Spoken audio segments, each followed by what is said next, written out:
I'd like to call the meeting to order. Can we have roll call? Sure thing. Supervisor Williams? Here. Chair Jurdy? Here. Supervisor Hashak?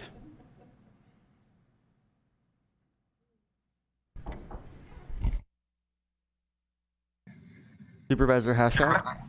Here. Supervisor McGordy? Here. And Supervisor Mulhern. Here. Okay. Supervisor McGordy, could you and your cat lead us in the pledge? I pledge allegiance to the flag of the United States of America and to the republic for which it stands, one nation, under God, indivisible, with liberty and justice for all. Thank you. Okay, now in order for members of the public to speak via telecomment, one must submit a speaker form online. The link to the telecomment request forms can be found on both the first and last pages of the meeting agenda on the Board of Supervisors website under Agenda Minutes and Public Engagement. If you have submitted a telecomment request for either public expression or consent calendar, please call in now. And then, so do we have any telecomments? Yes, we do. Okay.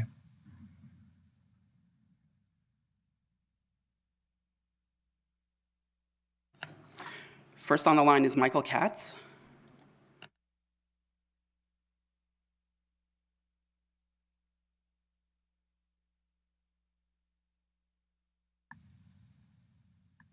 Hello, can you hear me?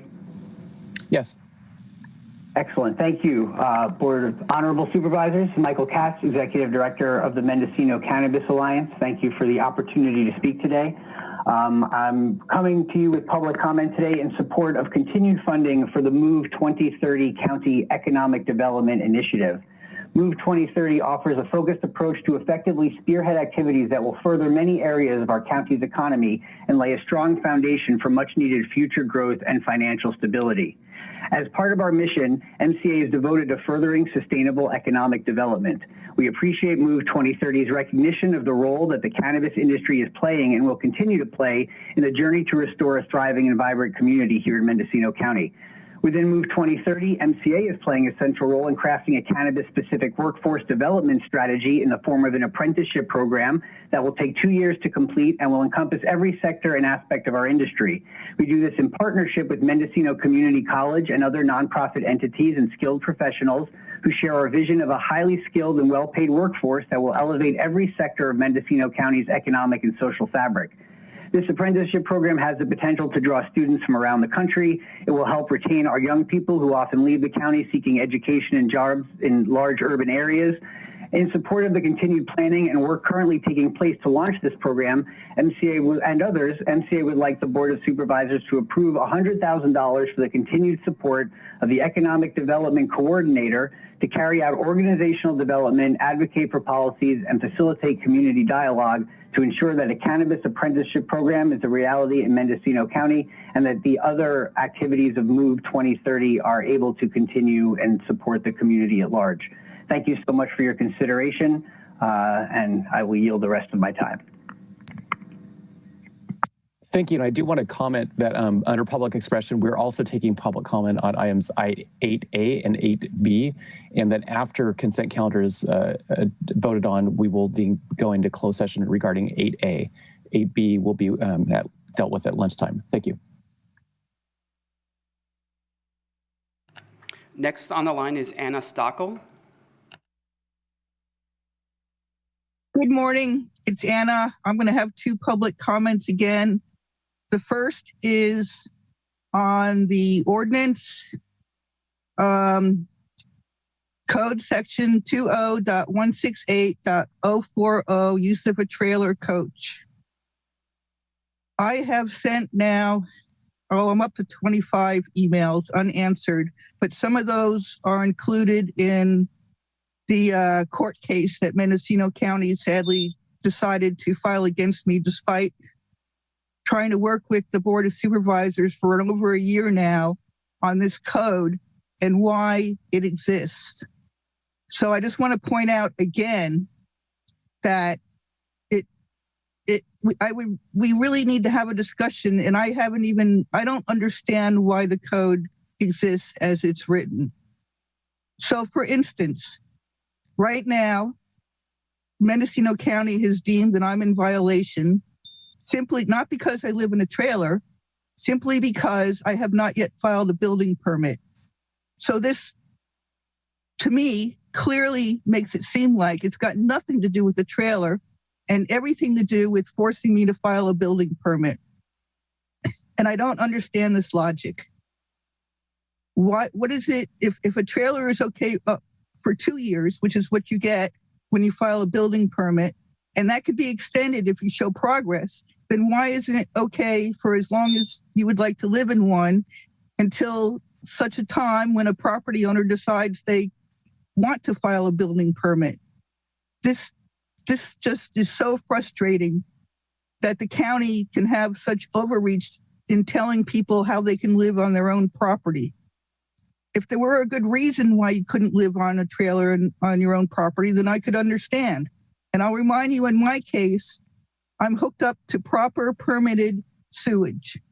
So there shouldn't be any problem. And I'm very frustrated that I cannot get any answers, any email returns, or any engagement with the county on this particular code, despite my attempts for over a year.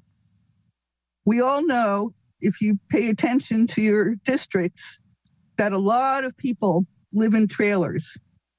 So it would be better, in my opinion, to deal with it with code that would address proper sewage and make sure it's being done in a safe and environmentally, I didn't pre-write this one, but I'm trying to pick my words, environmentally sound way than having all these people live under the radar and not have any permits and not knowing how the sewage is being taken care of.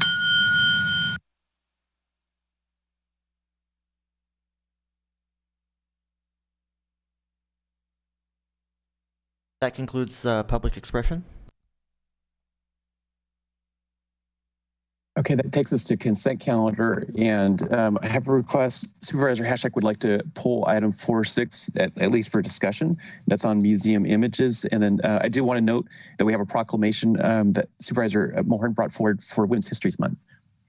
So Supervisor Hashak, do you want to discuss the museum images? Yeah, that's, thank you, Chair Jurdy.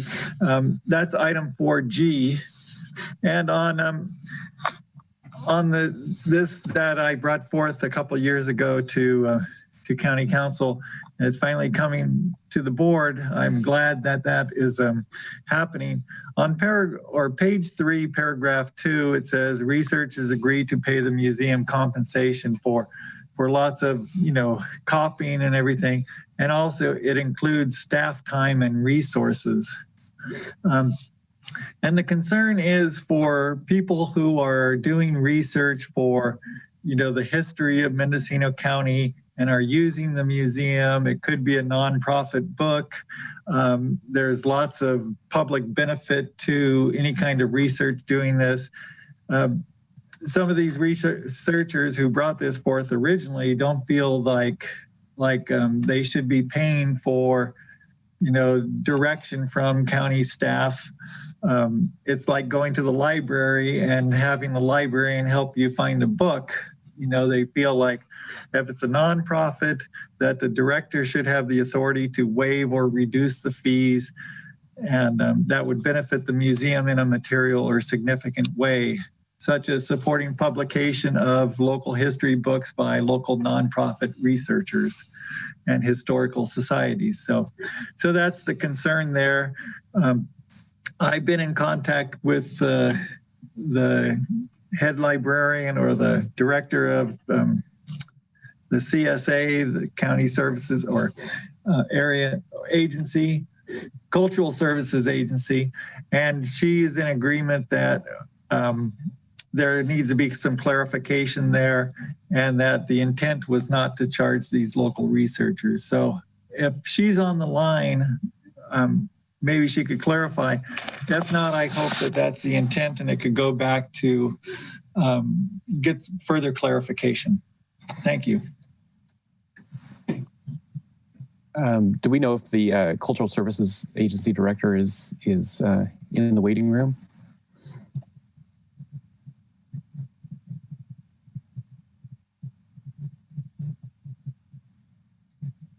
Well, if not, maybe Supervisor Hashak, would you like this brought back at the next available meeting with perhaps changes if the Cultural Services Agency Director agrees to the changes? Yeah, that would be great. Thank you. Okay. So so when we get to a motion, maybe we could just not include adoption of this item. Supervisor Mulhern, do you want to make a comment on the proclamation?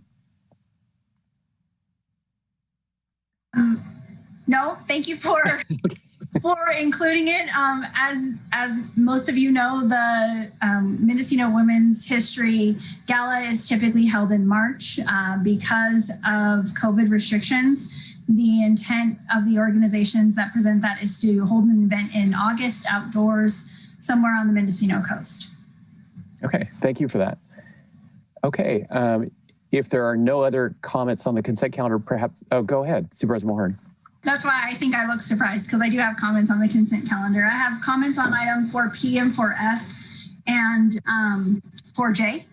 May I go ahead? Yeah, go. Okay, so on 4P, I think it's really important that we keep on track of the contracts, and I would like a report back to the board on the number of people served and how effective the shelter was able to be this winter. And on item 4F, the grant reference was not attached to the agenda packet, and in the future that would be helpful. I could, ascertain from reading the agenda summary, but as there are two of us that are new to the board and maybe community members that are reading these items for the first time, I think it would be helpful. And on item 4J, it says Supervisor District 2. It's not. It's actually in 5th District, Supervisor Williams District. But this is the first time that I'm really able to comment on this item in the Whitmore Lane facility. And the sentence that stood out to me was, a subsequent non-emergency phase of the project will complete the balance of improvements required for the ultimate occupancy and use of the building. I'm concerned about the amount of money that is being spent on this building without knowing what the future plans are for it. So I would like to know what the future plans are and how much money we're going to invest in this building for those uses. And I don't know if anybody can answer that today, and if that needs to be brought back at a future agenda. But I'm not prepared to spend $2.8 million on this item today. Okay, so I'm looking to the CEO's office. Do we think we can have someone from Health and Human Services or someone else address those questions about the Whitmore Lane property later today?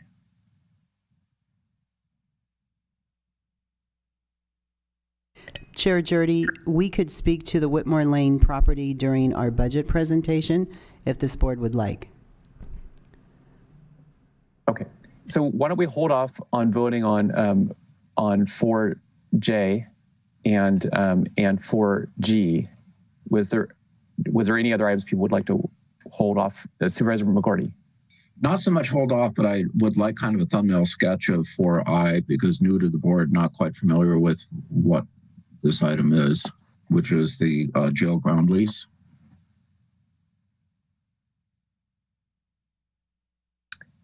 Okay. Is there, again, that may be an item we want to take up. You can hear some more during mid-year budget, and then maybe we could take up that consent calendar item to be voted on in the afternoon. We're bringing, this is Deputy Clerk Lindsay Doherty. We're bringing both Steve Dunicliffe and Matt Kudrowski into the meeting. Okay, thanks. For 4I. Mr. Chair, Steve Dunicliffe, Deputy CEO. And may I provide a little background? That'd be great. Thank you. So, and certainly we can provide any specifics that Supervisor McGorty is interested in if I don't touch on them in this background. But a number of years ago, and I believe it was in 2017, that the board initially supported a pursuit of an award of funding for the new jail project.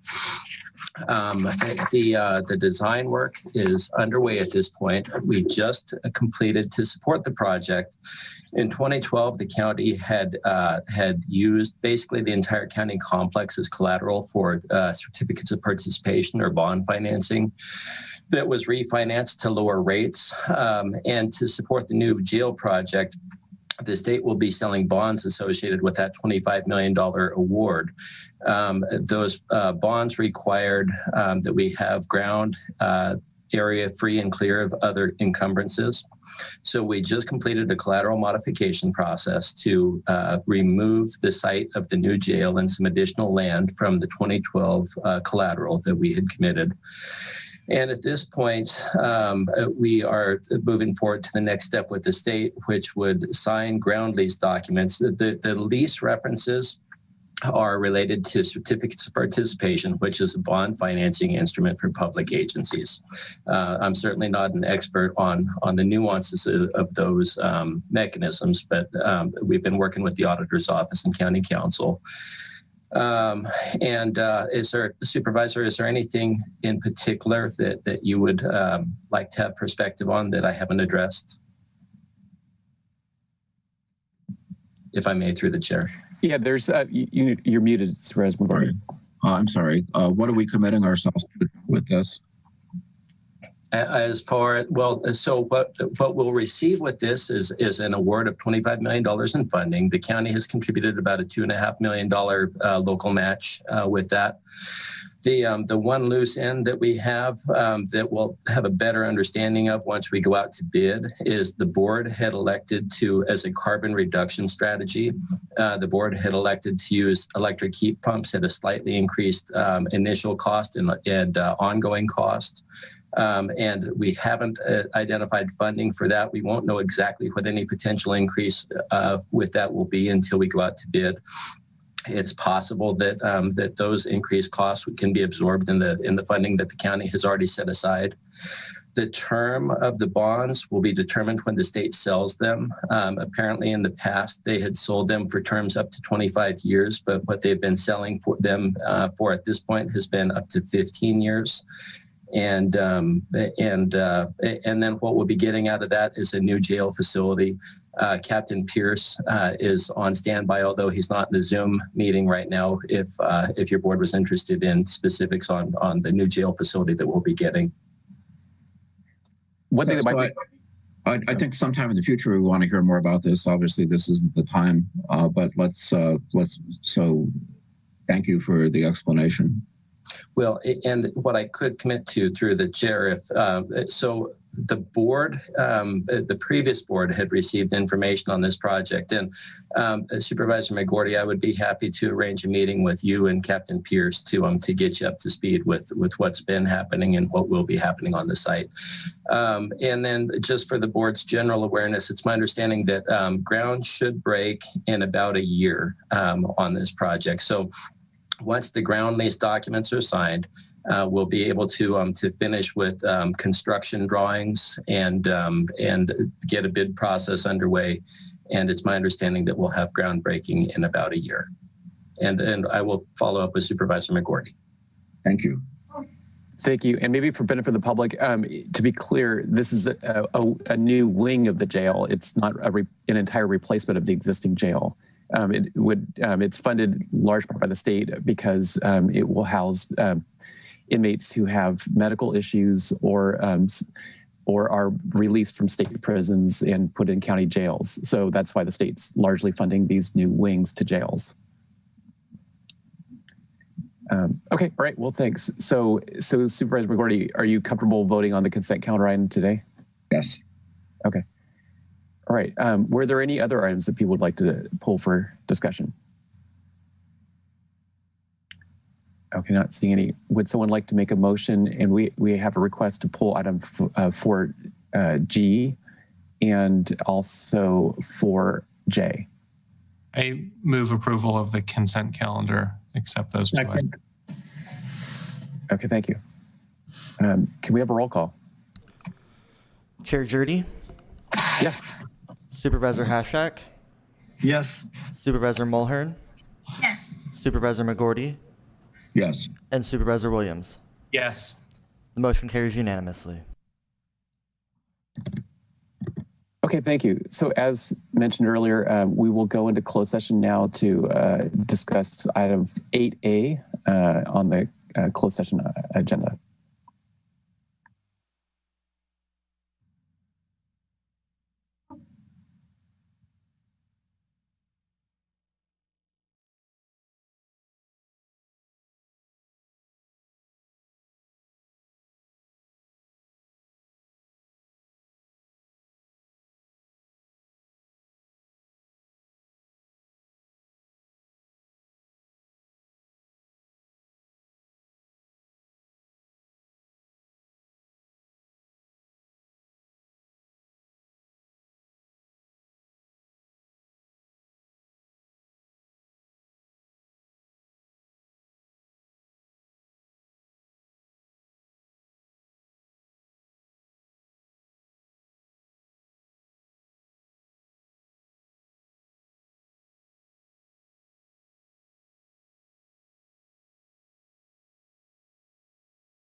Looks like we are all here at 10:35. Are we in open session? Yes, we are. Okay, great. All right, well then that takes us, we've gone through consent calendar, and that takes us to item, let's see. Well, do we have a report out of closed session?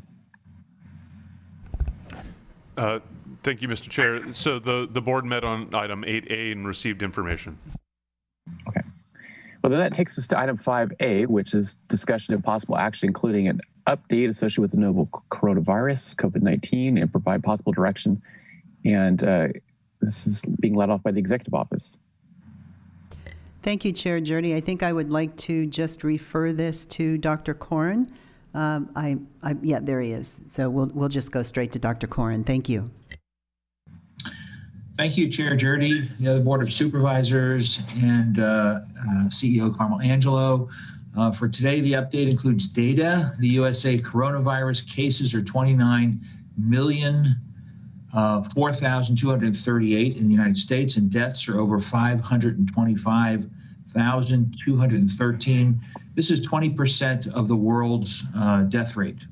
In California, our cases are 3,501,394. The deaths are 54,124.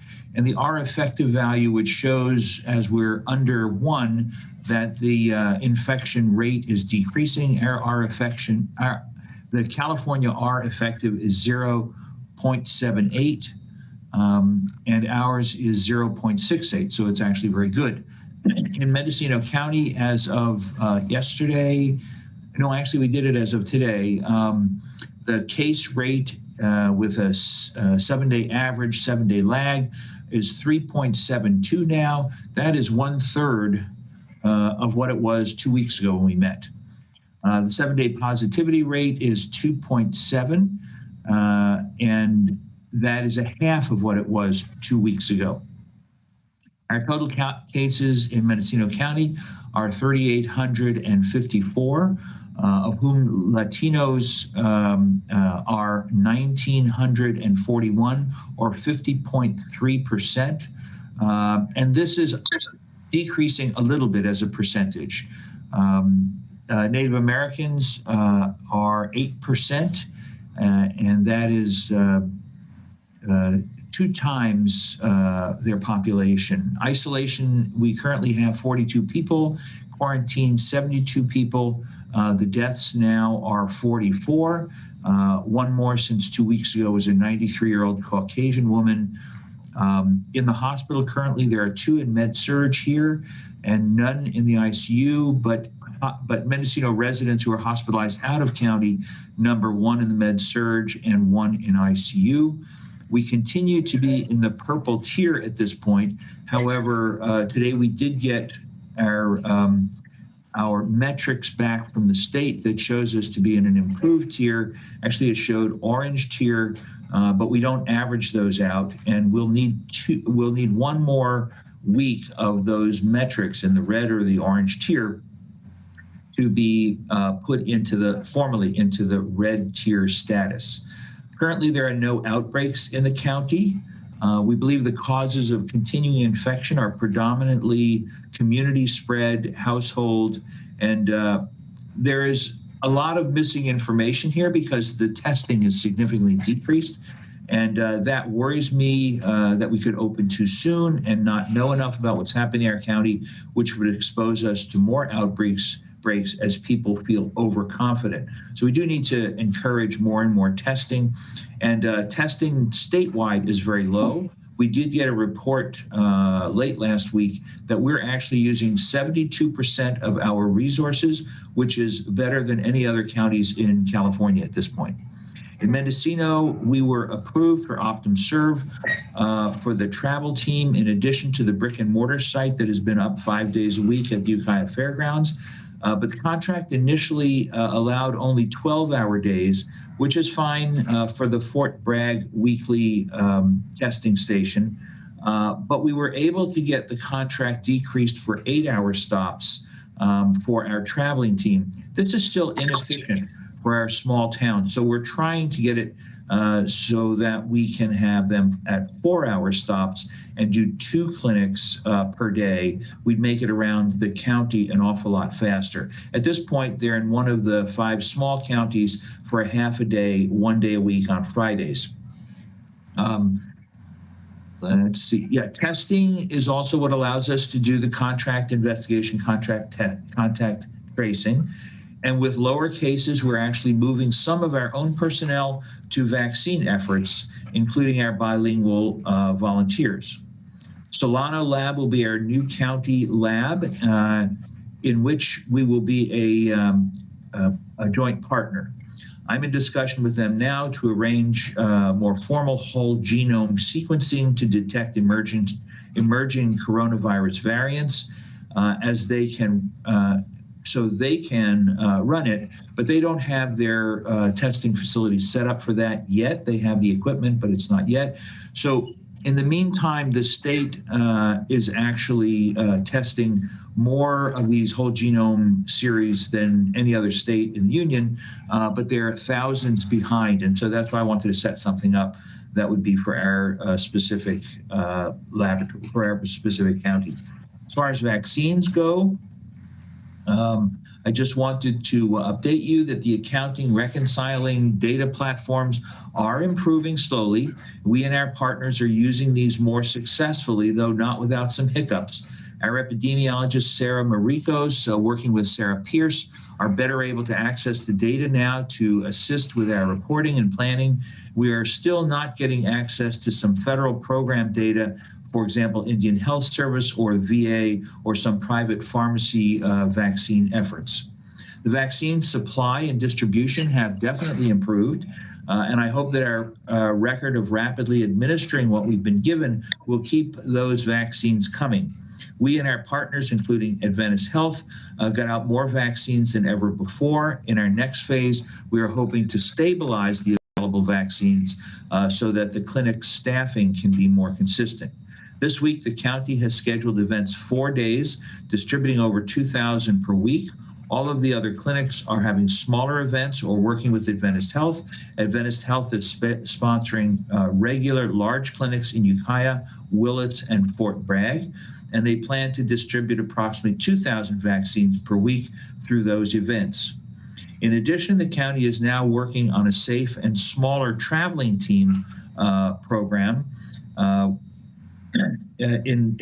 for some of the smaller communities, for example, Leggett and congregate living homes, or for those who are homebound.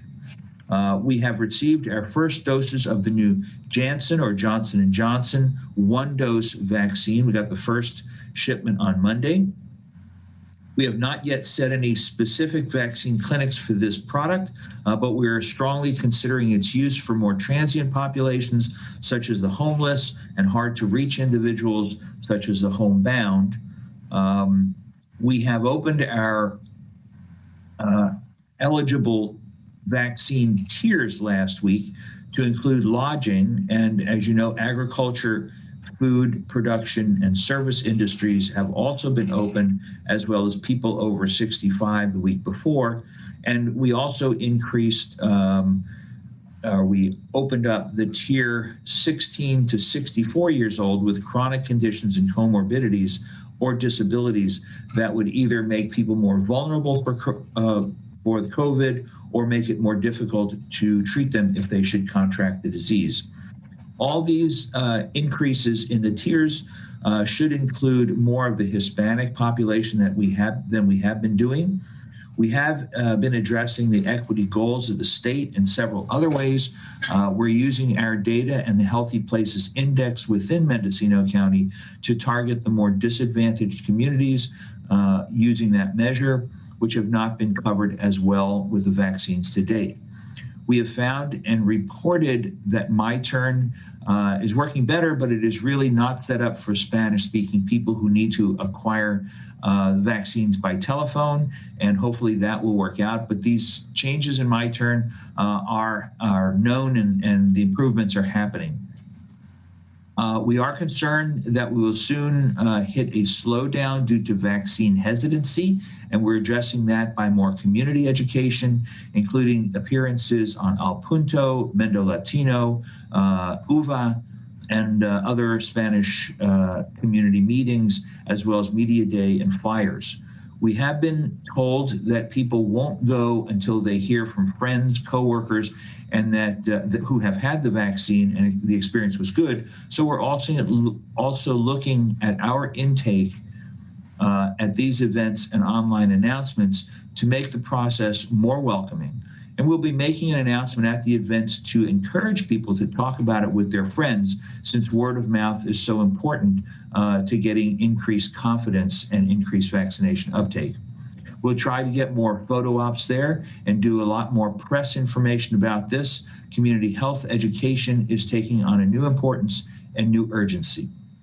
We have had a meeting scheduled with third-party administration, Blue Shield. That process seems to be stalling at this point, since none of the other counties have agreed to that contract. Distribution.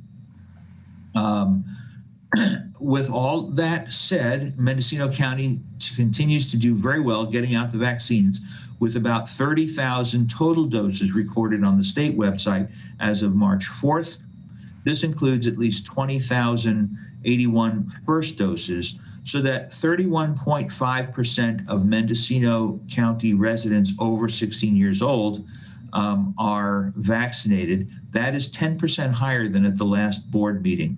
46% of those people in Mendocino County who are over 65 have been vaccinated, and 47.7% of the Caucasian population have been vaccinated, yet only 15.6% of the Hispanic population has been vaccinated. There are 13.7% of our population who have been vaccinated who have called themselves mixed race, or 15.2% are unknown, which we believe probably has more Hispanics included. But this is still a group that we need to focus our efforts on for equity. As far as the schools, our education sector is well vaccinated. School districts and schools have sent in their safe reopening plans from Ukiah Unified School District, Fort Bragg Unified School District, Willits Unified School District, Leggett, Mendocino, Laytonville, Anderson Valley, Round Valley, Potter Valley, City of 10,000 Buddhas so far. We're giving feedback as needed, and they are posting and submitting to the state. Many of them are planning to reopen the upper grades in the next 1 to 2 weeks, as soon as we turn and get accepted as a red tier county. So in summary, we need to keep up the case. We need to keep the case numbers down for the schools as well as businesses to open. It makes a significant difference if we can change to red tier. The opening should be gradual, and it will. I fear that we'll see these numbers. Many people will see those very low numbers for a couple weeks and think, okay, this epidemic is over, and then we'll begin to have outbreaks again and bounce back into more restrictive tiers.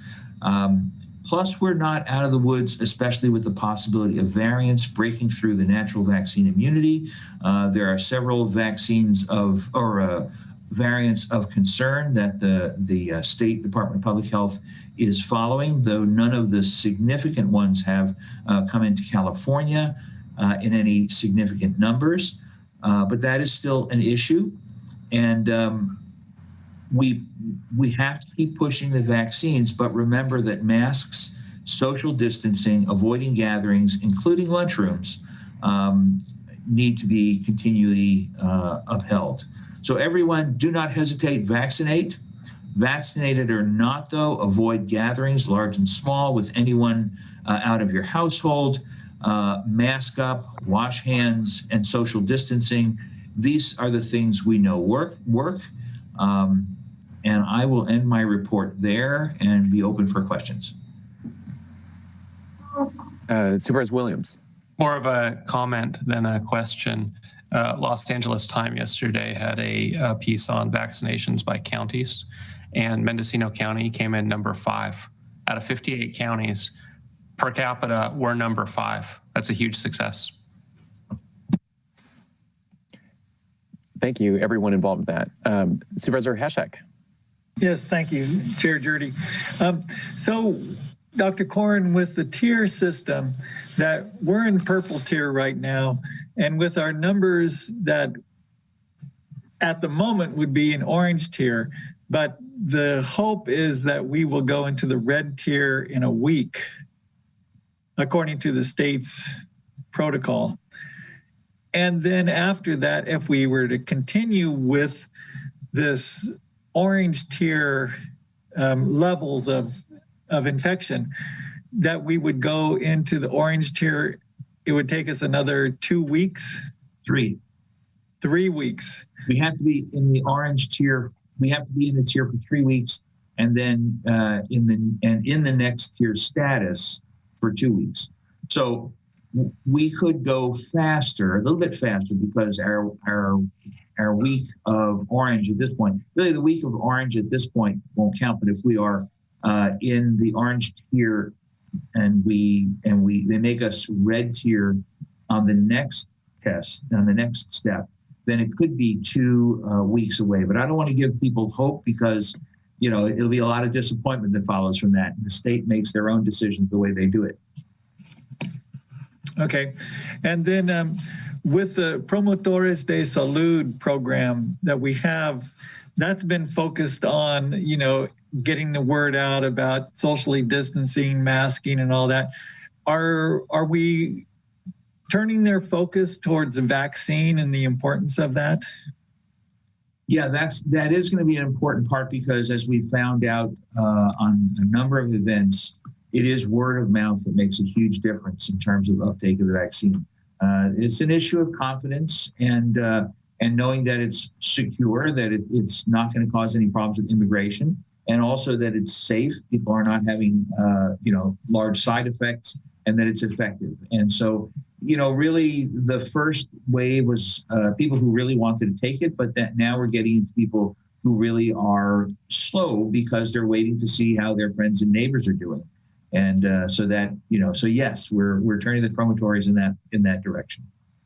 Okay, and then last question, travel teams, that there'll be a travel team for Willits on the 12th at the Veterans Hall. We're talking about the testing travel, right? Okay, that's on Friday the 12th.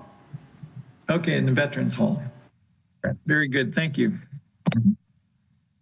Any other questions or comments right now, or go ahead, Supervisor Mulhern. I wanted to thank Dr. Corrin and the team for the additional Latino outreach and for providing the report in writing.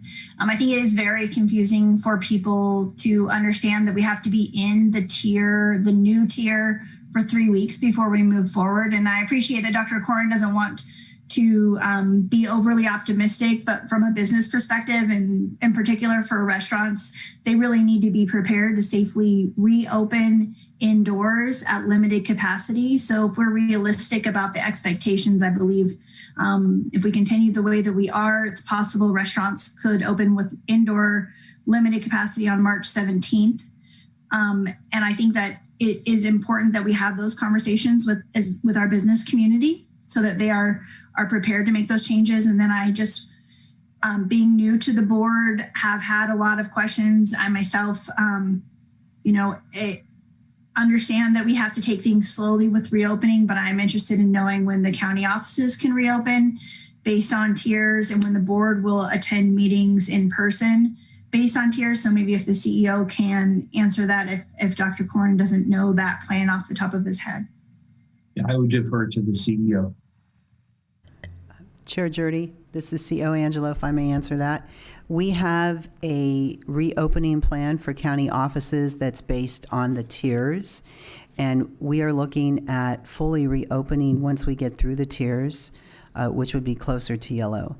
And we could share that plan certainly with this board at the next meeting, given the amount of items on today's calendar.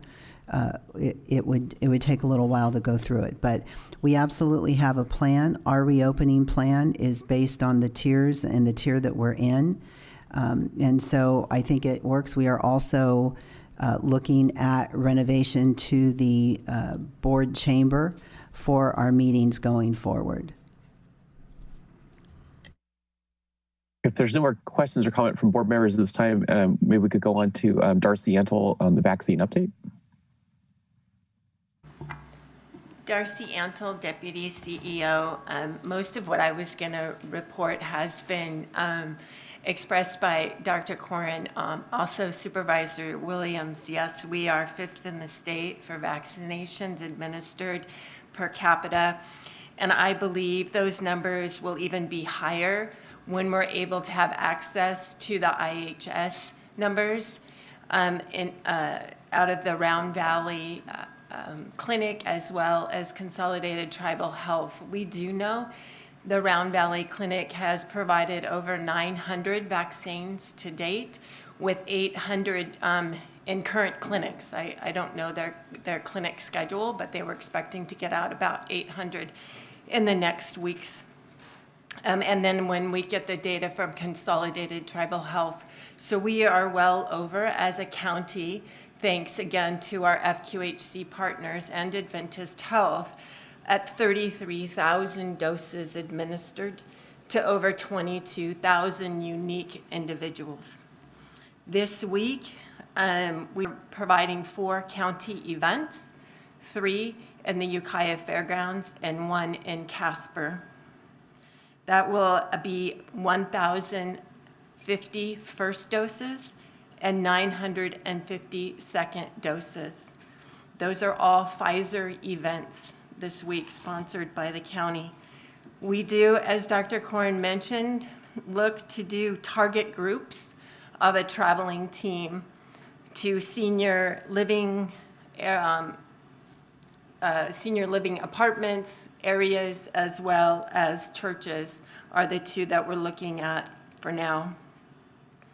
I also want to just do an update on the testing schedule. This is OptumServe testing schedule that Dr. Korn mentioned, the rotation. Yes, 312, we are in Willits, 319 in Laytonville, 326 in Covelo. We do rotate, we are every Tuesday in Fort Bragg, and then the Ukiah site is open Saturday through Thursday. And all our rotations are on Friday into those 5 remote locations of the county. I have nothing else to add. I'll stay here for questions as needed. Thank you, Darcy. If I may, just really quickly, I'm sorry, I do need to give a shout out to our team, the public health team, Angel Slater, are just doing an amazing job. Our partnership with Janine Miller in public health are making these events for not only our team, but for the county FQHCs and Adventist Health very much a success, as you're seeing in the data presented. Thank you. Okay, thank you. If there are no, I'm not seeing questions for Darcy right now.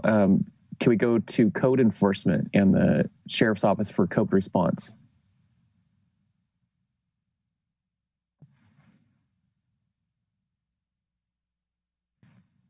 Yes, hi. Good morning, Chair, if I may address everyone. Go ahead. So the complaint volume has dropped. So far, code enforcement has received 12 on the year. We still have 2 active investigations, but we're working in coordination with Chief John Martyr in the SIU unit to take the educational approach. And then we do not anticipate any further enforcement actions necessary. As far as last year goes, we closed, I believe, 120 total investigations with only 1 outstanding. So far, compliance has been really good, and we're confident that that will continue. And I don't see any spike in the complaints coming in to code enforcement. Now, again, just a reminder, we deal primarily with businesses.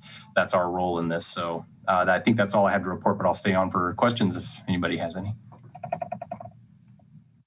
Okay, do we have any questions?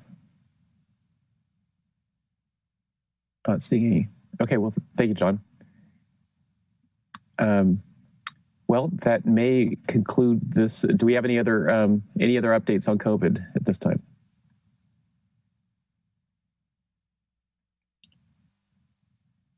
Okay, well, thank you all for the update and for answering the questions. And then that'll take us to, we're just a little bit behind schedule. We're going to go to item 5B, which is discussion. Oh, go ahead. Chair Jody, this is Deputy Clerk Lindsay Doherty, and in the interest of time, I would like to recommend that we move on to agenda item 5D.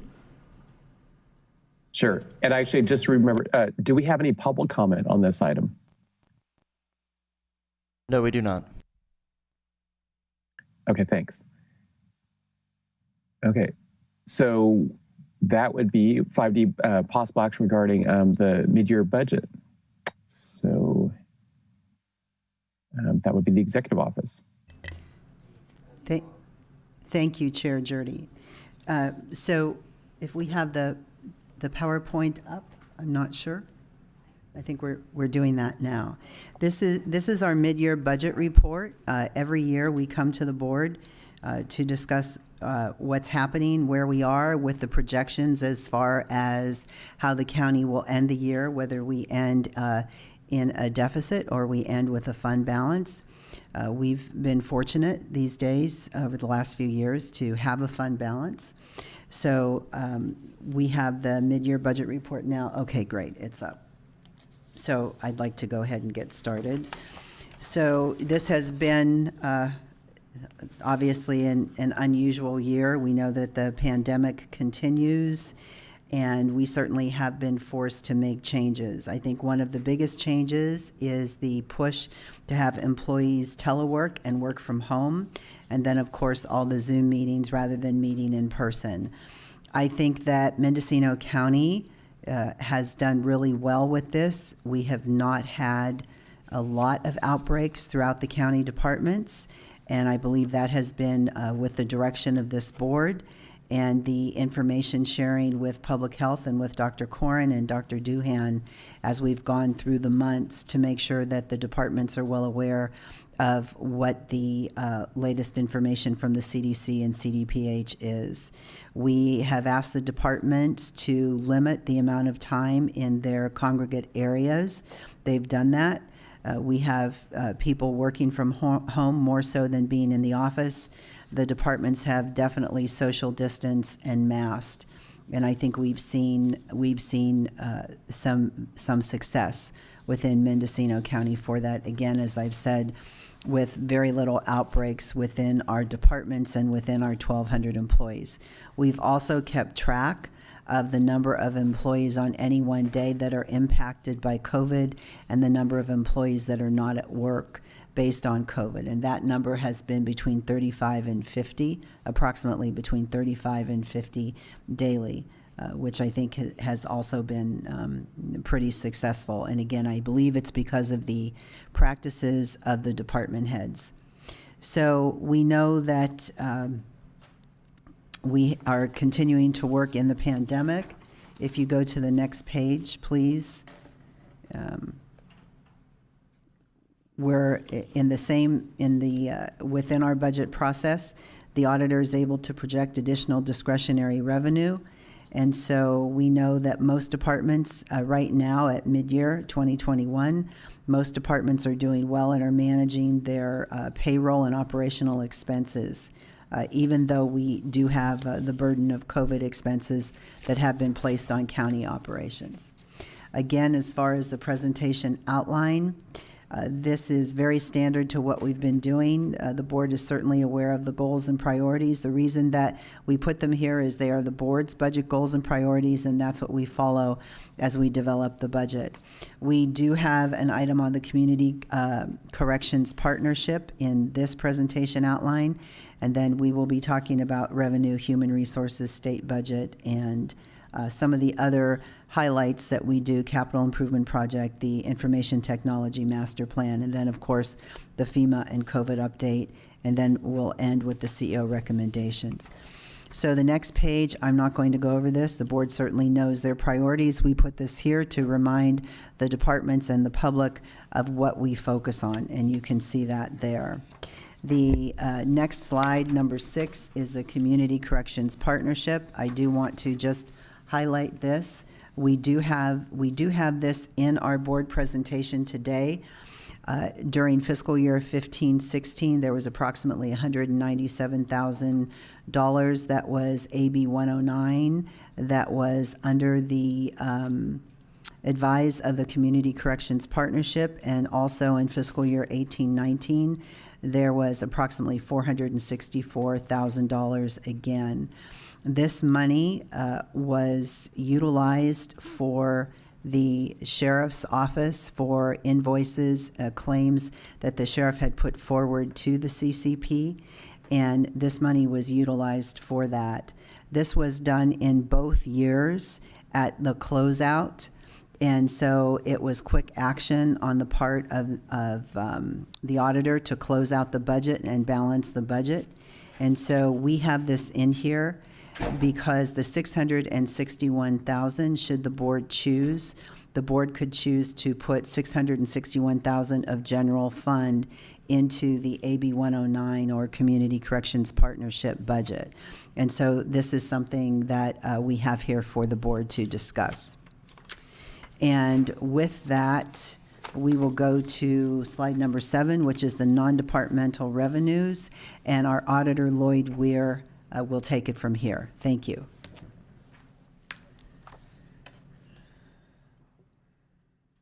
Yes, good morning, Lloyd Weir. Can you hear me? Yes. Yes. So in front of you should be your Exhibit A. This is Budget Unit 1000, our non-discretionary revenue budget. This is where all of the county's property taxes, sales taxes, timber tax, cannabis tax, all the major revenue sources that are at the board's discretion get deposited into this account, into this budget unit. And you can see each line here represents a source of revenue. Each year I bring this forward and project for you our year-end balance. So if you look at the far right-hand column, and we'll start with the first line. This is our current secured property tax, our biggest line, and it is trending positively over our estimate.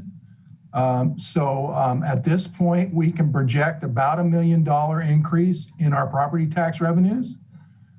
This is after last year was a bit of a dip due to the COVID stuff that came forward, the COVID pandemic tax hits. So we're bouncing back, it looks like. And so right now I'm projecting this to be a total of 38 million, which is $1 million over what we budgeted. Moving down, everything looks to be normal. We'll stop at the regular sales and use. This is the 1% that comes to the county. It is trending just slightly above budget. So at this point, I'm projecting about 6.5 million.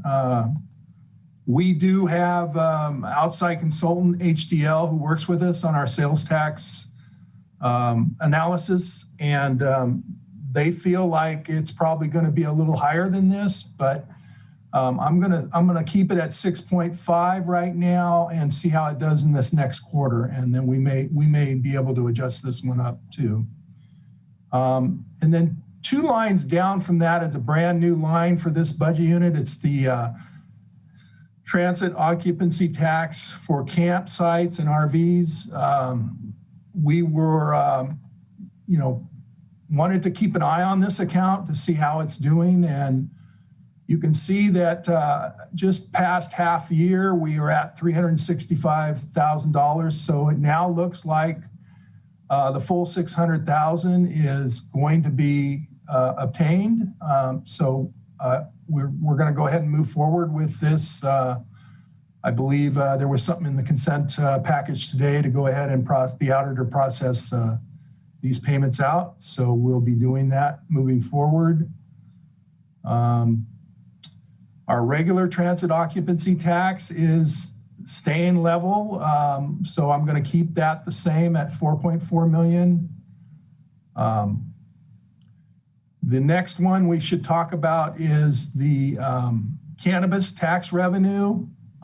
It is fairly new to this budget unit. We kind of cranked up slowly on this, so it was very hard to project early on, and most of the revenues for this comes in at the end of the year. So I'm having to project early in the year for the budget. And as you can see, at the time we prepared this budget for this year, I was able to project $4 million. However, if you go back one column, you see the actual for 1920, we did obtain 5.5 million in this line. So I'm ready to go ahead and bounce this up at this point to 5 million. So we have another $1 million increase in our revenues in this line. Everything else is pretty much normal. So bottom line is we're going to be able to project 77,965,000, which is a little over 2 million increase for the end of the year's fund balance. And that was my report. Thank you. Supervisor Williams, question. Yeah, for the auditor, I'm curious if you're tracking the cannabis licensing situation out of the 1,100 that are paying in to this 5.5 million. I think staff has estimated maybe only 10% will get through the state licensing. There's a deadline. The state will not be renewing the provisional or temporary licenses after 1/1/22. At what point do you start projecting what that revenue may be based on, planning staff predictions? Yeah, so right now I'm just basically analyzing the actuals. I'm not involved in that process, but I'd be happy to maybe take a look at what planning is intending to apply towards this and do some calculations. But so far I have not had any involvement in that. So I don't want to ask you as one supervisor. Chair, maybe we could see if the board wants to give any direction. I think since we may have a $5 million hole in the budget, we should probably have the auditor and planning looking at this together. Looking to the rest of the board, would we want the auditor, the planning department, and the CEO's office to look at the anticipated revenue from the cannabis licenses? Makes sense to me. Yeah, I would move that if we need a motion. I don't think we need a motion, but we can, if it can be recorded, direction from the board is for the respective departments to work together on that. And then second question, we did have an item, I think it was 4E, to begin processing the distribution of the TOT on campgrounds to the local fire agencies. The local fire agencies are wondering when they can expect to receive a check. Is there a rough time frame? Well, this Lloyd Weir Auditor Controller will just need some time to get the budget adjustments made and transferred to the correct budget that pays out these funds. And then as long as we have the vendor information from the fire agencies, we can, I don't see why we can't do that within the next month or two. Thank you. I have a question, Lloyd. Maybe 3 years ago, the Treasurer's Office made an estimate of the amount of revenue that would likely come from the TOT collected at the private campgrounds, and their internal estimate was that it would be around $1 million. Is it your understanding that the number is lower because of COVID? Because honestly, I've seen an awful lot of RV campers which pay the highest amount for campsites, certainly last summer. Or is it that the county was already maybe collecting from some of the private campgrounds also have brick and mortar facilities like cabins, and those were already subject to the TOT? And so was it that the estimate was off when they were looking at $1 million, or was it COVID or some other reason why we're collecting less than the $1 million? Yeah, this is Lloyd Weir, Auditor Controller. I believe, yeah, that estimate did come out of the Treasurer's Office and was very preliminary. All I know is by the time it got into the budget process, we settled on this amount as probably something that was obtainable. So I'm not sure if it's because we're missing people or it's because of COVID, but this 600,000 estimate looks to be pretty accurate so far. So I think the board had asked before we put that before voters, and we can go back, but I believe the language was that there was a deep analysis that derived the 1 to 1.1 million. I wonder if we should revisit that if we don't believe it to be accurate. Well, I don't know what there would be to revisit other than I think we just want to check in with the Treasurer's Office to make sure that they're, thoroughly collecting the funds. I know the staff person who put together that analysis is no longer, he was working for another agency, not the county at this point. So, but anyway, I agree. I think we want the Treasurer's Office to just be sure that they're thoroughly collecting, and I'm sure they are, but obviously we want to collect as much as we can for the fire departments. I'm not seeing the entire board in my screen. Are there, Supervisor Hashak, go ahead. Yeah, thank you, Chair Jurdy. Auditor, we're on the line that says interest income. I see that it goes down from $1 million to 700,000. What's the reason for that? Yeah, so this is the results of the economy and the investments that we can do, that we're legally bound to do through the Treasurer's Office. We try to get as much interest as we can generated. However, we have to stay liquid and we have to stay short term. And so this is probably a result of COVID and that we didn't have the instruments available to us to make the higher rates at this point. But we should see this recover, I think, in the years to come once we get out of the pandemic a little bit. Yeah. Okay, another question is on the cannabis tax. Do you know how much of that cannabis tax was just the minimum tax paid? Yeah, I'm not aware. I'm not available to that information, so no, I don't know. Okay, thank you. Chair Jurdy? Yeah, any other questions or comments? Chair Jurdy, this is Atlas Pearson, Deputy Clerk of the Board, if I may. Go ahead. Staff was inquiring as to whether or not you would want us to take directives as we go, or if you want to restate them at the end. As there was one in there, but we weren't able to catch it. I think as we go. So, Can you restate it then? Just that one? So far, I believe there's just the one. Supervisor Williams. Yeah, I wonder if Supervisor Haschek's question could be turned into a directive. I think he asked, of the cannabis tax revenue, how much of that is coming from folks paying the minimum or the true up? And, I think there's about 1,100 in our program, and most are at the full size. And so they're paying 5,000 true up, which would come out to 5.5 million, really close to what we're collecting. I had an action item to try to work on getting that data and bringing it back. I haven't been able to get access to the data. And so maybe maybe direction to staff to provide, we don't need the names, contact details, anything that's specific to the farm, but it would be very helpful for analysis to know how much we're collecting and from how many entities. And Chair Jurdy, I would support that.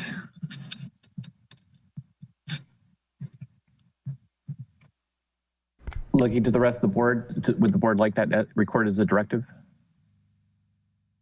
Okay. Seeing at least three affirmatives, so go ahead. I'm sorry, Chair Jurdy, this is Deputy Clerk Lindsay Doherty. We do need the first directive restated for the record, please. Thank you. The first, sorry. That was directive that the CO's office, planning a building, and the auditor's office work together to clarify. Supervisor Williams, what were they were clarifying something. Yeah, clarifying projections of the cannabis tax revenue based on planning's estimate of how many of these farms will make it to annual license stage, because those that drop off will no longer be taxed. Thank you. Okay, so did you get both directives at this point? Yes, we did. Okay, thanks. And well, thank you, Lloyd. Are there any, what's the next part of the budget presentation? So Darcy Antle, Deputy CEO. At this point, we will turn it over to William Schertz for an HR update. Good morning. This is William Schertz, a Human Resources Director. Due to the COVID-19, the county has had to hire additional staff to work at the Department Operations Center.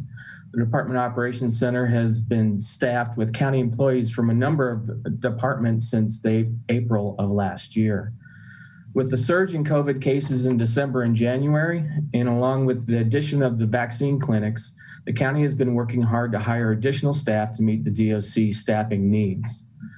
Since July of last year, 35 extra help and 5 regular employees have been hired into the DOC, and HR continues to recruit for employees to backfill positions and to help reduce staff burnout. As the county continues to hire staff, the workforce has also been hit hard due to the pandemic. Since July, the county has had 60 COVID positive employees from 8 different departments and over 135 employees who were quarantined due to being close contacts, experiencing symptoms, and due to traveling out of county.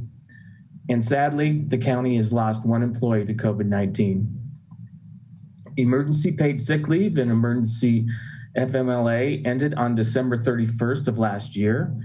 And as you can see, there have been a number of staff that have taken advantage of the paid leaves last year. 136 received emergency paid sick leave, and a total of 51 employees received paid FMLA, and those leaves were mostly due to daycare and school closures.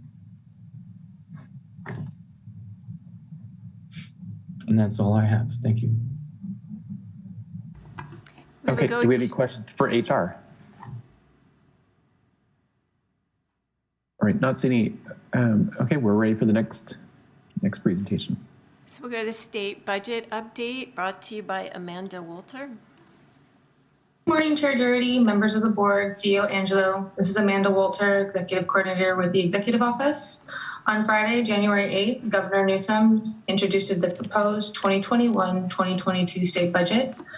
Listed here are 5 key highlights of that proposal. The first being the state's COVID-19 response relief, which allocated $227.2 billion for the prioritization to speed up administration of vaccines, invest in economic recovery, as well as provide funding to grants for small businesses and nonprofits that were hit hard during the pandemic. Another highlight was the unprecedented $90 billion allocated towards education, which resulted in the most funding provided to education in state history. Out of the $90 billion, $2 billion will be prioritized to the safe return of students to in-person instruction. Housing and homelessness received $846 million that will be awarded to 51 local agencies through Homekey, as well as an additional allocation of funds for low-income housing tax credits and $500 million for the infill of infrastructure. Another highlight included focused funding for our emergency response and preparedness, with $256.1 million allocated to the California Disaster Assistance Act, which will help with the formation of additional CAL FIRE and California Conservation Corps crews. This proposed budget will also include $1 billion in support for wildfires and forest resiliency strategies. And then finally, the last highlight was the allocation of $1 billion in future revenues for zero-emission vehicle infrastructure aimed at addressing climate change. Thank you, Amanda. Oh, go ahead, Supervisor. Okay. Are there any questions on the state budget update? Not seeing. Go ahead, Darcy. At this point, we'll move to Dr. Janine Miller for an update on the Mental Health Treatment Act, Measure B. All right, good morning, Dr. Janine Miller, Behavioral Health Director. I am here to give a quick update on our Measure B budget at mid-year. So we, as you know, we had a couple things that went through for approval to our Board of Supervisors this year from the Measure B committee. We moved forward with the construction, the pre-construction and construction of the crisis residential treatment facility. That facility is on target. They did break ground in February, which consisted of groundbreaking, compaction, and runoff work. We have the area fenced off and a sign has been put up about noting the project and the construction that's going on. We are projected still at this time to come in budget with that project, and we continue to move forward on that. And it is still planned to be up and running by November 2021. We also are continuing to work with the remodel of the Behavioral Health Training Center. We will have, we are in budget right now with that project. We plan to come forward next board meeting, I believe, with a contract for the remodeling process to remodel the training center to make it meet sort of the standards that we were hoping and make it ADA compliant. Year-to-date proceeds, just looking at this year's year-to-date proceeds, we have brought in about 3.5 million. Our life-to-date proceeds are about 22.3 million. And we do have our Measure B revenue that was voted on and approved at the end of last year. And we have about 1.2 million in our revenue for Measure B. To date, we have not have any expenses related to the psychiatric health facility. And that's my update today. Any questions at this time? Not seeing, okay, we're ready for the next section. Okay, we will be moving to the IT Master Plan update brought to you by Cody Snyder.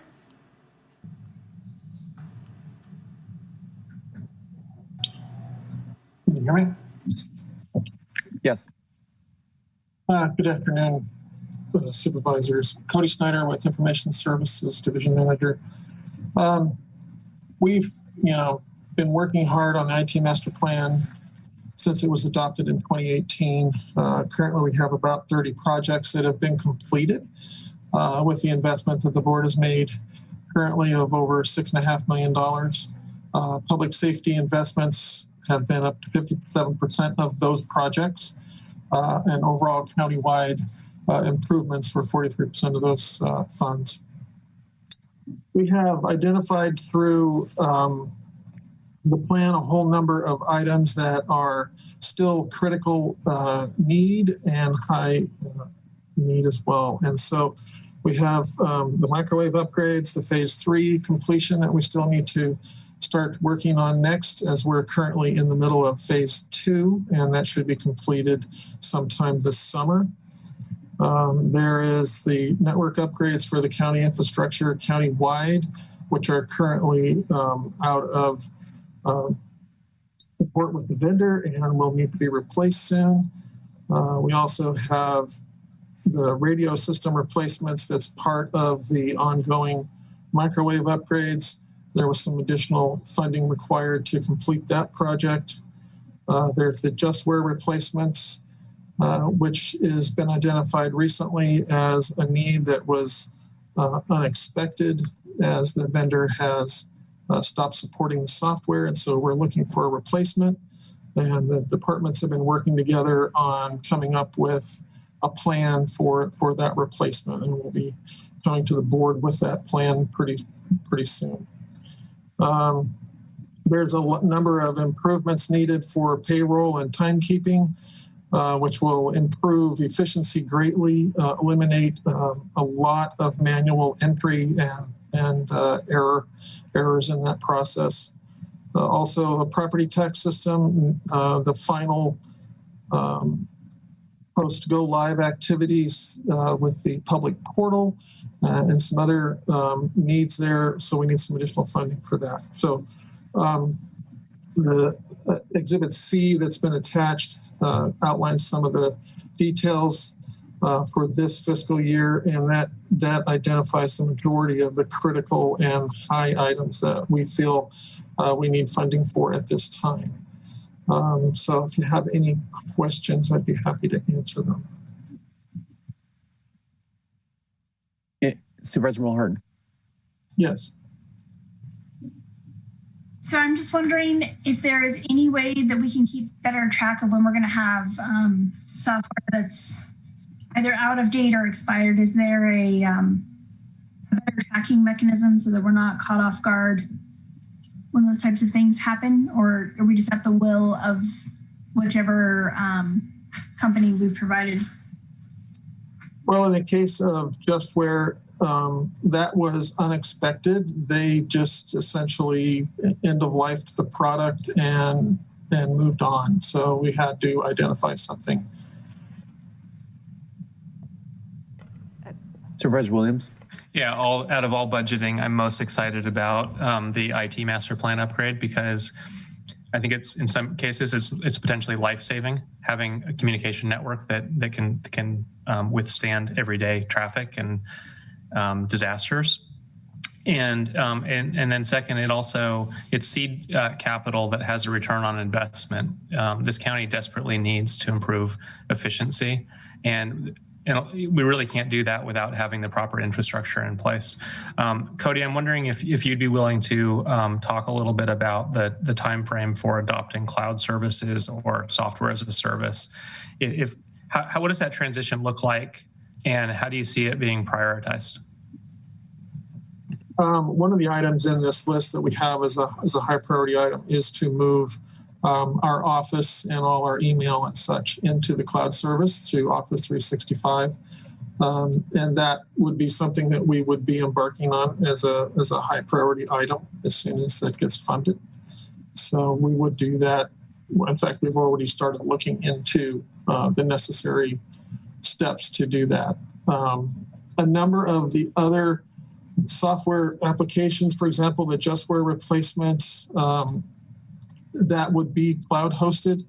The product that probation's looking at is hosted in the cloud services. So actually, majority of our vendors are moving things into cloud services. And so as we transition to those products, essentially we would be moving into the cloud for those. Do you need any board support for moving forward on the email transition?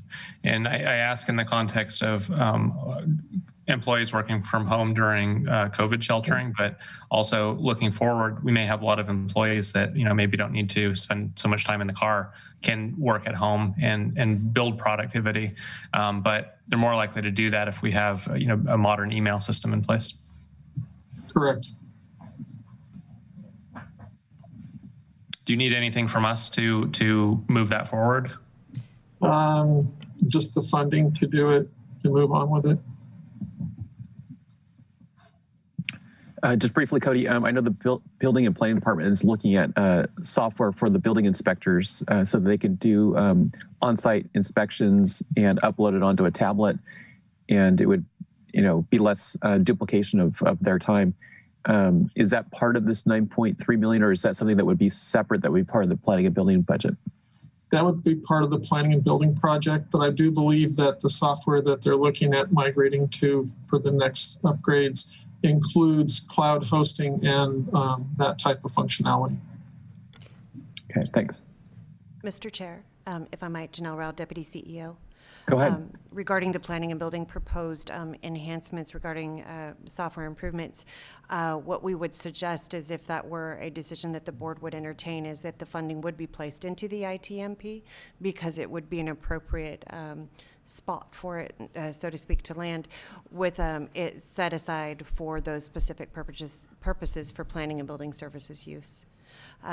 Also, just to emphasize what Supervisor Williams was mentioning regarding the cloud-based transition, and to put an emphasis on timelines, we've been constrained with resources, both resource from the employee standpoint, which we've made great progress on, but also from fiscal stability and funding stability. With the board's support for this, we can proactively work and plan on these initiatives and implementing them rather than a reactionary standpoint at the end of the year when there's funding available. So thank you. If there's any further questions, we're happy to answer them. So the board has for several years supported, getting better software and software that's accessed in the field for the planning and building department. So I don't know what we need to do at this point, at this as part of the meeting, but I assume that everybody on the board agrees that that's a pretty high priority. Does anyone want to speak up at this point? No, sorry. I think I'd agree Supervisor Patrick is trying to make a point about infrastructure. Yeah. I'd agree with you, Chair Jurdy, about the need for that planning and building upgrade. And I think it will also speed up the time that the building inspector's information can get back to the applicant so that they can move on to the next step of their, either they're getting their construction loan payments or recording an occupancy. Anyway, it will speed up that process, which will help out the economy as well. Supervisor McGorty, were you about to say something? I was just going to say that IT is an ongoing necessity for everybody, and it's expensive, and it's just something that you have to build into budget for any organization to stay current. That you can never have enough, almost kind of situation, because technology evolves rapidly. And having worked as a department head, we have a lot of proprietary software in the county that's kind of clunky, and it just upgrading it into a cloud-based system is, which the plan is, I think is fantastic. It'll really help. Supervisor Williams? Yeah, I think I'm hearing majority support. Is there anything we could do today to enable information services to begin on the email conversion? That seems like that's a first step that would benefit all 1,200 of our employees, build productivity. Can we give the go-ahead and then work on the funding next?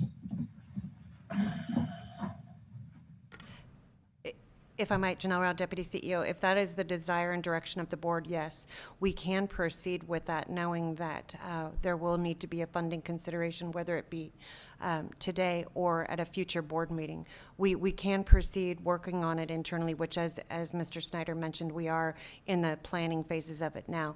We will initiate it as a formal directive from the board, though, if that's the desire of the board, and proceed as such. I would like to see that happen if we could poll.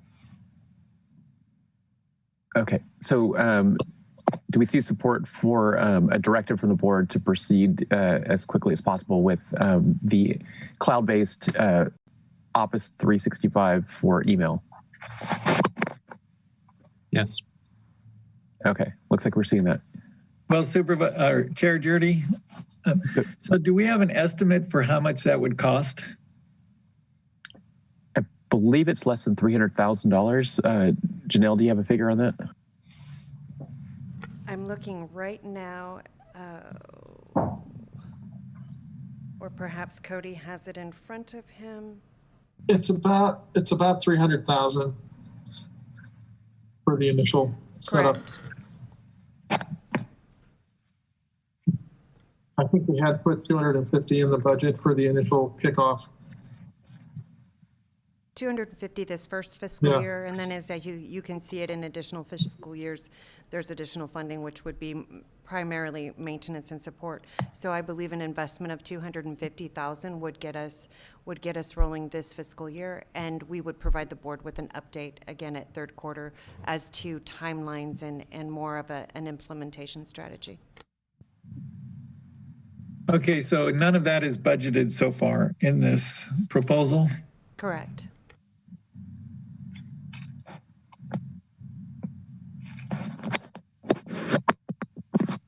So I think I was seeing support for moving ahead with it. Is that 250,000 within everyone's comfort level? Yeah. Yes. Okay. Okay, great. Thank you. Are we through with the IT master update at the moment, or do we have some more on this? We can move forward with capital improvements and operational highlights by Ms. Rao. Janelle Rao, Deputy CEO. This is just meant to be a highlight of the activities under the capital improvement projects. The administration roof replacement phase 2 has been complete. The replacement of obsolete electrical panels at the sheriff's office is in progress. High priority and falls into the hardening of our critical infrastructure and 24/7 facilities. Generator intersects have been installed again at those critical facilities for public safety, power shutoff preparedness, and just overall hardening of our county facilities in the event of a loss of power. We have a new fiber optic connection between probation and the sheriff's office that has been completed. Some operational highlights. We are working on securing the 911 communications equipment facility and the design with moving forward with the project. There's additional information on that and the funding that would be necessary to support that project. We have the County of Mendocino Regional Behavioral Health Training Center. The contract was awarded in March, as previously mentioned by Dr. Miller under the Measure B update. The microwave facility improvements for Spanish Mountain and Sanhedrin sites are in the design process and moving forward. This goes along with the county's overall public safety microwave system project and improvements related to that. With that, there's additional information within the report as well as in Exhibit E that gives some further updates as to the facilities requested priority funding considerations and additional information that support those. If there's any questions, we're happy to answer them. I also have with me Doug Anderson, Assistant Facilities and Fleet Division Manager, and Dan Mazzani, the Facilities and Fleet Division Manager, if there are any questions. Glenn?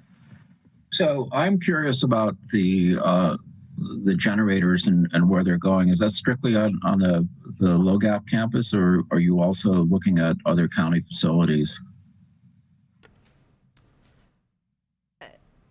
Perhaps Mr. Anderson can speak to that. What I can generally speak is we are looking at every county facility, but primarily focusing on the 24/7 critical infrastructure. Mr. Anderson, if you wanted to add some information. Yeah, the critical infrastructure generator provisions are basically hookups for mobile generators so that we have a secondary backup in the event that any of the generators fail, or to supplement the existing generator power in the event of extended power outages. So that was the item that was highlighted earlier. The new generators at this point, the only one that we've requested now is for the sheriff's office. The board to this date hasn't approved purchase and installation of new generators at very many sites at this point. So during the PSPS events, it seems like having power in some of our communities, such as like in the libraries, that's a place where people could go for internet connectivity and charging their cell phones and things. And correct me if I'm wrong, but did that actually happen during the PSPS events? If I might, through the chair, Janelle Rao, Deputy CEO, there was an item that came before the board in a prior year. I'm not certain if it was last fiscal year or the year prior, where the library did request funding to support the intersects as well as generator purchases, which I believe was rejected by the Library Advisory Board, and our board did not pursue that as a project or a priority to implement. And I'm not certain if Doug Anderson has anything further on that, but that's the best to my recollection. Doug Anderson, if I may, Janelle is correct. They brought that forward a year or two ago, and it was not approved as a new project.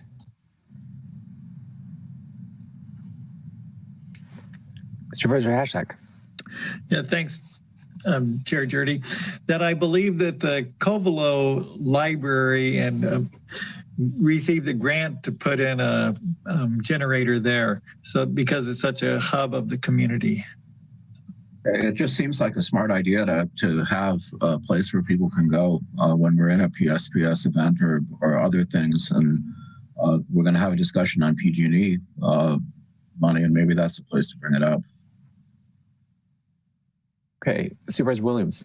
Yeah, if McGordy wants to turn that into direction, I would support it to have staff bring back a plan for generator installation at all county facilities that may be used by the public during disaster or power shutoff times. It doesn't mean we have to fund all of them, but I think it would be helpful to see what we're looking at, what the cost would be, how many facilities, and who might use them. You know, I think that's a really good idea, and it does, like you said, I don't want to create a big workload that's not going to be used, but certainly some of our principal ones where the public congregates, like libraries, which get a lot of use, and we have them dispersed across the county. I think that would be worthwhile. Janelle, that would not be a large undertaking. Facilities does have an overview of all county facilities and could return to the board with a plan that would indicate any publicly used, as you mentioned, in the event of power loss. Libraries are a perfect example. I know during many of our recent, whether it be PSPS events or during the disasters with fires, many of the community and our citizens utilized, for example, the Willits Library as a hub. It was their only communication point when they had a loss of not only internet connectivity, but cell phone and any other means of communication. So facilities staff would welcome the opportunity to present it, and we'll prepare that and work with the executive office to bring it back before the board. Thank you. Okay, Supervisor Hashak. Yeah, I think also it would be good to reach out to the Library Advisory Board to see what their concerns were, because I remember when this got brought up before, they did have some concerns, and so it'd be good to keep them in the loop. Supervisor Williams. Yeah, I know some of our facilities also lack internet, and given that SpaceX through Starlink is now providing broadband everywhere, you know, I have neighbors that are getting 140 megabits down, 40 up. Maybe we should also consider installing Starlink systems at some of our more rural locations. You know, it'd be a shame to have the library in Covelo powered up but no internet access during a time people are trying to follow the news. Yeah, I would support that as well. Okay, let's see if we could record this as a directive to staff to bring back cost estimates for equipping our publicly used county facilities during a future PSPS event, and to analyze internet options, including Starlink at those facilities. Okay, hopefully that got captured as a directive from the board. Good. Okay, thanks. All right, so what's next? We will be moving to Tim Hallman for a brief update on the fiscal division, efficiencies and consolidations. Good morning, supervisors, Chair Jurdy, CEO Angelo. Can you hear me okay? Yes. Perfect. All right, first time using the microphone in here. As outlined in the report, we have moved forward in the executive office with the fiscal division. The intent is to improve efficiencies with accounts payable and payroll entry by specializing personnel so that they can then turn around and aggregate it out to other personnel. It reduces the chances of single point of failure, which we have seen on a couple of occasions, but it also allows other divisions to focus more on their tasks as opposed to having to wear many hats for doing simple things like accounts payable and the payroll, which is a repetitive task the fiscal team is equipped to do. We are getting ready to go into phase 2. It is partially implemented in a way in the fact that the Cobblestone is already up and running. A staff member is very focused on that, and it is time to start aggregating that out for other staff to start learning that as well. And as we do so, there is a desire to start tracking grants so that we don't double up on what we're searching for in grants. And we'll probably be using a similar system to Cobblestone, if not using Cobblestone to do so. And then, of course, in the future, we will be looking at a phase 3, and we will be using anything that we have learned in both phase 1 and phase 2 in the hopes of making sure that we can continue improving efficiency across the county.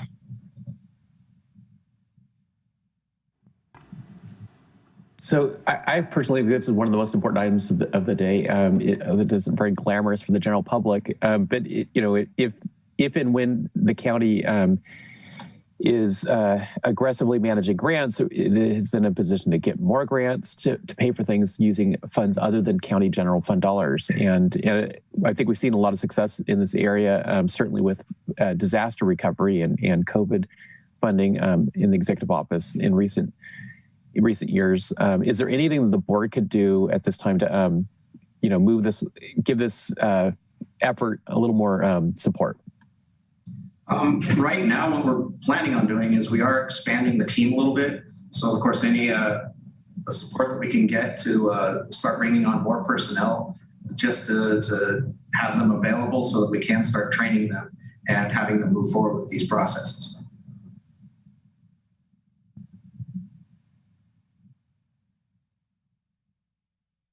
Okay. Other than saying good job, what else would the board like to do? I would like to support you on moving this forward formally. I would as well. It's really clear that that the way government funding is going is contracts and grants, and I think that we need to be really proficient as a county in managing contracts and grants and tracking them. It's a major function for the fiscal office.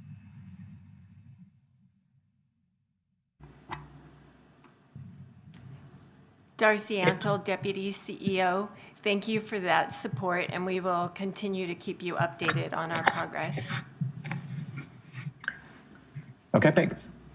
Next.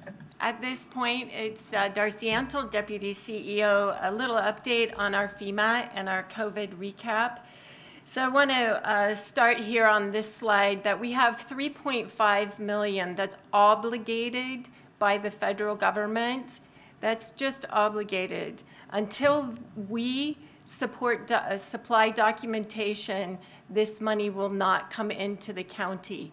And one of the biggest lifts that disaster recovery currently has is tying out a 214 form, which is a form we all fill out daily by hour for the work that we're doing in a disaster.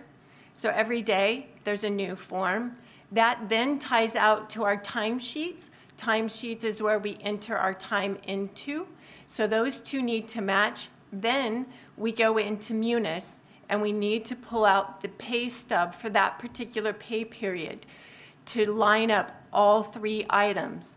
So if there's 8 hours of overtime on the 214, there needs to be 8 hours of overtime on the timesheets, and then that needs to be reflected in the pay stub of each individual employee. This is very labor intensive, and the federal government will not reimburse us until all three items match up. And so it's, again, I just want to emphasize that this is labor intensive, it's person by person, and to date we have over 120,000 hours committed to COVID. So again, no payout until the documentation is aligned. If you look at the next line item, you can see we have been awarded, we have received into the county 1.6 million, and this is for the works of Great Plates. Great Plates is the senior feeding program from those that are isolated at home.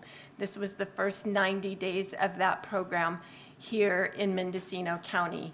We have submitted the next 90 days for the 2.4 million, but again, that is submitted. That requires invoicing from the restaurants to the county. The county needs to prove that they paid the restaurants, and then we send all that documentation in to FEMA for reimbursement. The new administration announced in January that it's moved to 100% of payment for eligible expense January 1 of 2020 through September of 2021. That's on FEMA eligible projects. Next slide, please.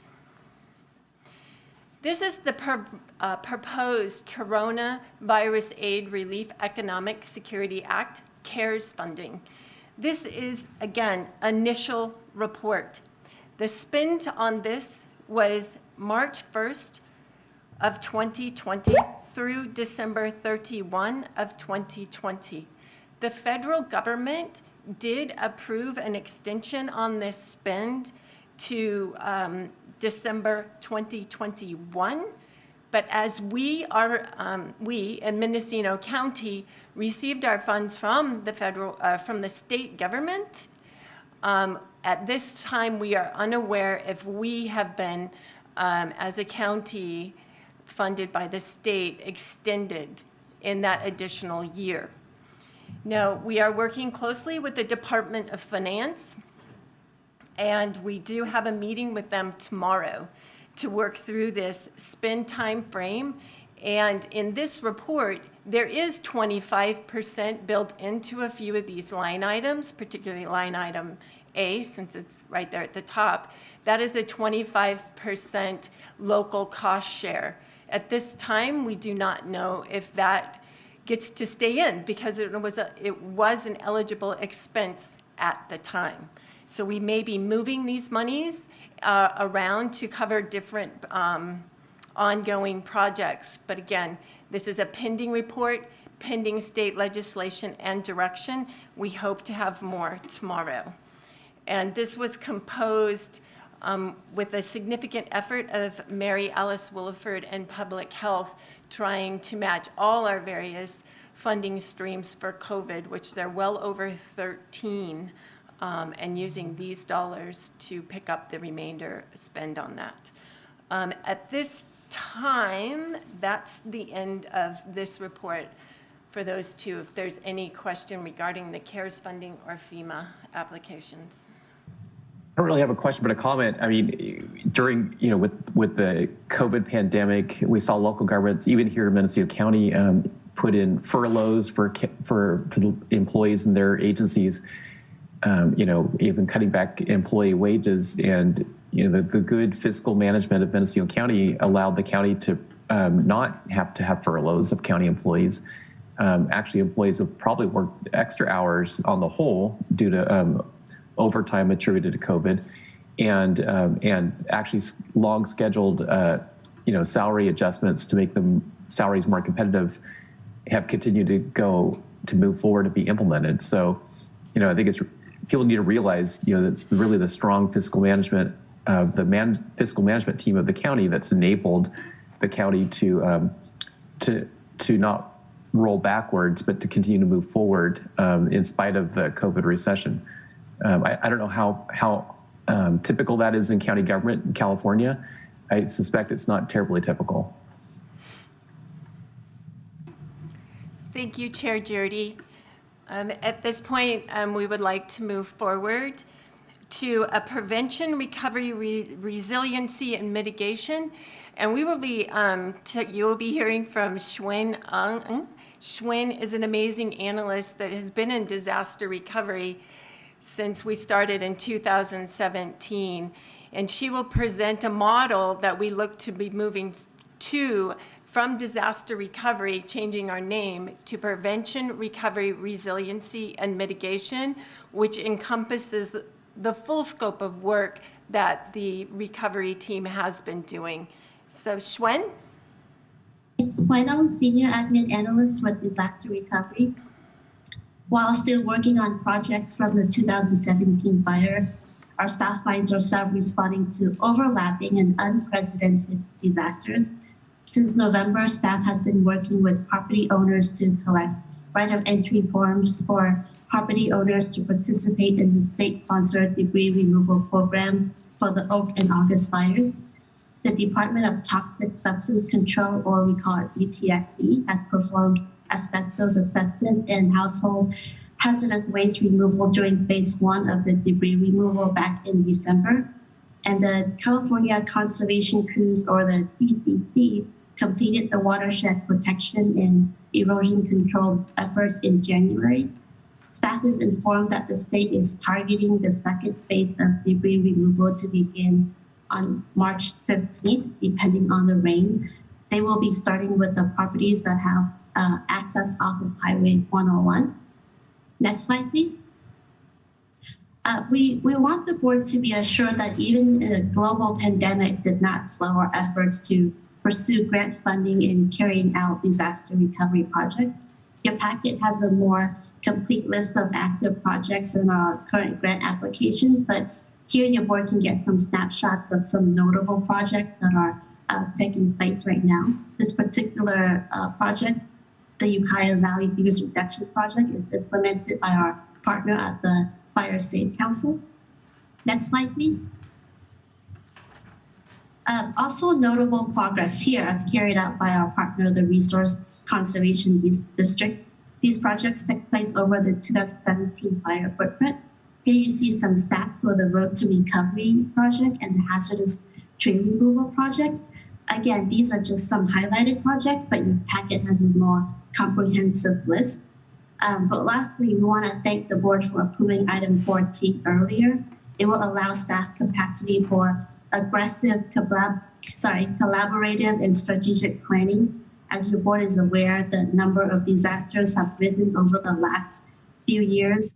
We as our county and our residents have witnessed those unprecedented disasters firsthand. And unfortunately, we can only expect those extreme weather events to be more frequent.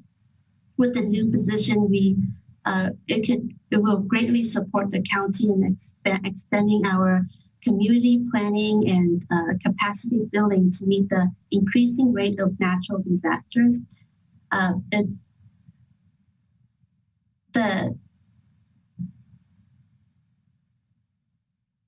ability of our community to accelerate our recovery process begins with our efforts in pre-disaster preparedness.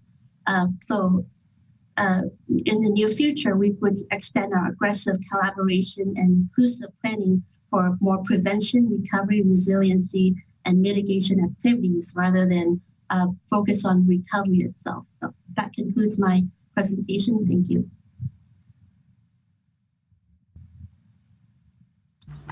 Okay. Supervisor Darcy Antle, Deputy CEO, we will be turning over for a brief review of departmental review by Tim Holman. Before you go, Supervisor Hashtag had raised his hand earlier, and I want to make sure he gets a chance to speak up. Thank you, Chair Jurdy. This is a question for Deputy CEO Antle. So with 100% reimbursement now of the $6 million you say that is pending, how's that affect the bottom line for the county? So should we expect this $6 million that wasn't budgeted, or 25% of that, or how is that going to work?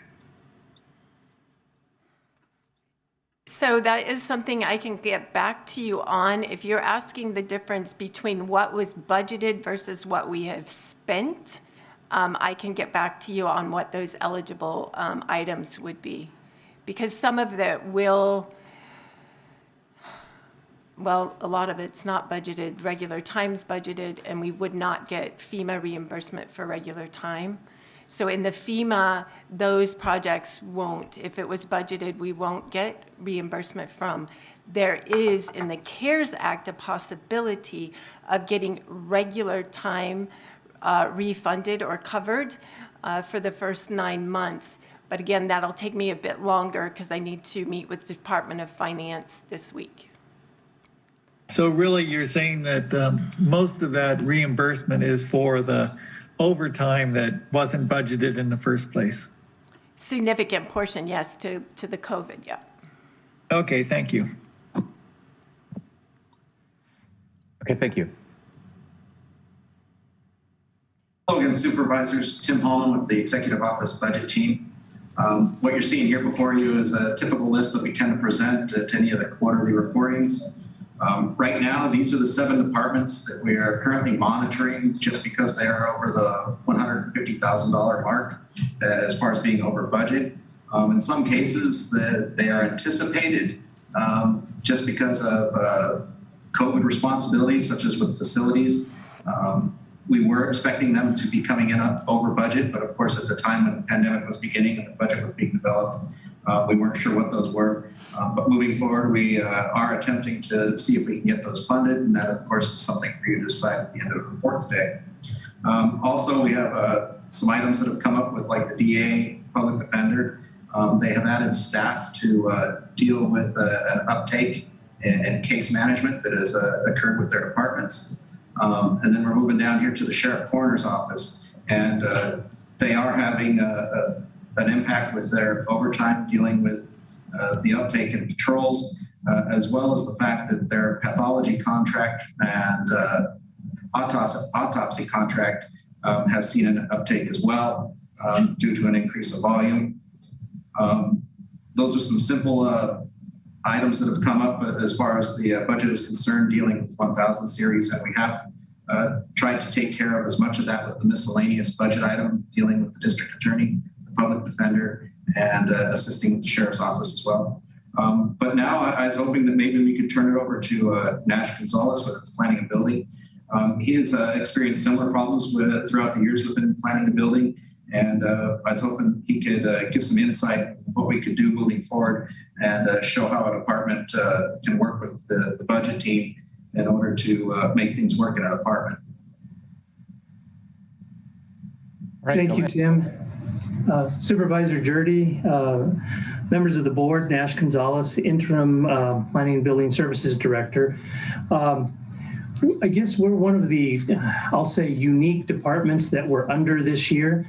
And I really want to provide the board with a little bit of a background here. So since appointed as interim director, I've been working with staff in the department and have discovered that we've had several vacancies in the department that could have been filled but weren't.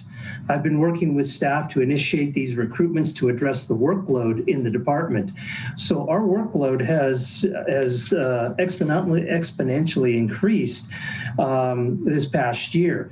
And so what we've seen is a number of complex planning projects that have come in, an increase in building permits, specifically a number of remodels and new construction as a result of fire rebuilds, again, not necessarily attributed to the Redwood Valley complex or the Willits Oak Fire or the Covelo August Fire, but these are fires in general that we're seeing throughout the county. All I can say is that positions could have been filled, but they weren't by my predecessor. And so what we're doing is we're trying to mitigate the workload right now. So as I've mentioned before to the board members, is I'm currently trying to look at addressing many of these issues within the department at this time.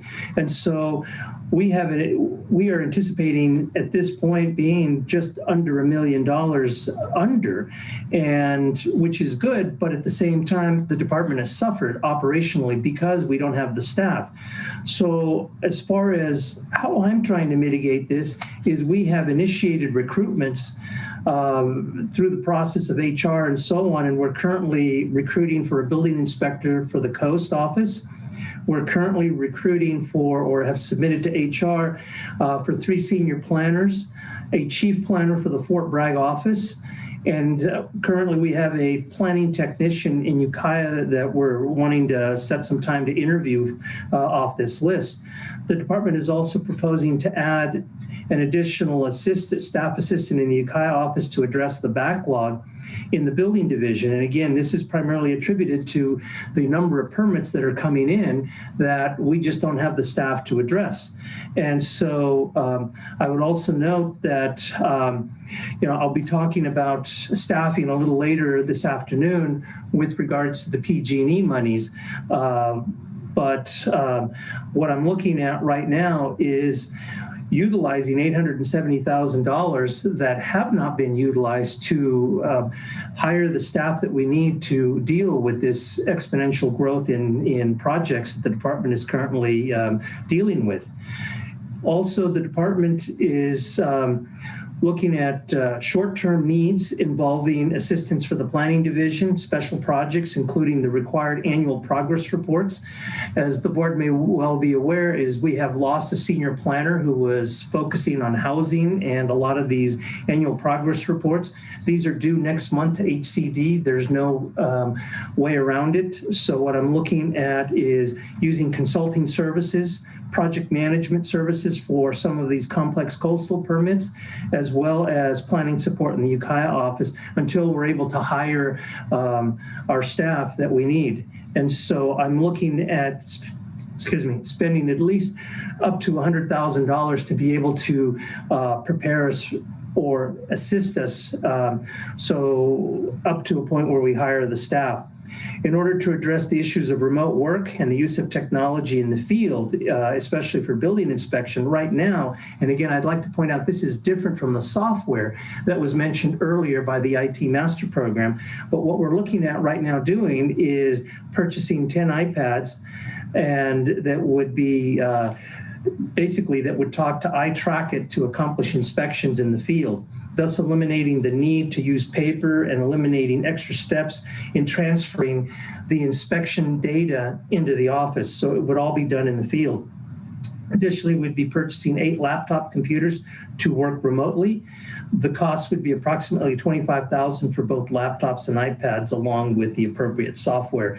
And basically, this is so we can accomplish the work that we need to do today. So basically, what I'm looking at is utilizing $995,000 at this point in time.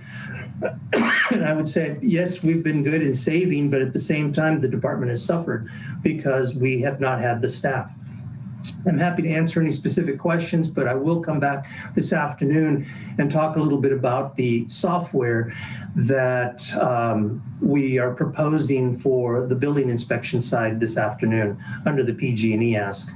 But as far as the current budget, I'm happy to answer any questions.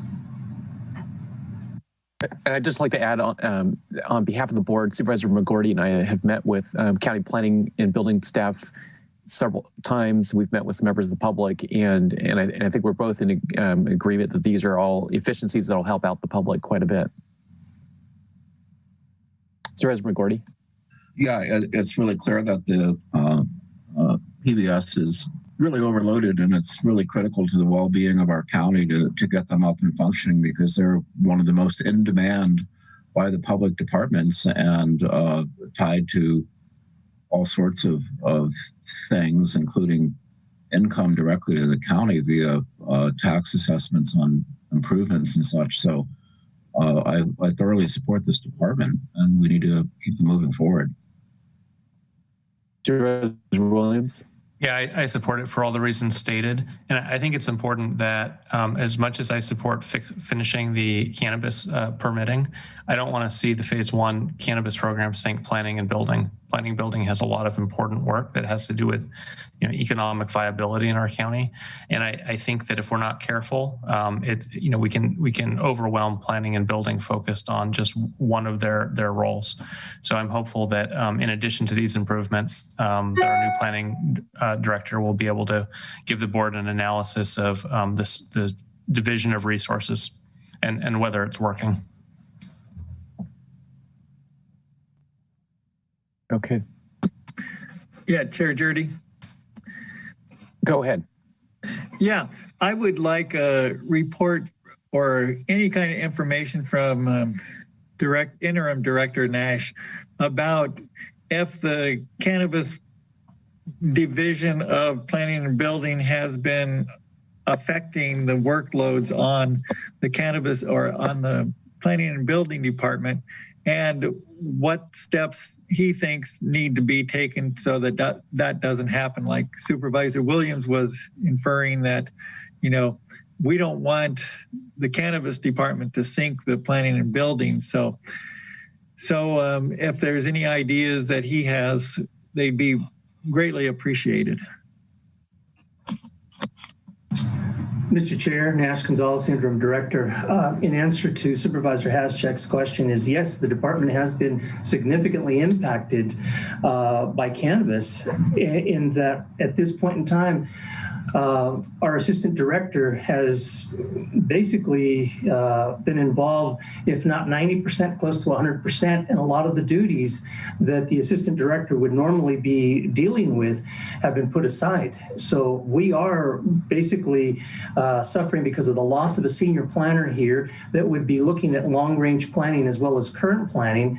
And although I have appointed an interim senior planner, this is still a significant impact to the department. Without the assistant director involved on a day-to-day basis with planning staff, it is a big hit. So I would suggest that the sooner we have a cannabis manager and a lot of those duties are shifted off the assistant director, the better.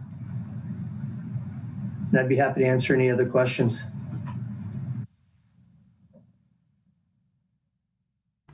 Okay, I'm not seeing any additional questions at this time. Thank you, Nash. Darcy Antle, Deputy CEO. So at this point, we can take a look at attachment B, and we ask that you accept our mid-year report, accept attachments A and B. A is a net zero attachments, and then adopt the resolution amending the current year budget. This is attachment B that's in your packet as well, and you can see the spending options there that we're recommending.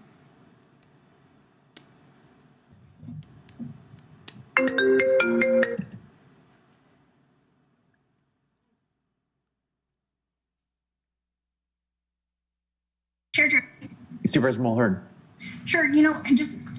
I apologize. Going back for a second on the overtime for the other departments, we heard from planning and building about how they were adapting, but being new to the board, I realized that several of the departments, including the sheriff's office, runs overtime quite a bit. And so can we have a brief conversation about how to mitigate that in the future as far as our budget planning?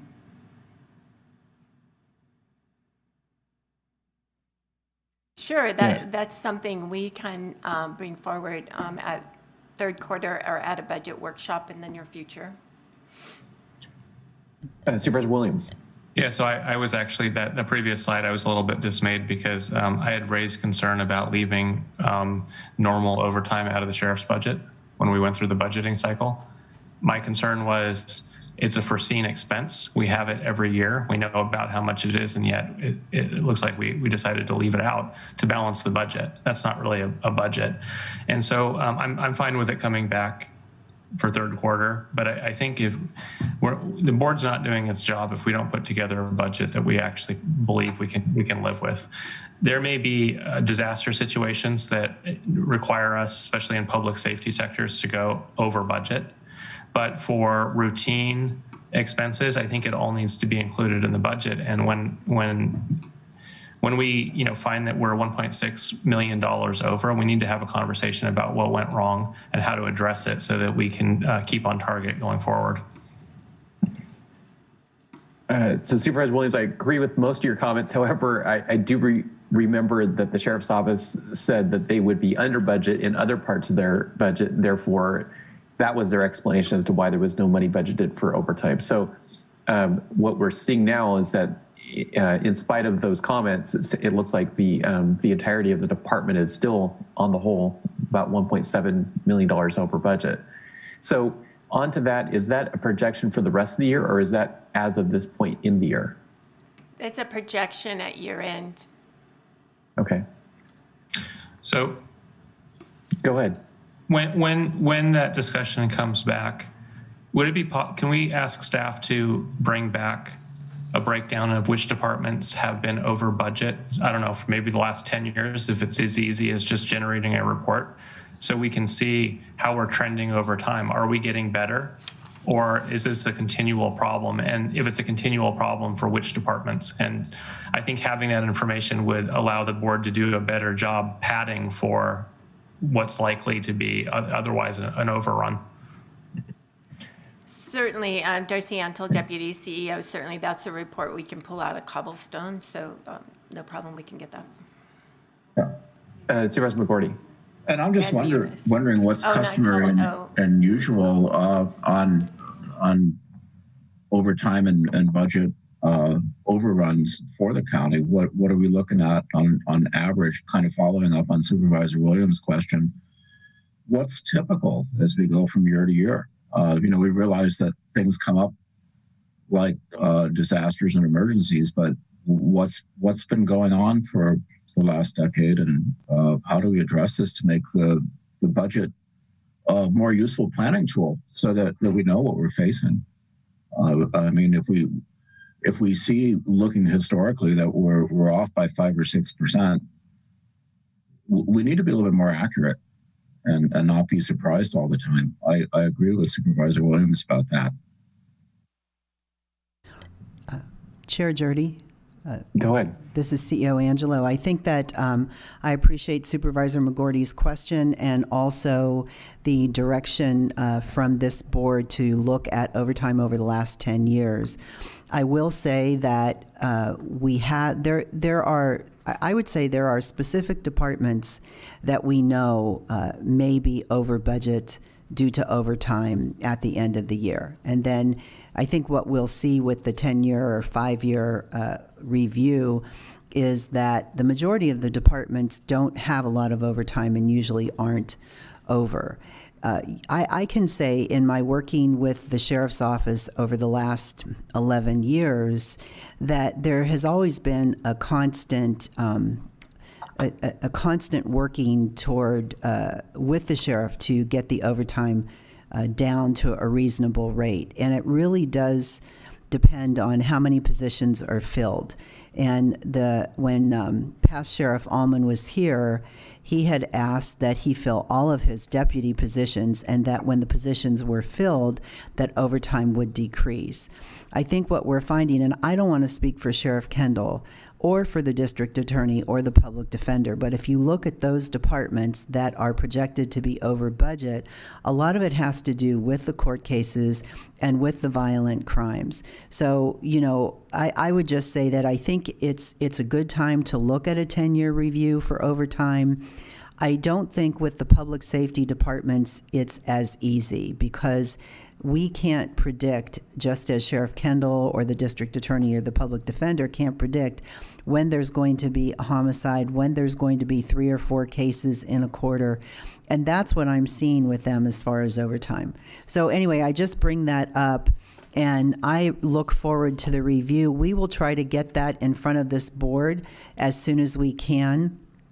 To really, because this will assist us not only with the review of this year's budget, but also with the development of next year's budget. And again, this board's direction was a strategic plan this year. And so what we are looking at this year is the budget following the strategy, not the strategy following the budget. So we'll try to get that in front of you. But just please be aware that overtime is really, really an unknown, particularly for public safety. Thank you. And we're at mid-year recommendations, Chair Jurdy, which is slide 21, and I think Deputy CEO Darcy Antle talked about attachment A and B. And just to just go over this very briefly and then turn it back over to you, Chair Jurdy, either for public comment or board discussion, we are asking the board to accept the fiscal year 2021 mid-year report. We have gotten a series of directives that I think will really help us in developing the budget going forward and also managing this budget. We are asking to accept the adjustments, and Deputy CEO Darcy Antle has attachment B up here. Attachment A is a 0 fund balance, and adopt the resolution as we do, which legally we must ask you to adopt the resolution amending the current fiscal year 2021 adopted budget. So those are the recommendations for this mid-year report. Thank you. Thank you. Supervisor Williams? Yeah, for clarification, the last directive wasn't for staff to bring back overtime overages. It was to bring back actual relative to budget. Which departments have been able to maintain within budget, which have run over, and both how often and how much. And if, you know, I would agree, public safety, it's very hard not knowing what the incidents will be, but if you have a department that every year is running over more than $1 million, something's wrong with the budgeting. We should be able to look at that and say, hey, next year we're going to need an extra $1 or $2 million in that category. And I think it's the board's job to be honest about what we believe we will actually spend. The idea that we under budget and then we expect the auditor to find money to balance it, not the best budgeting model. And with that, I would move the recommended action. Chair Jurdy, before you do that, I just want to be clear because I think I have misstated this. So the direction that we got is to direct staff to bring back informational report on which departments have been routinely over budget, specifically due to overtime in the previous 5 to 10 years. I want to make sure that's accurate. And based on what Supervisor Williams said, I may not be accurate there. With actual relative to budgeted. So maybe a chart of how much were we over or under by department over the past decade. Yeah, so what the budgeted amount was and what the actual was. Is that what you're asking for, Supervisor Williams? Yes. Okay, great. Thank you. And I think we need to do public comment before, well, I guess we could do the motion first, but thank you. Well, we do have a motion on the table. Is there a second? I'll second. Okay. I'd now like to go to public comment. There are no public comments for this item. Okay. All right. Any more board comments? Chair Judy, I was seeking clarification about the alternate care site. It is part of the motion to approve the $250,000. So before we move forward, I need to understand more about that. I would hate to not be able to vote on the mid-year budget because of that one item. Okay, so we're prepared to talk about that item.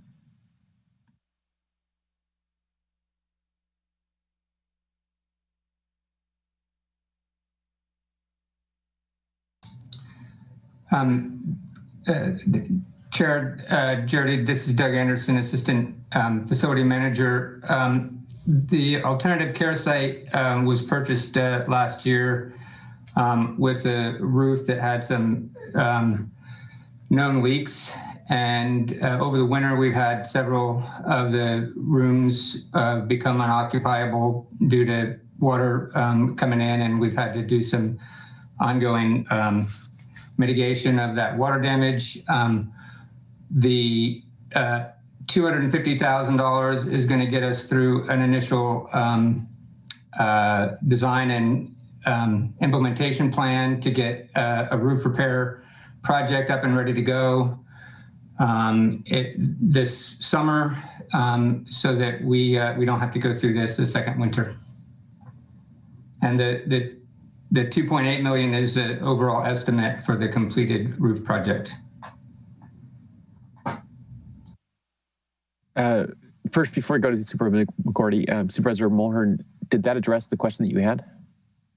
No. Okay. The question that I had is, what is the ultimate occupancy and use of the building? Before we invest any more money in this project, what is the ultimate occupancy and use of the building? Chair Jurdy, this is CO Angelo. If I could answer that question for Supervisor Mulhern. Yeah, go ahead. Thank you. Just as a recap, this building was purchased with state and federal dollars, and it was purchased as an alternative care site for isolation and quarantine. So there was no general fund, no county money that went into the purchase of this building.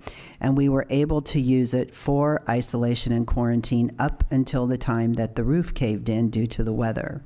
So at this point, it is recommended that the building stay vacant so that we could make any repairs or not make any repairs, depending on this board. There is no ultimate decision for the use of this building right now. And the reason for that is we have not brought this building forward because we were using it for isolation and quarantine and anticipating that we would need to do that throughout the rest of this year.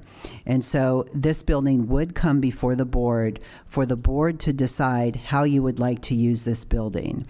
And at this point, this was something that we did not anticipate with the roof caving in. We knew that if we were going to use this building for any type of service, that we would have to follow state guidelines and most likely have to fix the roof or have to replace the roof. We didn't know that it would get, as it did, that it would basically cave in. So going forward, if this board wants to utilize this building, which essentially we got for free, for any service, whatever service, any health and human services service or any type of facility, we have to fix the roof. If this board doesn't want to use the building for anything, then, we don't have to fix the roof. Given there are so many areas of need within this county and so many services that are needed, when we had the good fortune of getting the money to purchase this building, it wasn't about we're going to purchase this building and this is what we're going to do. We were one of the first counties in the state to move forward with an alternate care site. So that's what we were really pleased about. So going forward, this board has an item that you will be looking at, Measure B, I believe on March 22nd. We could bring this building back as part of the Measure B discussion or any discussion you want. But given that it was isolation and quarantine for the rest of the year, there was no hurry to move the Whitmore building up in priority. At this point, we've been trying to find a building for a PUF with Measure B, and we have been unsuccessful. So we could either bring this forward on March 22nd, we could wait and not bring it forward. We'll take direction from the board. There is no final plan on this building. There are multiple needs and many ways this building could be used to serve the 90,000 people in this county.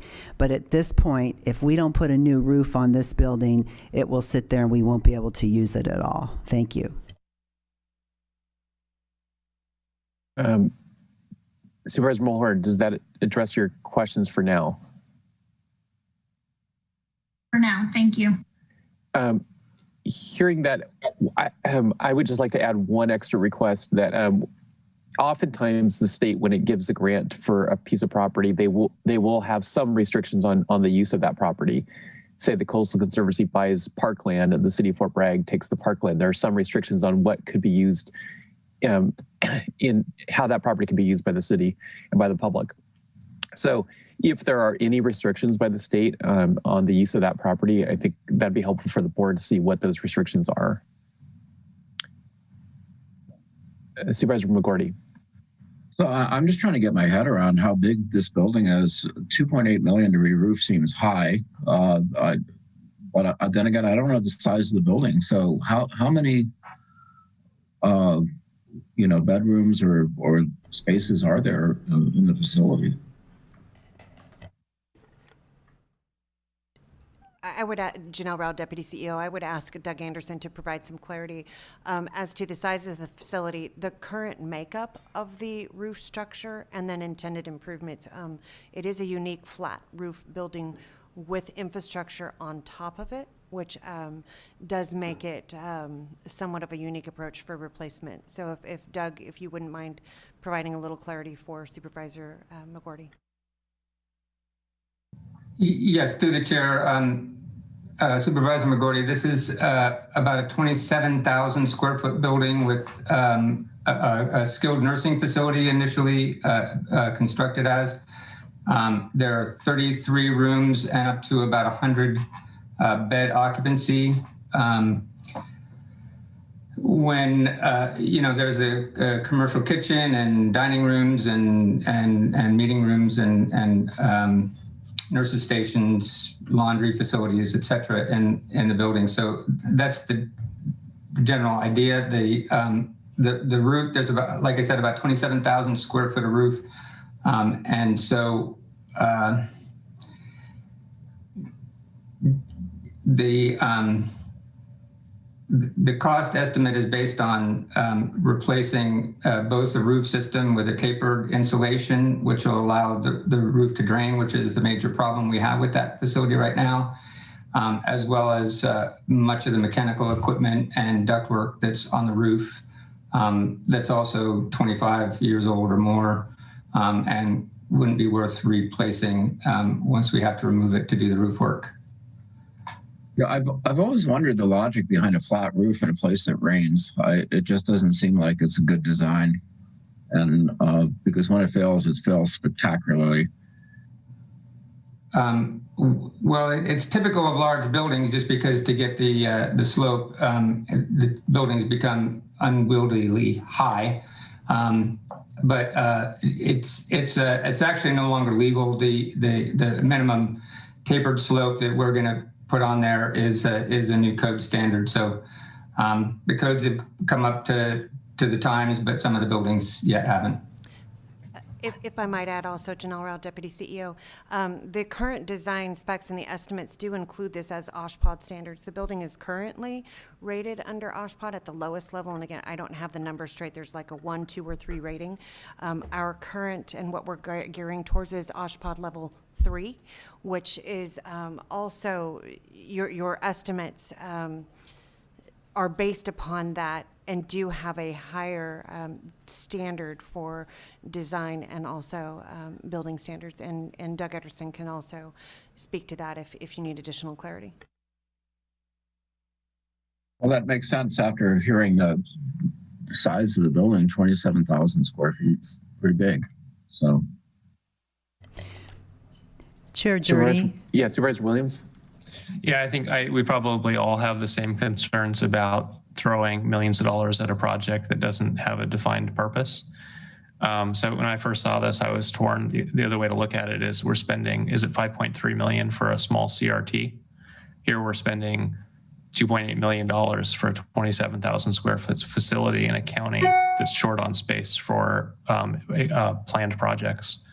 So, when you look at per square foot, if this is the only major repair we have to do, it's a bargain. And, I think the board needs to have a discussion about which project is appropriate in this location. If it turns out none are and we liquidate it, it's probably better to liquidate it with a roof than have more deterioration from water pouring in. Chair Jurdy. This is CEO Angelo. I apologize with the screen. I can't see if somebody else is willing to wants to speak, and I apologize if I'm speaking over a supervisor. I absolutely don't mean to do that. Again, what I'd like to say is that March 22nd, which is our Monday meeting, if I have my dates right, this board does want to talk about Measure B. We absolutely can bring the Whitmore building into this board on that date if you would like. Again, I would like to say that one, this building at this point in time has only been used for isolation and quarantine. That is the money that paid for this building. There is no county dollars in this building. There is no general fund in this building. And when we purchased this building, we purchased this building for under the cost because we knew that we would need a new roof.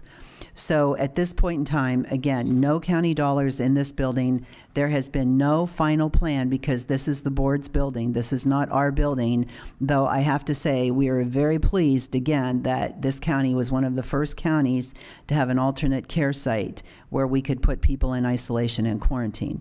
So if this board would like to discuss this sooner rather than later, then we're absolutely fine with that, and we could bring it forward at the next meeting. At this point, for every month that we wait for this board to make a decision on whether you want to fix the roof or not, adds time on the back end. And from the time we would get the approval for money to move forward to fix the roof, it could take a year to fix the roof. So that's why it is important for this board to decide if you want to move forward or not. And given that there are so many needs, whether it's mental health services, whether it's homeless services, whether it's alcohol and drug services, I would really ask that this board take a look at this as soon as you can on March 22nd, if possible. Thank you. So looking at the board, are we prepared to, well, we have a separate item on that consent calendar item that we'll have to deal with. So we do have a motion to approve the mid-year budget review items. Do we have any other public comment on this item? I know I called for that once before.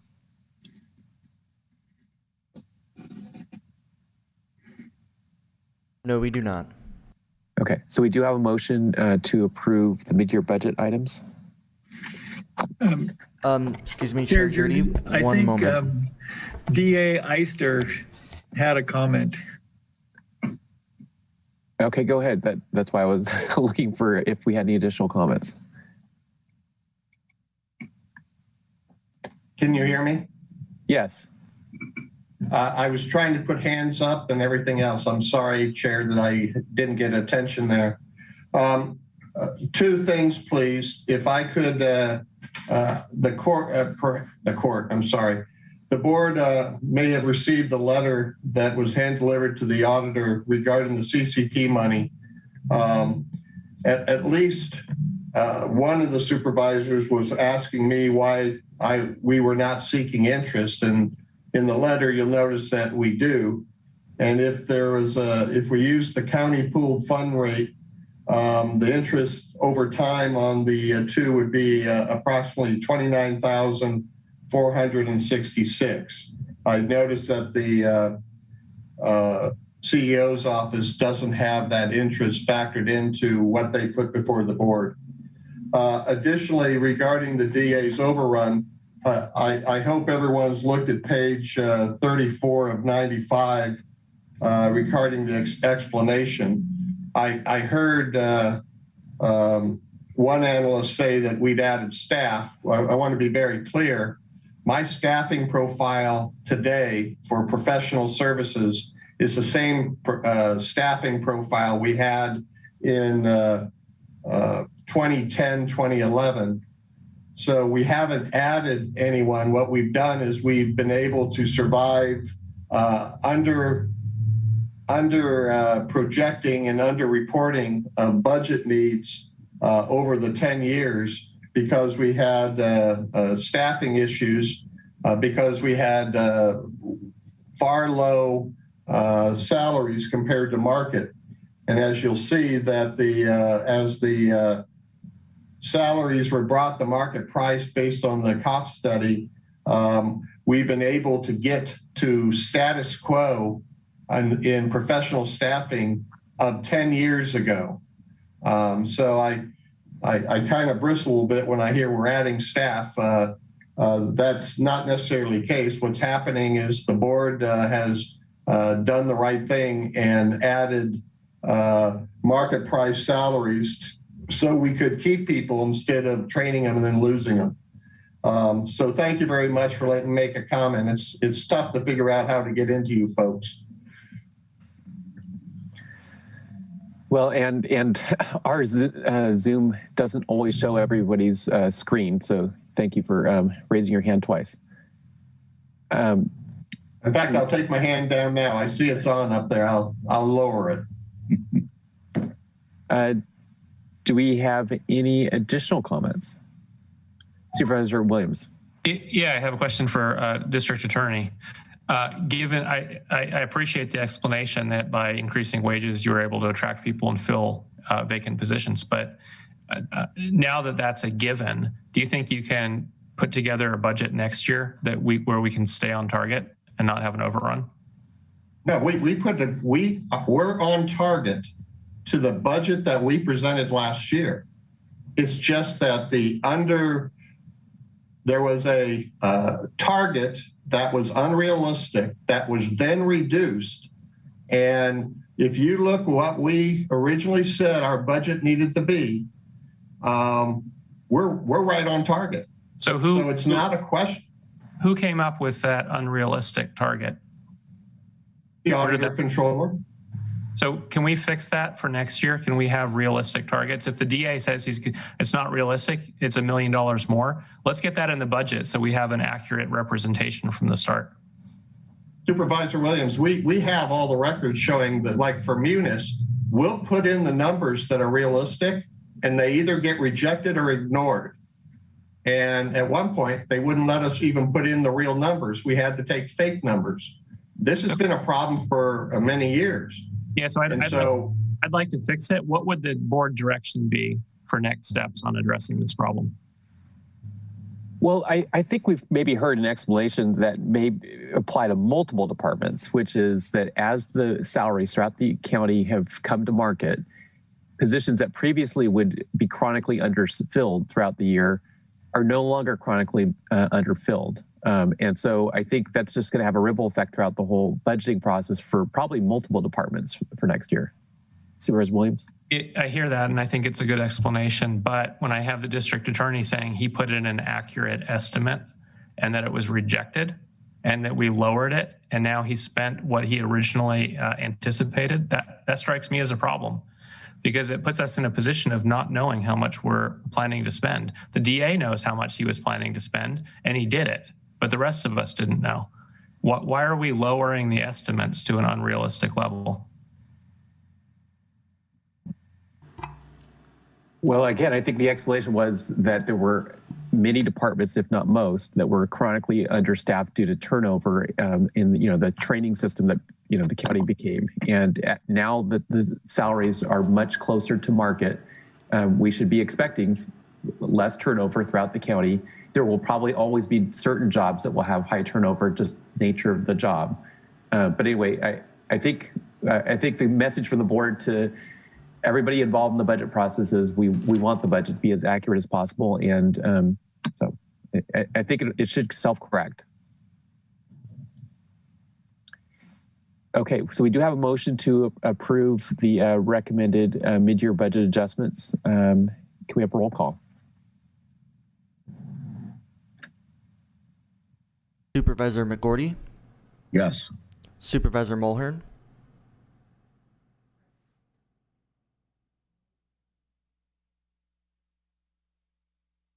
Supervisor Mulhern? Yes. Supervisor Hashak? Yes. Chair Jurdy? Yes. And Supervisor Williams? Yes. The motion carries unanimously.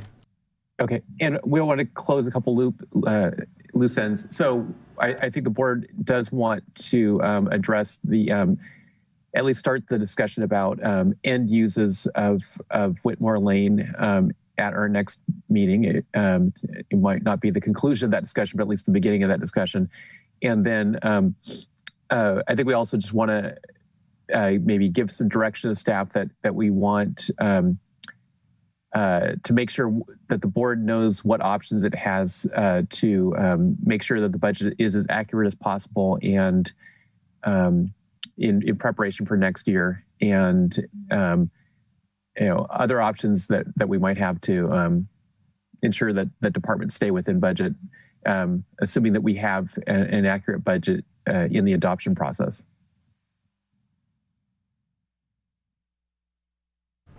Okay, seeing some nodding heads. Go ahead.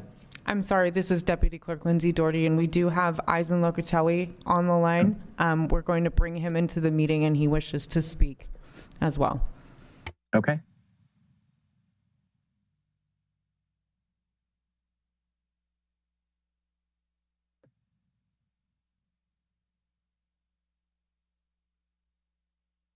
Hey, good afternoon, board. Can you all hear me? Yes. Sorry, I had my hand raised probably just as DA Eister did. Wasn't able to get in, and you've already taken your vote, but I was going to do a similar explanation that the district attorney already gave you. So it isn't an overtime overage for probation. We were on that list as well. It was underfunding to start with. We had our projection almost spot on. Whether it's the 1000 series costing us more, as you all know, the COP study, and it's in the budgeted narratives. It's out there for everybody to read of why we're over. And it's also a shortage on revenues, and I'll be coming back before the board with a further explanation on AB 1869 and how that's going to affect a lot of the public safety departments on revenues that the state passed last year that is beginning to impact a lot of the criminal justice partners. But there's really three separate reasons for an overage in probation alone, and it was just underfunding, not enough revenues coming in, and then the shortage out of CCP, which was unexpected. That's causing us to be over. We don't run an overtime budget that's more than about 30,000 for the entire year. And with that, I'll cede my time. Okay. Well, thanks, Chief Locatelli. Okay. Well, we are a bit overdue for our closed session, so maybe we'll go into closed session at 1 o'clock.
We are all back in open session, and I'd like County Council to report out of our closed session items. Thank you, Mr. Chair. The board met in closed session and discussed item 9B and received information. As to item 9C, the board met with its negotiators and was informed that the property is no longer available for purchase and is thus not further pursuing the matter. As to item 9.8B, the board met and continued that item along with every remaining item on the closed session agenda until the end of the day. All right, thank you. On my agenda, the next thing we would have is the discussion of 5E, which is the PG&E funds. Are we going, does staff want to go to that one next, or they want to go to the item that was not dealt with in the morning, which was the property with rural community housings? Chair Jurdy, this is CEO Angelo. We would like to go to the PG&E item as we think it's a lengthier item, if you please. Sounds good to me. Okay, if you're ready, we'll go ahead and start then. Thank you. Okay, this is the first of the Pacific Gas and Electric funding workshop, and I would like to make a clarification for this board and also for members of the public that we know we received this money last year. The discussion on the PG&E money never came to the board last year. The reason for that is that we had to identify what of the 22 plus million needed to go where. And we wanted to make sure legally that when we came to the board with the 22 million, that we knew exactly how much the board had and if there were any requirements on spending of those dollars. So with everything that occurred last year between the executive office and the auditor's office and county council, it took a couple months. And the closer we got to the end of 2020, the greater the opportunity to wait until the new board was seated and bring in the $22 million to the new board, knowing that this is the board going forward, at least for the next 4 years, but most likely longer, that will be living with the decisions that the board makes regarding the $22 million. So you are getting your first presentation on the PG&E funding today. Along with that, we have all received multiple emails from members of the public, some regarding the sheriff's letter and his request, and some, of course, from the communities of Redwood Valley and Potter Valley. I would like to say that the information in this workshop is just that, it's information. The board has not made any decisions. The board has not said what to put in this presentation, what not to put in this presentation. So for those that think that the board is spending this money in a manner that they would not want the board to spend it, the fact is the board has made no decisions on this money yet because they have not received any information from staff yet. So today is the first presentation on PG&E funding. The expectation is that we will present the information we have and that the Board of Supervisors will give staff direction. What direction they would like us to go, what information they would like us to bring back, and any other additional directives that the board would like to give. We don't expect the board to make decisions today on this $22 million. This is one-time money, and it's a windfall. And we don't usually get a sum of $22 million as one-time dollars. So we understand as staff the importance of this decision for the Board of Supervisors. So throughout this presentation, we will take direction from you as to what information you would like us to bring back for the next presentation on the PG&E funding, and when that presentation will be and how you want to proceed.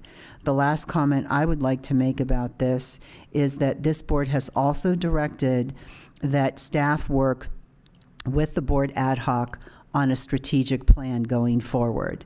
And just as we talked about this morning with the mid-year budget, we believe that what this board is directing at this point in time is that we develop a strategic plan this year and that the budget follow the strategic plan. In this county, we have always had everything follow the budget. So this will be a sea change. We have a budget now that we can work with, and now the time is right for the board to develop a strategic plan. So we're very appreciative of the fact that we are ready to bring this information forward today. Again, no decisions have been made by this board so far. This board doesn't have enough information from us. We need to know what else the board would like. So with that, the presentation outline, talk a little bit about the background, the funding source, and you can see the recovery projects that we're working on, reserves, and proposed funding options. And again, proposed funding options are just that, so that there's some framework as to what you would like to do.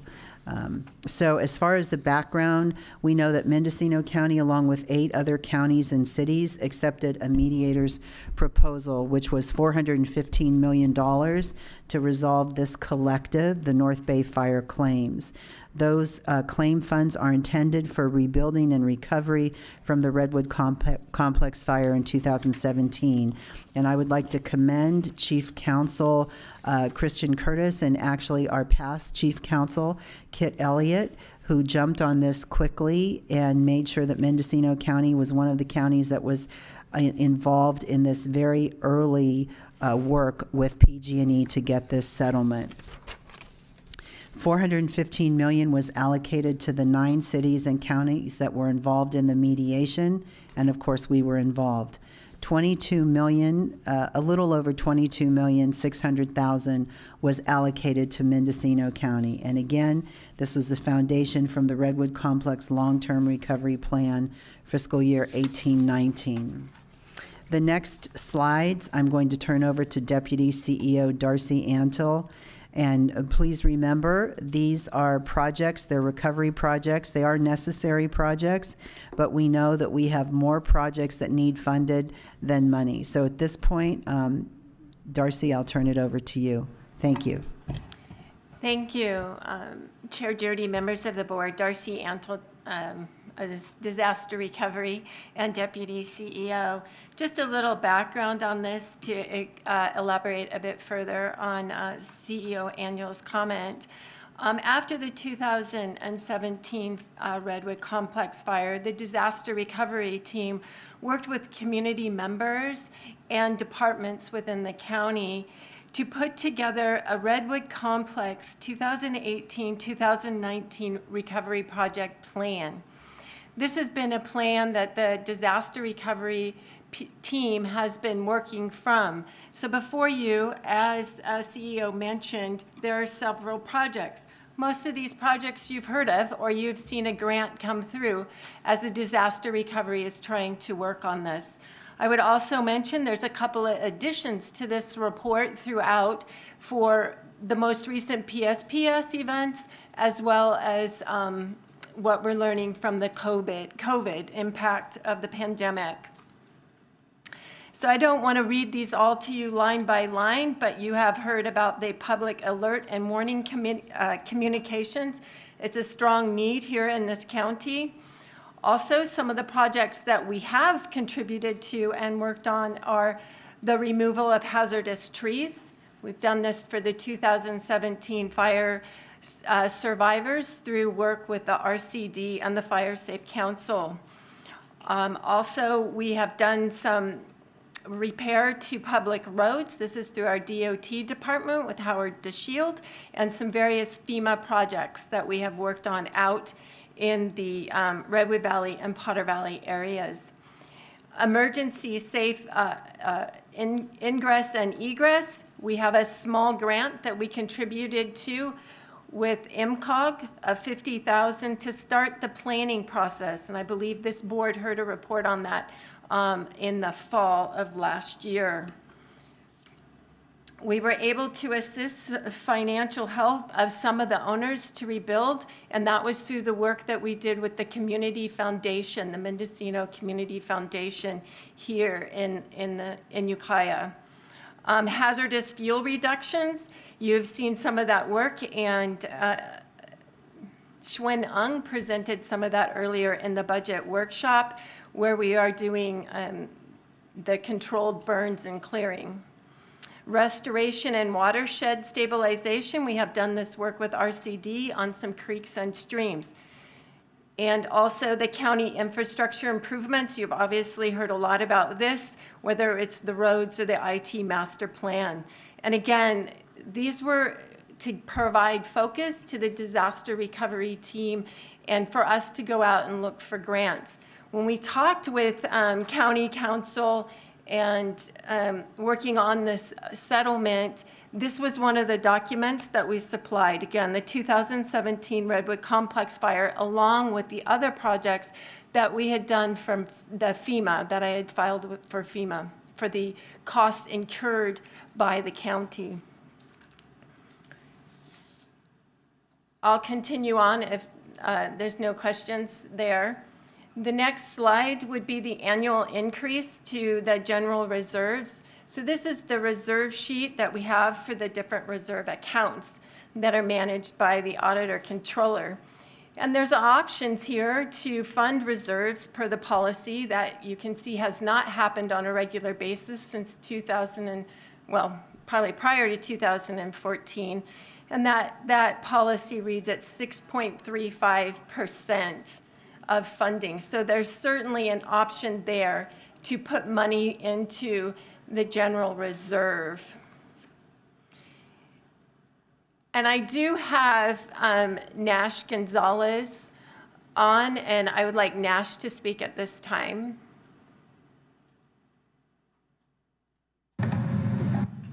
Good afternoon, members of the board, Chair Jurdy. Thank you, Darcy.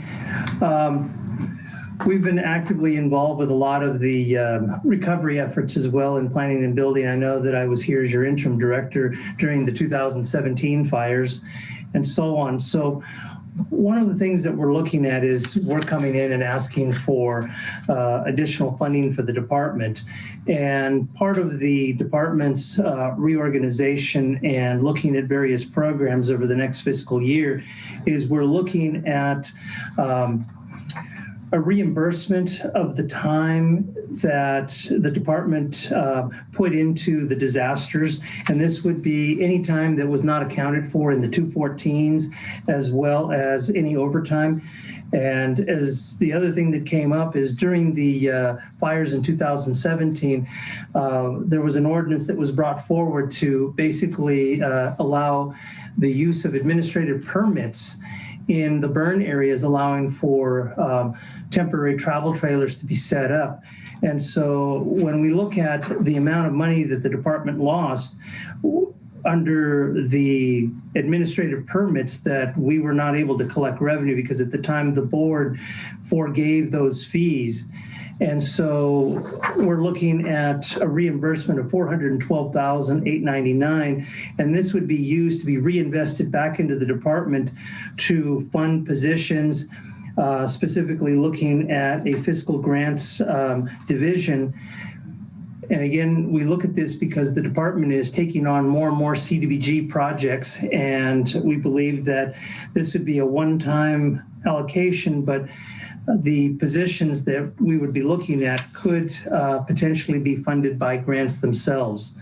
The next thing that I would like to discuss is that we are also looking at an ask of approximately $800,000 for a complete remodel of the department, or I would say it's not a complete one, but it would include the removal of walls, creation of mapping GIS work area, plans examination room, and so on.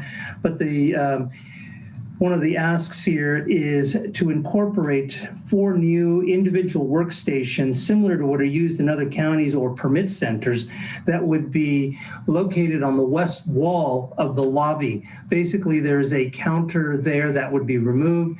This ask would cover any IT. It would look at facilities modifications, The stations, the concept of the stations is very similar to what I brought before the board back in 2011 to implement a model that would have made the department more efficient to do a one-stop permit center. So this, again, I could bring back more information at a later date, but I am looking at 4 stations that would provide an operator for planning, environmental health, the fire agencies, and the building department to work collaboratively as a team to be able to process and facilitate permits through the process much quicker. The other thing that has come up, and we've been inundated with numerous calls for vehicle abatement services of non-operating vehicles and recreational vehicles throughout the county, more so in the Covelo area most recently. So the current AVA program does not provide funding for the removal of a lot of these vehicles from private property. What I'm proposing is a one-time allocation of up to $900,000 that we could use for a private property amnesty program, because what ends up happening is a lot of these vehicles stay on private property, or they may end up being dragged onto the public right-of-ways. State law does not allow us to remove vehicles from private properties. And again, the amnesty program would work similar to some of the programs that I instituted back in 2009, 2010, where we could remove vehicles at various locations around the county. Unfortunately, because of how the AVA program is structured at the state level, we are not allowed to remove these from private property. So with that said, we've done a preliminary inventory. There are approximately 925 non-operating vehicles and recreational vehicles throughout the county. And we are using a number based on the current AVA contract. Again, this is something we would have to explore and look at multiple contractors, but the cost to remove all of these vehicles throughout the county at this point would range anywhere from $850,000 to $900,000. So this is a one-time ask. We believe that if we're granted the funds, we can initiate the process and start the removal as soon as July 1st. The next thing that the department is requesting is a one-time investment in plan check software to be able to do electronic plan check and reduce the level of paper coming into the department. This would allow for the public to submit PDF plans for plan checking, and would also allow for software to integrate with the existing department's Track-It system. The intent would be to roll out this system over a 12 to 18 month period to accustom the public to do online plan submittals. This would essentially allow us to work in this virtual environment and continue to work in such a way to reduce paper coming into the department. This would account for up to $50,000. And again, this is a request through the PG&E funds, but it would also integrate with the IT folks so that we would work with them very closely on this. And then the last ask would be 2 new additional vehicle purchases, a truck and an SUV for code enforcement. And this is at a cost of $68,000. So basically what I'm looking at in summary is a reimbursement of the admin permits and staff time related to the disasters of $412,899. Facilities modifications, remodels, permit stations. We're looking at additionally the cost to factor in telecommunication install, $800,000. Vehicle purchase for code enforcement, $68,000. A one-time vehicle abatement amnesty program, $900,000. The purchase of hardware, software, and training for Plan Check Bluebeam, $50,000. And then IT updates for the department for monies to be devoted for infrastructure needs to assist the department for everything from online permitting to additional hardware, software. Over the next couple of years, we're looking at $350,000. And then to be able to do plan check, we would need large monitors, I would say in the range of 43-inch or larger. We're looking at a cost of about $10,000. And then what we've also looked at is additional staff in code enforcement, which is an administrative person at $78,000, a senior program manager at $130,000, and a halftime analyst at $45,000. These would be positions that would be ongoing, but we are looking at the reinvestment of the admin permit monies to go into these positions, and then we would look at trying to fund these positions through code enforcement abatement fees and any grants that are applicable. So we're looking at a $2,844,533 ask at this point in time. And that would be to enhance the services in the department. And I'd be happy to answer any questions. And Adrian Thompson is present as well, who has helped me put together a lot of this background information. I have a question. This is one-time funds, and I'm not against. I think we should consider creating some staff positions where they're strategically needed. But I think if we were to make that commitment, I think we should make the commitment for like a 5-year period. So, I mean, I can't imagine why would someone take a job if it's only funded for 1 year. And if it's important enough to fund it, it's important enough to fund it for several years. So on your total 2.8 million, is that just including for those 3 positions, 2.5 positions, just a 1-year allocation for those positions? Supervisor Jurdy, members of the board, yes, it does. So again, maybe there are other funds that would come in over time to pay for those positions, but I think there should be some sort of commitment by the county that if we're going to create a position where we're going to fund it for at least 3 or 5 years myself. If the department were to receive the funding, we're looking at $1.2 million for 5 years for those positions. And basically what we're looking at right now is if the $412,000 is reinvested back into the department, then these 3 positions that I'm looking at, we're looking at an annual cost of $253,000 at this point in time. But if we were to look at the 5 years, we're looking at $1,268,170 to be exact. Okay, thanks. That's a lot of numbers to be hearing verbally. Other board members, questions, comments? Supervisor Hashak. Yes, thank you, Chair Jurdy. Director Nash, we've heard a lot about the satellite imagery, and you don't include that in your wish list. So, what are your thoughts about that? And how, if we decided to go in that direction, is it possible to fund it? If I may, through the chair, Supervisor Haschak, the department has not considered that due to the large cost to implement such type of a program, approximately $3 million to get going. We're basically looking at an ask that would basically enhance, and as Supervisor Jurdy has pointed out, I think he was going to say strategically. Supervisors, we just had this is Deputy Clerk Lindsay Doherty. We're having a slight technological glitch. Just give us 1 moment to get it ironed out here. Thank you for your patience.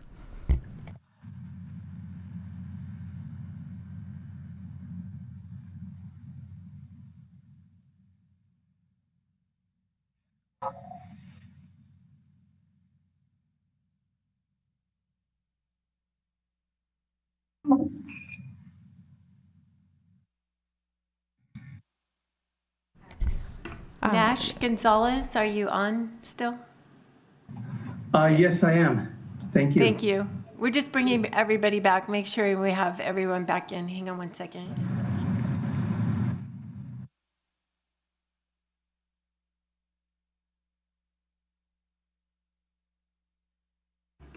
So Darcy Antle, Deputy CEO, we are all back. If you have no further questions for Nash Gonzalez or Supervisor Hashak, are you on?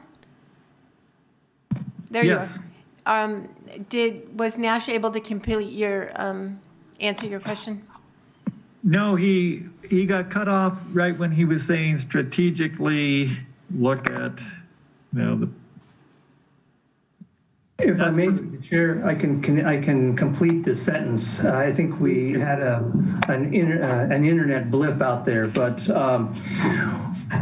The question that was asked by Supervisor Haschek was, did the costs that I brought in, or the numbers that I mentioned, did that include the satellite imagery? And the answer is no. We concentrated on strategic positions and strategic programs in the department to address a lot of the ongoing workload and increased workload, and trying to anticipate the future of both workload and the needs of the department. As far as satellite imagery, I think that's a bigger discussion between the sheriff and code enforcement. And again, the cost to do such a thing at this point in time, we're estimating around $3 million. So that's one of the reasons why we did not come in and ask for that. Okay, thank you. Any board questions or comments? Mr. Chair. Go ahead. When reviewing this agenda item, I think myself and many people in the community were surprised to see the list that came forward.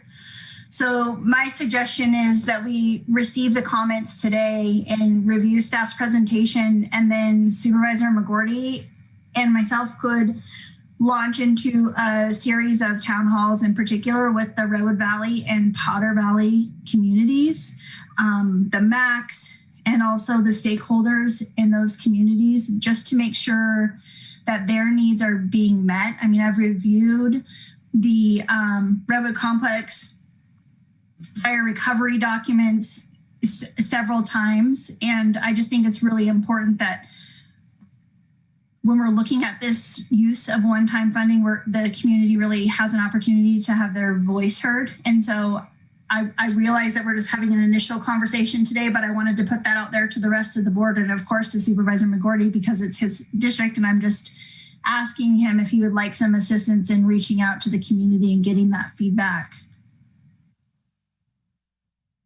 So I'd like to respond, and the answer is definitely yes. So as I think about this money, to me, it's a legacy for this board, and the process that we go through to make decisions is going to be really, really critical.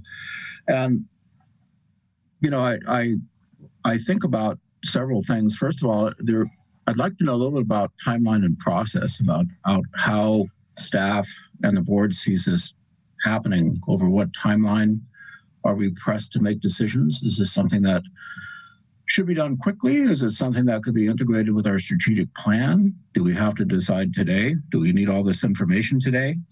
The other thing that I just noted are just some real quick things about, and I think it'll show up in this long list, is that we really need to improve communications and have a system to notify our constituents in an emergency, and make sure that people can get out safely, because those are big issues during the Redwood Complex fire. Also, we need to invest in fire hardening our communities, so that seems to be probably one of our biggest existential threats with climate change. But, we also have other disasters too. We do get floods. We've had COVID, and having money in reserves, kind of thinking about disasters, I believe is really, really important. So I don't know how the board wants to proceed, but I kind of feel like this is a long list that isn't necessarily everything that we're interested in terms of spending the fire recovery money on. I don't know how anybody else feels, but I would have done a very different process. That's all I can say. Well, I think it's the beginning of the process. Supervisor Williams. It is just the beginning, and I have confidence and trust in the 1st and 2nd district to lead this discussion. I think you're both well positioned, and both geographically and in terms of community outreach. So I would appreciate it if you would carry that discussion forward. What I would like to see, no matter how we spend the money, I would like to see a clear plan written down of what we're spending, why we're spending it, and what results we anticipate, so that we can look back and track our progress and make sure that, if we make mistakes, that's fine, but let's not make the mistake twice. We're not going to get that quality feedback loop going if we don't start with an organized written plan.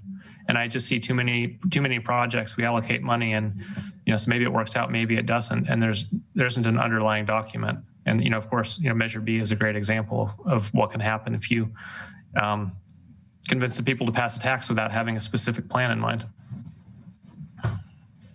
Supervisor Heshek. Yeah, I think that these questions about the process are great. And Supervisor McGorty and I are on that ad hoc about getting the strategic plan rolling. And I think a lot of this, if we aren't concerned about the time, then we can let the strategic plan shape a lot of what we do here in this process. But I think that everyone in this county is concerned about public safety. And, whether that's fire safety or law enforcement safety, but that concern is, we hear it all the time.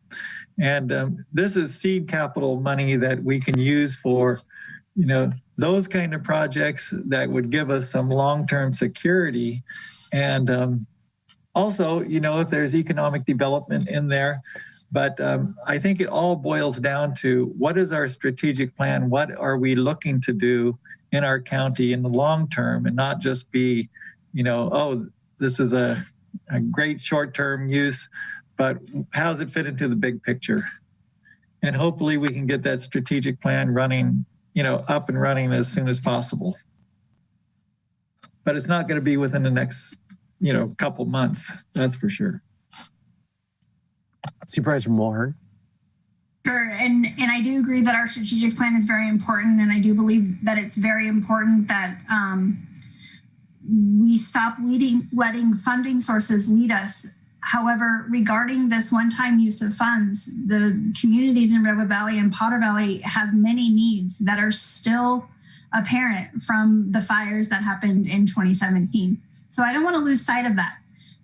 This funding was because of that fire, and it is important that we meet the needs of those communities, in my opinion, first, before moving forward with the larger pictures. But I think it's important to continue to have the conversation, but they have very real needs now, and we know that we are going to be working through the strategic planning process over 18 to 24 months.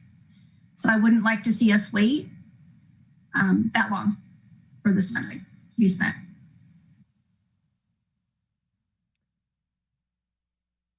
Okay. And I'll just note that that in response to the fires, county staff were redirected from other projects to work on recovery in response to those fires. And so the entire county, saw other projects that were not pursued because of the time needed to respond to that, just as with COVID as well. Other things aren't moving forward because of the response to the emergency at hand. Do we have any additional comments or presentations from county staff? Darcy Antle, Deputy CEO. I believe we have Howard DeShield from the Department of Transportation on.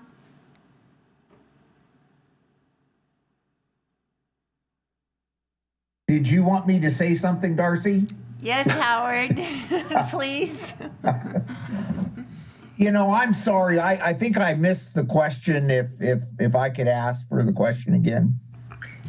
So Howard, this is Darcy. You had submitted some thoughts, and we wanted to give you the opportunity. Oh, okay then. So Howard DeShield, Director of Transportation, through the chair. I had simply put out some ideas for this funding. For instance, the department has been going through an equipment upgrade to comply with the air quality requirements for our equipment. We've spent millions of dollars on it, and we're within about $1.5 million of completing the retrofit or replacement of that equipment so that it's compliant. We have till 2025 to finish that. And last year, because of, the budgets and absorbing the increased staff costs, we had to curtail that program. So sometime between now and the next 4 years, to get that clean air equipment would be a good idea. Just another idea. The other thing is next month I will be bringing forward a phase 1 of the East Side Potter Valley Road project. That's a project that we've been working on for over 10 years. I hate to say it, I guess it's close to it's 20 years now. We spent about $5 million doing the environmental and the right-of-way, and the project is underfunded for construction. So, you know, any amount of money that could go towards that might help us complete that 4-mile project in Potter Valley. There's also the whole idea of our corrective maintenance program with the SB1 state gas tax increase. We came up with a 20-year plan, board's familiar with, that funds about half of our surfaced roads, about 357 miles of our 660 surface miles, and that leaves 350 that aren't covered. So, you know, we could use funding to try to address the portion of our road system that we can't cover even with the new gas tax. So those were some of my ideas and thoughts, and I'll take any questions. Any questions for Howard? Mr. Chair. Go ahead. How short, Howard, are you on the phase 1 East Side Potter Valley Road? Well, East Side Potter Valley Road at our last, we applied in 2014. The board supported an application for federal lands, highways access. And our estimate at that point is we were $7 million short. Of course, 2014 dollars compared to now, it could be more. But, you know, we're trying to do a phase 1 this summer with the STIP funds we do have. So, you know, we're in a position now where maybe $1 million would help us just get through phase 1. We won't know that till we open bids, but that's kind of our situation on that.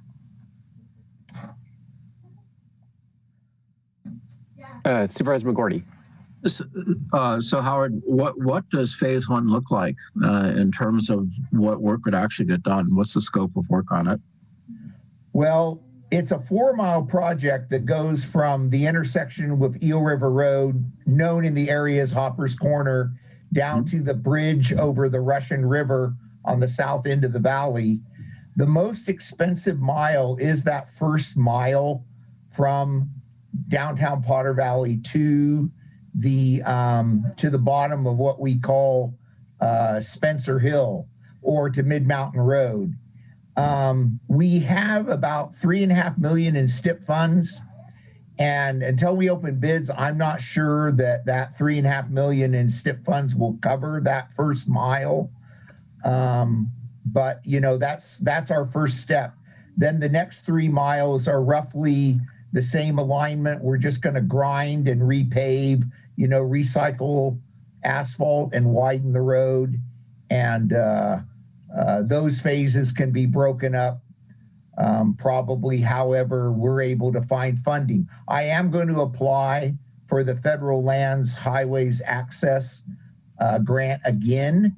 We weren't successful in 2014. We might be successful this time.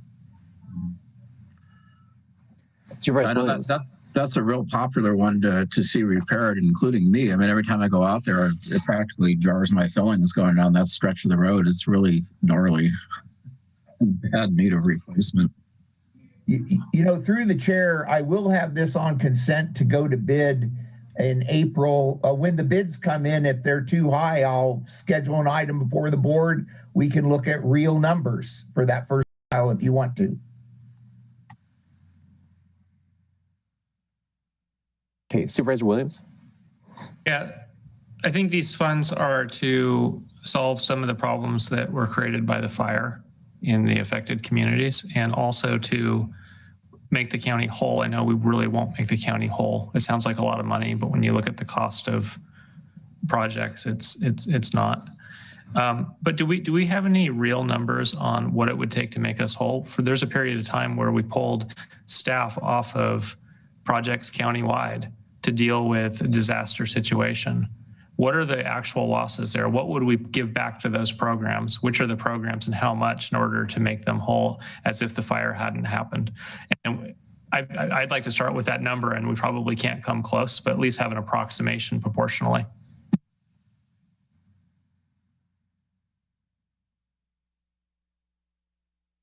I guess that's a question for Deputy CEO Darcy Antle. Darcy Antle, Deputy CEO. I think that's something we can look at together. I mean, I did file with FEMA, so I have some of that information, but for folks that were redirected and say the impact on the auditor's office or treasurer tax collector in their day-to-day, what was deferred for them, I don't have that at this time. I'm not quite sure those departments would have it at this time either. Again, I do have the FEMA information, what we filed to FEMA and Cal OES for those fires.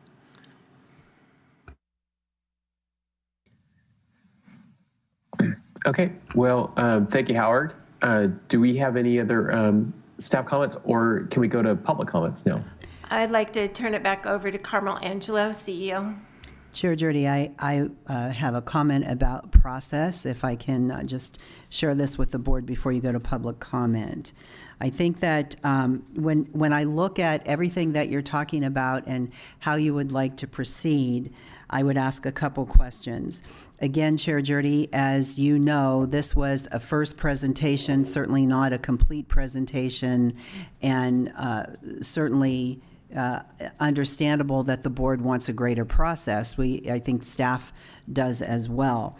But what you currently have that you're working on since January of this year is you have an ad hoc of Supervisors McGorty and Supervisor Haschak who are working on a strategic plan.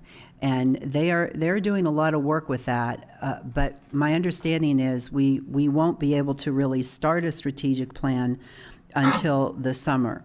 And now you have the possibility of doing community meetings in Potter Valley and Redwood Valley. And if you proceed, I believe this will be Supervisor Mulheron and Supervisor McGorty, which could be a separate process. And then on top of it, you have redistricting. And we haven't talked about redistricting, but redistricting is a big process. And I believe that to be effective with what the state is requiring, I think there may be community meetings for redistricting.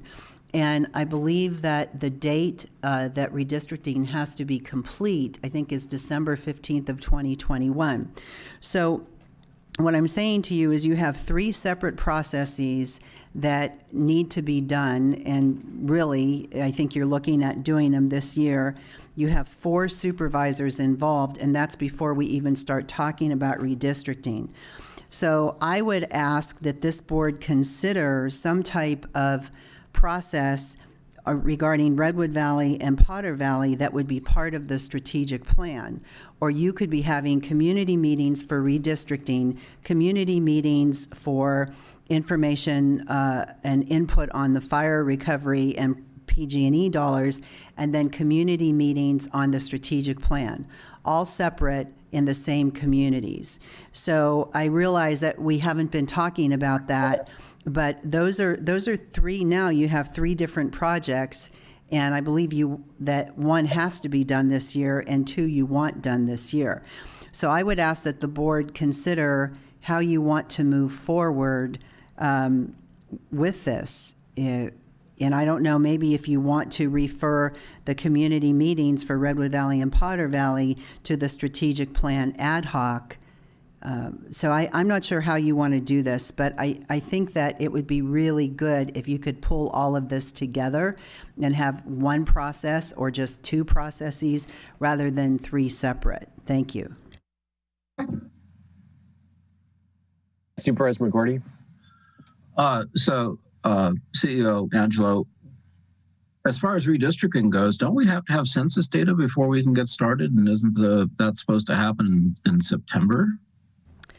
Chair McGorty, the answer to that is yes, but the state has already put out information and direction around redistricting. I have to say that when this was done 10 years ago, this was done out of County Council's office. I haven't been following this that closely, and honestly, I don't want to put County Council Curtis on the spot with this one unless he has the information. Yeah, and I'm sorry, I don't have the full information for the board at this time. I'll be able to provide an update in a bit. But yes, we are looking at a process to be going through later this year and to be completed before the end of this year. Okay, so following up a little bit on the community meetings, which I think are a great idea, the other thing that we can do to make it a little bit more robust is also have some online surveys, which can be pretty effective as well, because not everybody can make a meeting at a specific time. So I would use both of those. When I think about the strategic plan, the focus I've had on the strategic plan initially has been pretty much on a little bit more internal maybe and not so much external. I'm not sure what other people are thinking, but I don't see us doing a strategic plan kind of like Napa, which was really more outward looking at the community and what they wanted to do. It would be more similar to Sonoma County's, which was really looking at pretty much their internal structure and goals and objectives for county government. Because otherwise, I think we'll get overwhelmed. We have to define what it is we want to do, and that's what I'm kind of thinking. And correct me if I'm wrong, but I think Supervisor Haschak is kind of thinking the same thing as far as strategic plans go. So that kind of narrows the focus a little bit.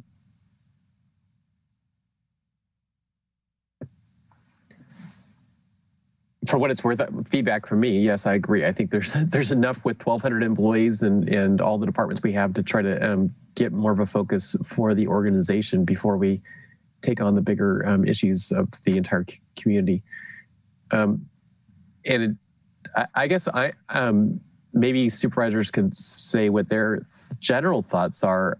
It was never my thought that when we were seeking these funds from PG&E that 90% or 80% of the money were going to be reinvested on the land where the fires took place.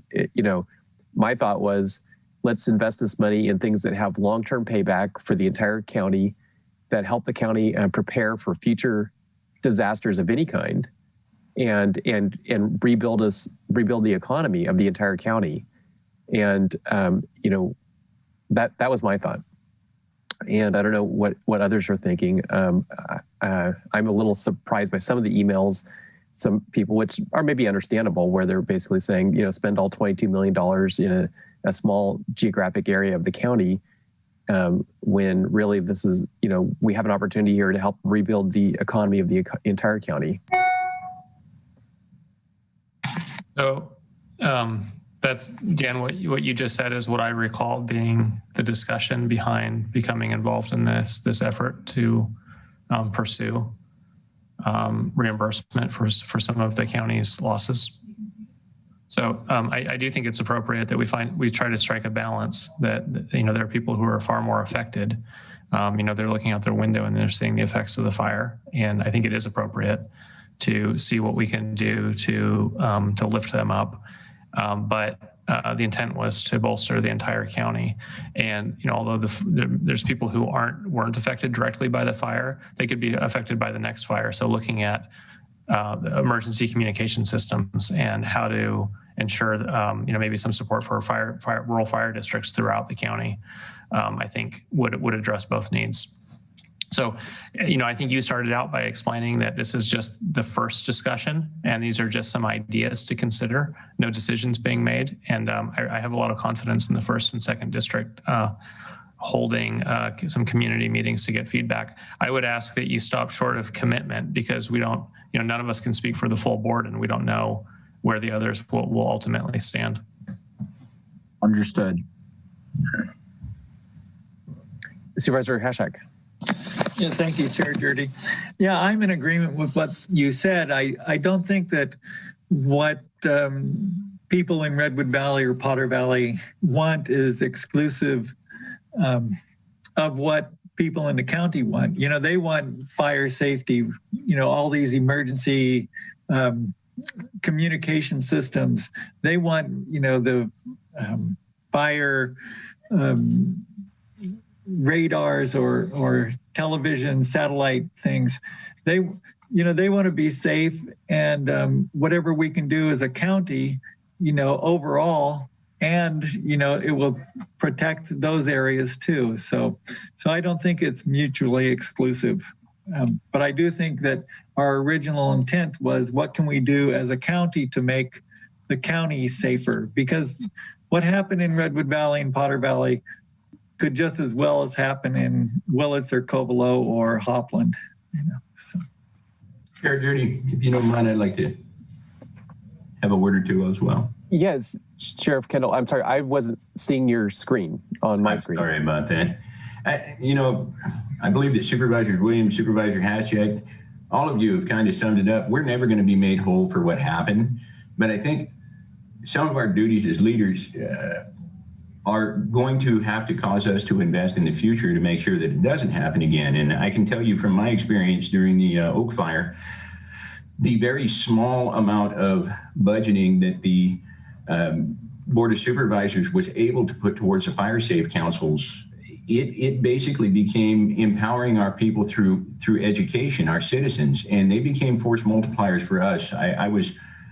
I can tell you that one of my biggest fears was the evacuation of brook trails. And when it occurred, I've never seen anything happen so seamlessly. And it wasn't my work or these deputies' work. It was the work that was invested in the communities. People were ready to take this on because they had been empowered through education. And that combined with the fact that our volunteer fire agencies, a few of our paid fire agencies working together in the fashion that they had in true collaboration, we saw some extremely terrible fires this past year that did not come close to the carnage that I witnessed in 2017. And I don't think we ought to dismiss that empowerment through education that the board took on, and just a small amount of it got us so much further down the road than what we did in 2017. So although we can't ever make the county whole, we can look further down the road to say, these are the things that work for us, and continue to invest in that. Thank you. And I agree. And we should, if we haven't already, we should acknowledge the letter the board received from the Fire Safe Council with some ideas of how we essentially could create some endowments for them to fund different kinds of activities that they've really been able to step up and do in recent years with special one-time funds, but to do those over maybe a decade. Supervisor Williams? Yeah, one area that we haven't discussed in detail as a possibility is our EMS system. We know it's been in shambles, not a great response. There's times where I've witnessed an ambulance coming from Ukiah to the coast. Would the board be comfortable filling the other half of the ad hoc that's looking at EMS? And I think given the need to collaborate tightly with the city of Ukiah, probably the second district is the best to fill that need. But we could work with Coastal Valleys and the EMS stakeholders to come back with a plan of some ways we could spend money, what we think the return on investment would be. A year ago, they were kicking around the idea, maybe more than a year now, the idea of setting up a JPA and looking at higher reimbursement rates than the partners could collect on their own and removing duplication. And I think that's the sort of project that would translate to better life-saving capabilities throughout the entire county. So I guess the request would be, can we fill that ad hoc and give it direction to come back with some ideas? I saw Supervisor Mulhern raise her hand. Sure, second. I think it's really important that we do continue to have those conversations, and I would happily work on that with Supervisor Williams. Okay, just a quick question to County Council. Would it be acceptable to fill the second position on the ad hoc at this time, or would we do it under board members' reports? Chair's discretion. I believe you could do it at either. Okay, well, I think that would be an appropriate appointment. So I'd like to appoint Supervisor Mulhern to serve on the ad hoc with Supervisor Williams looking at the EMS system. Sheriff Kendall, did you have something else you wanted to add? No, just I think that if we truly look at strategic investments that can save money in other areas, then some of the problems that we're looking at right now, we can knock those out of the park in just a few short years because of the savings. But we've got to really make some decisions about what will be important and what's going to have to come secondary. Thank you. Okay. Any final comments on this item? We've got the beginnings of a plan. We have this. I think you have public comment, Chair. Yeah. Go. Okay. Well, if we don't have any more board comments at this point, let's go to public comment.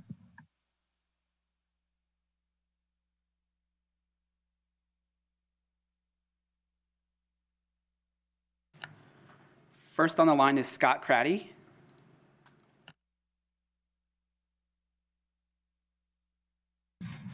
Great. Good afternoon. Thank you for the opportunity. I definitely have the understanding that there will be no shortage of great ideas for you to use this funding for, and so I'm not going to add extensively to that list at the moment. What I will do is offer that the Mendocino County Fire Safe Council could be a great strategic ally as you're going through and trying to assess what the opportunities are for high return disaster preparedness.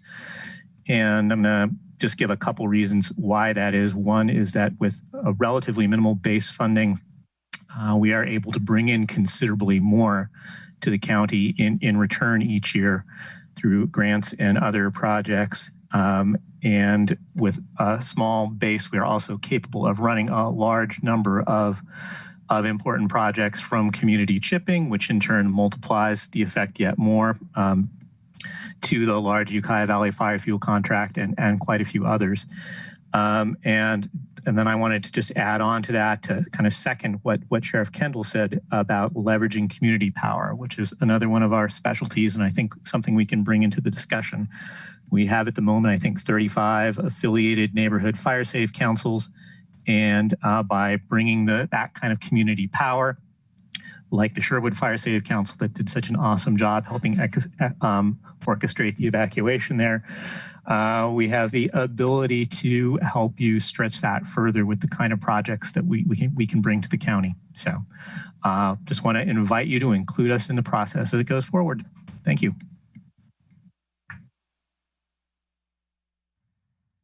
Just a quick comment. Great partners. We can work very effectively with them. Agreed. Next on the line is Michael Katz.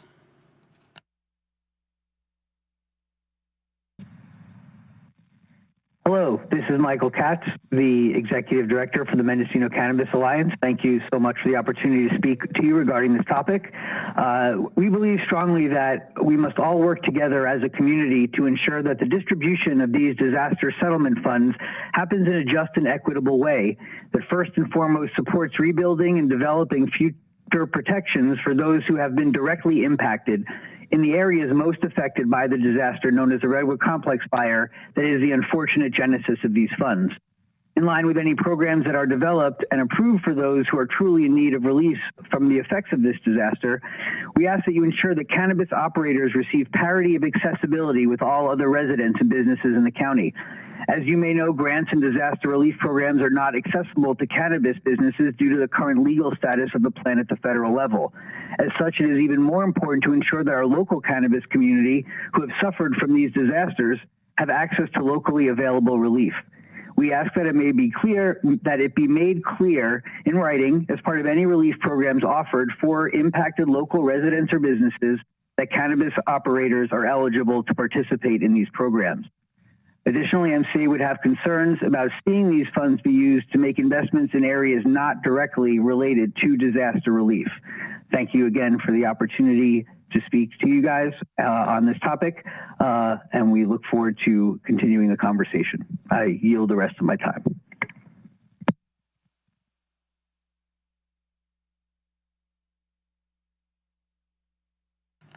Next on the line is Patrick Hickey.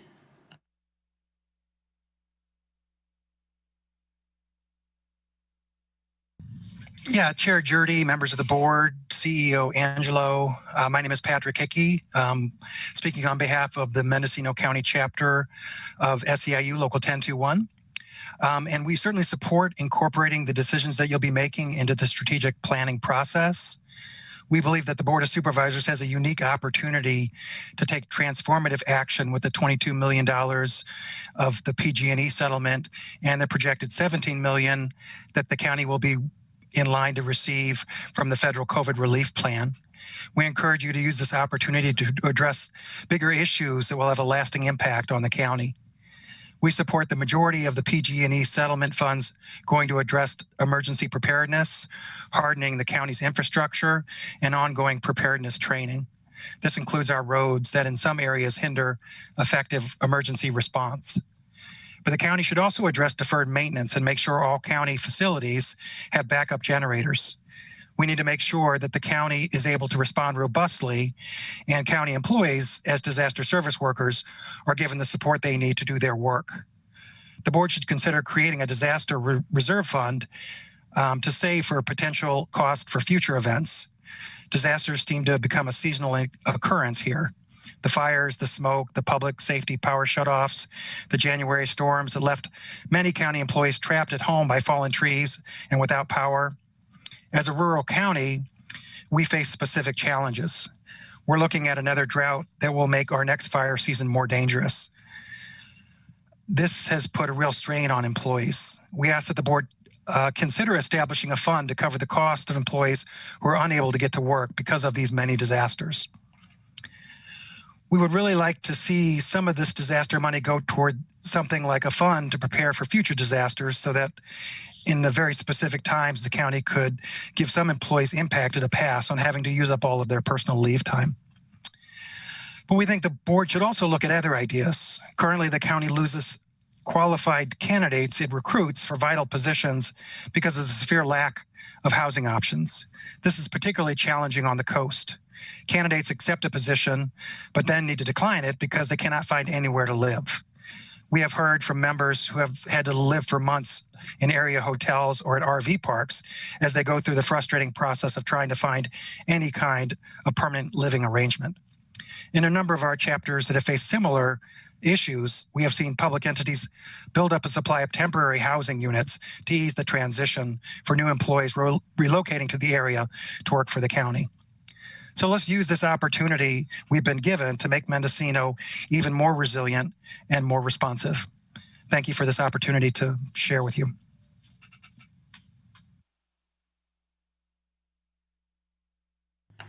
Next on the line is Casey O'Neill.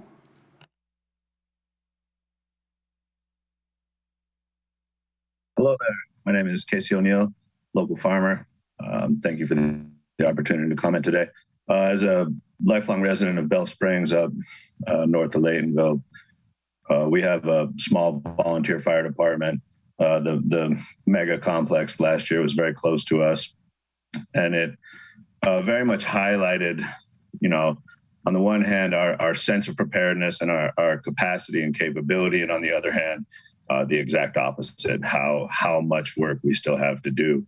So I'm glad to see this funding coming in, and I really appreciate the general direction and discussion of developing a strategic plan and figuring out how to utilize what is, a limited resource. I definitely want to second Scott's comments about the Fire Safe Council. Having worked with Fire Safe Councils in the past, I think it's a tremendously beneficial opportunity for rural communities, and the ability to use this as, a certain amount of seed money to bring in more funding, I think is very appropriate and helpful. Fire is, I think it's the biggest thing that a lot of us think about in the summertime, and seeing the changes over, my lifetime here, how much hotter, how much drier it is, and how much we can do to be prepared as rural residents, rural homesteads, and the opportunity for training, for gathering equipment, old fire engines and stuff like that are fairly inexpensive at this point, and so we maintain a small volunteer fire department up here on the hill, and we do trainings every other week during the summer, and just try to get people used to considering fire behavior and thinking about how to prepare their homesteads and be more resilient. So I just really appreciate that this conversation is happening, that this funding is coming in, and I look forward to being able to participate in the dialogue and see our communities become more informed and more able to be fire safe and fire resilient. Thank you for the opportunity to comment.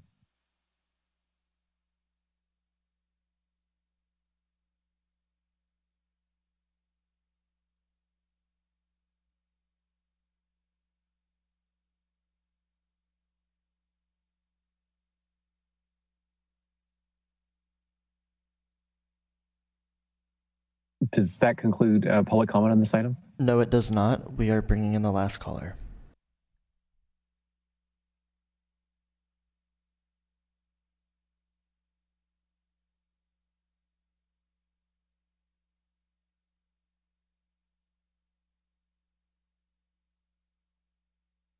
Next on the line is Jen Banks.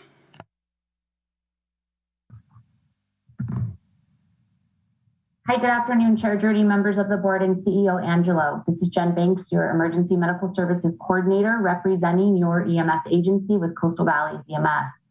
Many times in the past, we have been before our board to explain the critical needs identified in our EMS system in order to continue to serve the community in times of emergency response and disaster management. Since its infancy, our EMS has sustained with the support of our Board of Supervisors. And we want to thank you for that support with the understanding that it has been provided during times of limited resources and funding. It is our hope that this same philosophy and priority will be applied with the possible increase of funding being provided through this PG&E fund. Additionally, we will appreciate all of the past efforts. And I want to acknowledge that our EMS system would have collapsed many years ago if it wasn't for the dedication of our EMS partners and local volunteer fire agencies. Today, I'm speaking as a representative of our county EMS system as a collaborative. I am joined with Laytonville Fire Department Chief Sue Carberry, Ukiah Valley Fire Authority Chief Doug Hutchinson, and Anderson Valley Fire Department Chief Andres Avila. MedStar Ambulance of Mendocino County, Covelo Fire Department, Adventist Health Coast Hospital, REACH, CalSTAR, CLSD, Ben McMillan, and the Elk CSD Fire Department also support this effort. Those are all of your EMS transport agencies within Mendocino County. In 2020, EMS providers responded to an estimated 12,000 calls for emergency service in Mendocino County, with many identified components of our emergency response system needing critical infrastructure improvements. We appreciate this opportunity that PG&E is providing to Mendocino County, and through a collaborated effort, would like to request your approval to submit a formal EMS funding proposal to the Board of Supervisors detailing the critical funding needs to improve system sustainability. Our EMS system improvements would start with the following. First, critical system infrastructure improvements to our computer-aided dispatch system, long-term sustainable funding toward information and communication technologies, implementation of Pulse Point in Mendocino County, funding for mission critical equipment and supplies. That would be cardiac monitors, additional PPE equipment for all of our pre-hospital first responders, medical equipment purchases that are currently taxing volunteer fire service agency budgets, funding to support training and education enhancements, and funding to support the return of a paramedic program coming to Mendocino College this fall. And finally, funding to support assessment and or implementation of an EMS JPA in Mendocino County. Funding as a collaborated system ensures we can always continue to send emergency first responders and ambulances to emergent 911 calls in our county, as well as continue to support patient hospital transfers, so all patients continue to receive the appropriate level of care at the appropriate facility.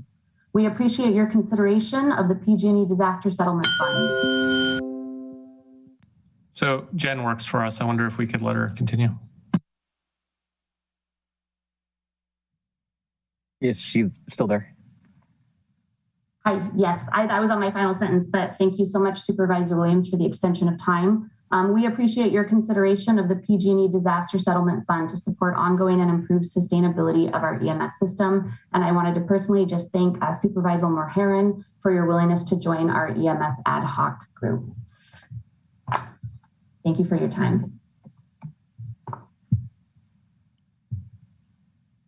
Okay.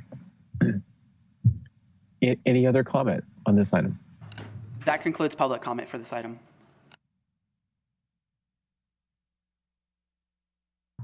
Okay, as we said at the beginning, this is the first of the discussion about these funds. Where does the board want to take it from here? Supervisor Mulholland? Well, I still recommend that Supervisor McGorty and myself host either a series of town halls with Redwood Valley and Potter Valley folks, or we attend Redwood Valley MAC meetings and get feedback from the communities that were most affected by these fires. I fully understand that we're going to look, the entire board is going to look at the countywide holistically, making sure that we are spending these funds equitably. But I think that without the feedback from those two communities, we're really doing a disservice. I don't think that these will take very long. I would imagine that we could host or attend meetings within the next 30 to 45 days. And in my opinion, as I mentioned, the strategic plan is very important. There are many needs that the county has, and there are also various types of funding sources. This funding is very specific. So I don't believe that it needs to be bundled in with the strategic plan, and that we can bring back some of that community feedback to you all within 60 days. Thank you both for your leadership. Yeah, Supervisor McGorty?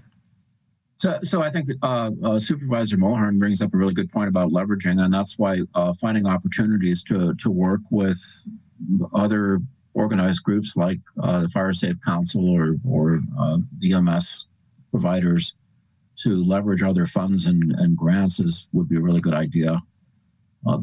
Fire is going to be a big issue for the state this year. There's a considerable amount of state money that's probably going to be available in grant funding, according to RCRC. So I think that we're going to see opportunities, and having somebody like Scott Crowley on board to watch for it is going to be really, really helpful. Supervisor Hashak? No, I don't have a comment at this point. Certainly very appropriate for the two of you, District 1 and District 2, to have participate in committee meetings, either ones that are already scheduled or schedule your own, and compile the lists that you think represent the community interests, and just as these funds can be spent on a wide variety of projects, there may be other funds that the county has already applied for on behalf of Red Valley and Potter Valley, and or may be able to in the future. So I think it's important to just keep that in mind, that there's always more need than there is money available. So the important thing is to get the projects funded, not necessarily from which fund to fund those projects. Yeah, and on that note, I would like a little help from county staff to know what sort of things are kind of happening already, where there may be projects underway. We talked briefly about backup generators for some facilities, and if there's stuff that's already been thought out and we're looking for a funding source, or if it's being applied for in grants, that we know about it, so that we have an inventory of things already underway, and then what needs to be augmented. I agree, and I would hope the CEO's office could provide the list of the projects that they've already applied for and the projects that are already funded. Supervisor Hashak? Yeah, thanks, Chair Jurdy. What I would like to see is, what are some projects that would pay for themselves and create revenue down the line? So, for example, are there solar projects out there that if they're funded, they'd pay themselves off in 7 years or something? So there's a slew of projects out there, I'm sure. Excuse me. And, Sheriff Kendall was talking about doing the courthouse at the over in the sheriff's office. Is that a project that would reap benefits in the long run? So I think we need to be thinking about these projects as, immediate benefit, but also long-term savings and money, generation, revenue generation. So. Chair Jurdy, Darcy Antle, Deputy CEO. I have my comment to Supervisor McGordy. The disaster recovery grants are in your materials that were supplied at mid-year. So you see what has been awarded, and you can see the 25+ million that we are in the process of attempting to attain on behalf of the county. So the disaster recovery portion is in your mid-year report. If you're looking for something perhaps from the sheriff's office or planning and building, you may want to ask them to bring something forward regarding any grants that they may be applying for. I don't have those at this time.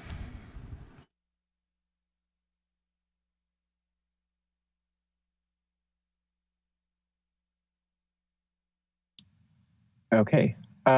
So what's I guess I'll look to the CEO. What's the rough time frame that you see this coming back to the board for a second discussion?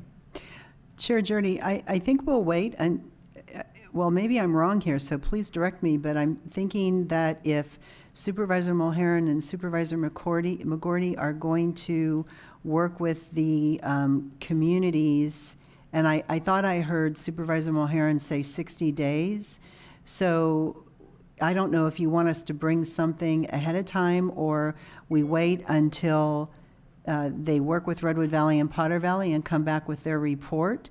It's up to the board. At this point, we know that next week our Monday meeting is full, and then of course we have our Tuesday regular board meeting. So I guess I'd like direction. Do you want us to wait until the communities are contacted and the supervisors have a report from the communities before we would come back, or what is the board's desire? Okay, Supervisor McGordy.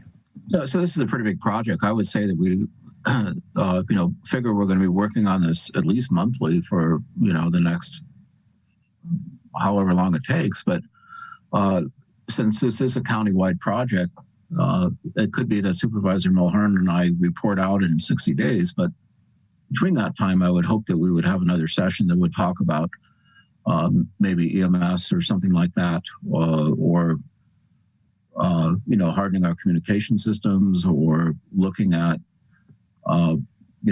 fire safe councils and what kind of activities might get funded through that, so that I think we have to get into a process of working on this for multiple months before we finish it up. Chair Jurdy, if it's okay, based on what Supervisor McGordy said, we've looked at the dates. We could most likely find some time on April 6th, which would be approximately a month from now. April 20th is all cannabis, so that's a little more difficult to move around. So we could come back on April 6th. Given what this board has talked about, we could come back with an emergency medical services presentation along with planning and building, and we could have the sheriff as well. If you would like, we could go ahead and schedule that. That sounds good to me, because we could go a little bit of a deeper dive on all those topics. Okay, great. Then we will work with the sheriff and with our EMS providers, Coastal Valley specifically, and Nash Gonzalez, who has already been planning. So thank you. Supervisor Hashak. Thank you, Chair Jurdy. I think we should add in Scott Craddy and the Fire Safe Councils in that list of presentations. I'd like to see that as well. Also, agreed. Okay, we can do that. Okay, great. Well, thanks. I think this is a good beginning of our discussions on the PG&E settlement funds, and nice to tie it in loosely with our mid-year budget review. I think it might be appropriate to take a I don't know, 5 or 10 minute break, and then go on with the rest of our agenda.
we're going to go to item 6A, which is discussion and possible action, including direction staff for a solid waste collection for Area 2. Either continue with the ongoing proposal for solicitation of direct contracts, contract extension, or offer a contract extension for 1 year with Waste Management. And this item was brought forward by myself and the Department of Transportation. It might be a quick item. As the board knows, Waste Management has an existing contract with Area 2, which serves the area outside of Ukiah city limits and outside of Fort Bragg on the Mendocino coast. They were previously telling the county they would only entertain a 5-year extension. However, recently they gave a 1-year extension to the city of Fort Bragg. I'm recommending that we direct staff to attempt to sign a 1-year extension with Waste Management. And if they don't, if Waste Management refuses, then we would continue with the bid process, which is underway and will conclude on March 14th. So this is a time-sensitive issue. Bids have not been due to the county until March 14th. This would, action today would allow the county to align with the city of Fort Bragg, which is getting a 1-year extension on the existing franchise agreement, which would also allow for a more thorough bid process, which is what the city of Fort Bragg is attempting to do, which is all, of course, why we wanted a 1-year extension a few months ago. So do we have any board member comments or question on this item? Supervisor Williams. I support it. Ready for a motion when you are. Okay. Do we have any public comment on this item? Chair Jordy, we do not have any public comment on this item. Okay. I'm sorry, the person that we did have listed for comment just called in, so we do have public comment on this item.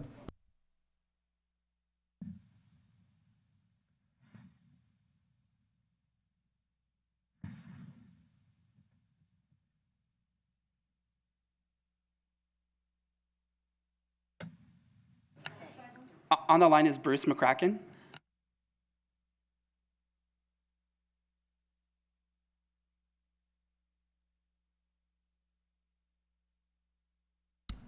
Bruce, you'll just need to unmute yourself to speak. Yeah.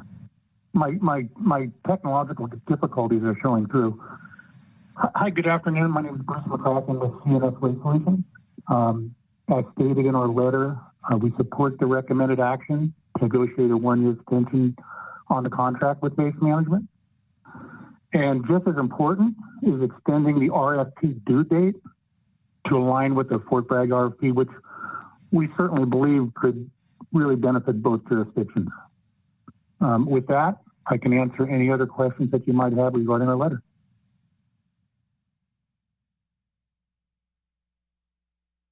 Okay, not seeing any questions. And that concludes public comment for this item. Okay, Supervisor Williams? Move the recommended action. Second. Okay, I've got a motion and a second. Can we call the roll?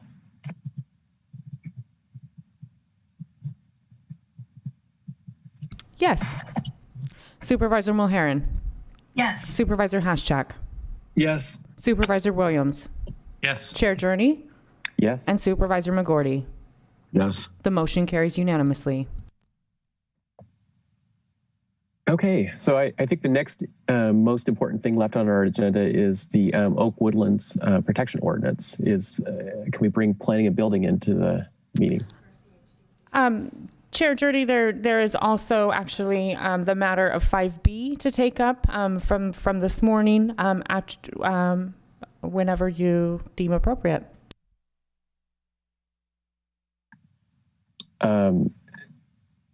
Quick poll of the board. Do you think that 5B will be a quick item? I could make it quick. Okay, we'll make it quick. We'll do 5B then.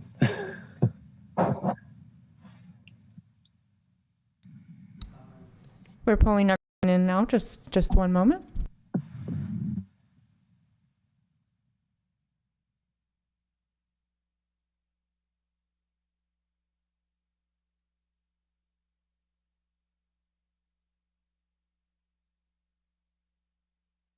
Mr. Chair, members of the board, I'm Steve Dunnicliffe, Deputy CEO, and I appreciate you allowing us to get this quick item taken care of. And I'm primarily here at this point to introduce Megan Van Sant from the County's Health and Human Services Agency. We also have Dan McIntyre with us from Rural Communities Housing Development Corporation, or RCHDC. And we'll do everything we can to make this quick, and we're certainly going to be available for any questions, comments, or discussion the board would like to have.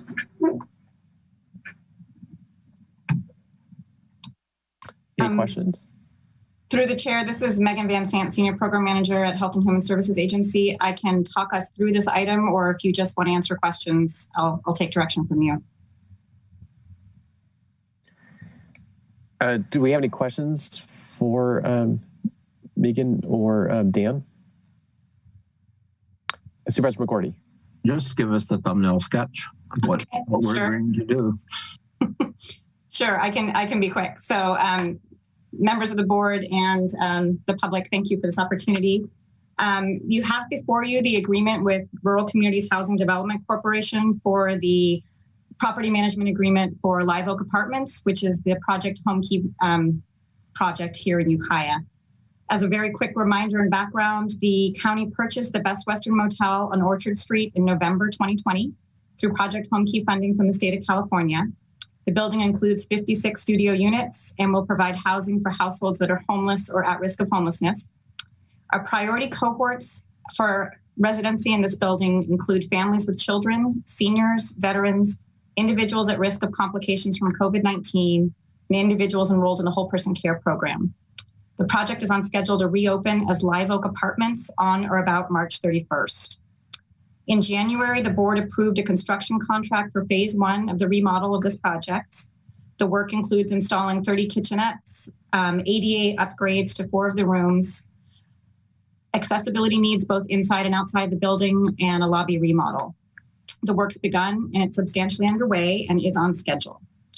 Health and Human Services hosted a community meeting on January 22nd, and about 40 community members attended. I did find it a useful and productive meeting that gave me some information that was helpful in informing the project. So far, we've received over 130 applications for housing at this site, and we continue to receive new applications every day. I think we had another 5 or 6 just today. We have begun the review and approval process for the senior and family cohorts, and our first tenant selection committee meeting was last week. Although we still have additional applicants to review, we've provisionally approved 15 families. It's a total of 19 adults, 21 children, and 2 pregnancies, and 16 seniors. Every single one of these applications we received were from longtime Mendocino County residents. The agreement before you describes the facility side of the operations related to Live Oak Apartments. The county is proposing the contract with Rural Community Housing Development Corporation, who's an experienced provider of affordable housing here in Mendocino County. Dan McIntyre, Chief Operations Officer, is here at the meeting and ready to answer questions if you have any. The agreement describes roles and responsibilities, as well as the financial structure of maintaining the facility, collecting rent, and supporting our CHDC hired staff. This agreement is accompanied by 2 budget documents. One is for the remainder of the 2021 fiscal year, so it's a 4-month budget, and the other one is for the entire 21-22 fiscal year. This operating budget includes a reserve account for maintenance and repairs and improvements. And for that component, I do want to note that we've increased the standard percentage of set aside to ensure that there's appropriate funding available to maintain the building in the future. The budget documents also describe the scope of staffing that will be provided on and off site, including a security guard and a resident manager position. Please note that the costs of the county HHSA positions are not included in the agreement budget, but the positions are listed so that the public and the board have an accurate sense of what kind of staffing will be provided in the site. The total operating cost for a full fiscal year is projected at $675,093. This is the total dollar amount for the project overall. Rent revenues will be applied to the income side of the equation. I'd like you to also just note that the budget assumptions in these budget documents are extremely conservative. They assume a very low level of subsidized funding from rental income, and we're certain that the actual rate of subsidy will be much higher. Just to give you context, of the 31 households we provisionally approved for residency last week, at least 20 of these households already have vouchers or another rental subsidy funding source available to them. However, our current fiscal year estimate assumes just 4 subsidized units. So just to try to help you understand that we anticipate a great deal more rental income than is reflected in these budget documents. When our Homekey project was awarded, the state included an operating subsidy grant of $1.3 million. The budget reflects that the operating subsidy grant funding will make up the difference between the cost of managing the building and the rental income received. I'll pause there and see if there's any questions. That's pretty much sums up in a nutshell where we are with this project and this agreement, and we look forward to your questions. Okay, Supervisor Hashak. Yes, thank you.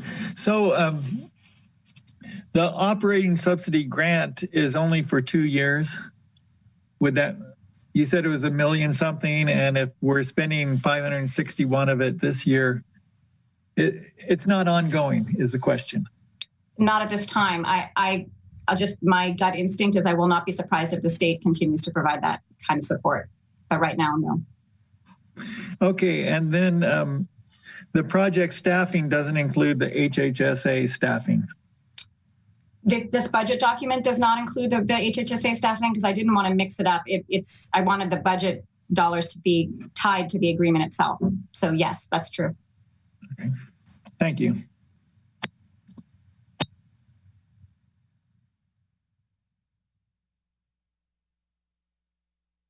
Supervisor McGordy. So, Megan, when we look at the homeless population as a whole in Ukiah, what percent do you think this will positively affect? That's a really good question. So our point in time count, which is, I don't know, it's a number. It's not always, it's hard to know how accurate it is. States that there's, I think it was roughly 675 homeless individuals countywide last year. So I would have to, that's the whole county. So if we broke it down to Ukiah, probably 400 maybe.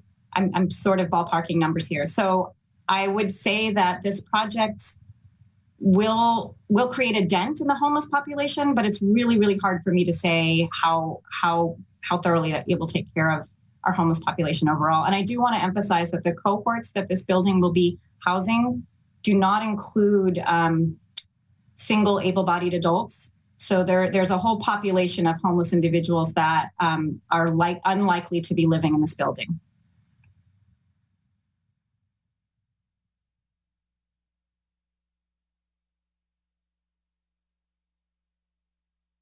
Okay, I'm not seeing any more questions. Do we have any comments or questions from members of the public? Chair Jody, we do not for this item. I move the recommended action. I'll second, Chair, with a comment. Okay, go ahead. I would just again like to thank our CHGC for their partnership and Ms. Van Sant and her team for all the work that they've done, in particular with the website. It's incredibly efficient for me as an elected official to point folks to that website, have most of their questions answered. And I just want to let you know I really appreciate how transparent you have been with this project. Okay, can we conduct the roll? Yes. Supervisor Hashchak. Yes. Supervisor Mulherin. Yes. Supervisor Williams. Yes. Supervisor McGordy. Yes. And Chair Jurdy. Yes. The motion carries unanimously. Okay, so I think that may now take us to the Oak Woodlands ordinance.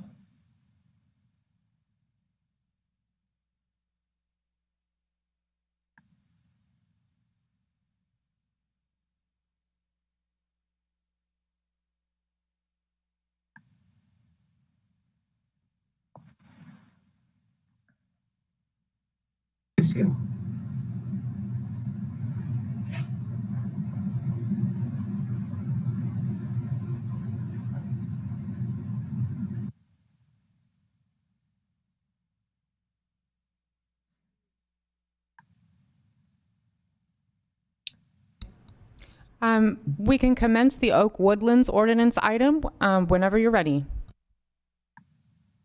So would Planning and Building like to lead us off on the Oak Woodland Protection Ordinance? Sure. Good afternoon.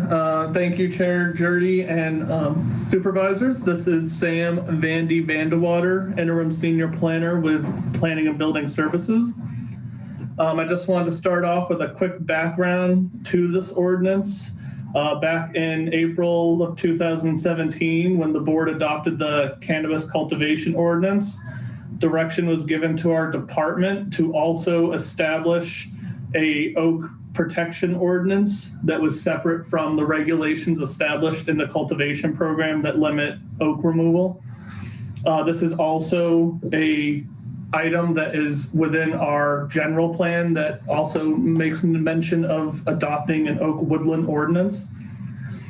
So since this direction was given, staff has attempted to write an oak woodland ordinance for the county.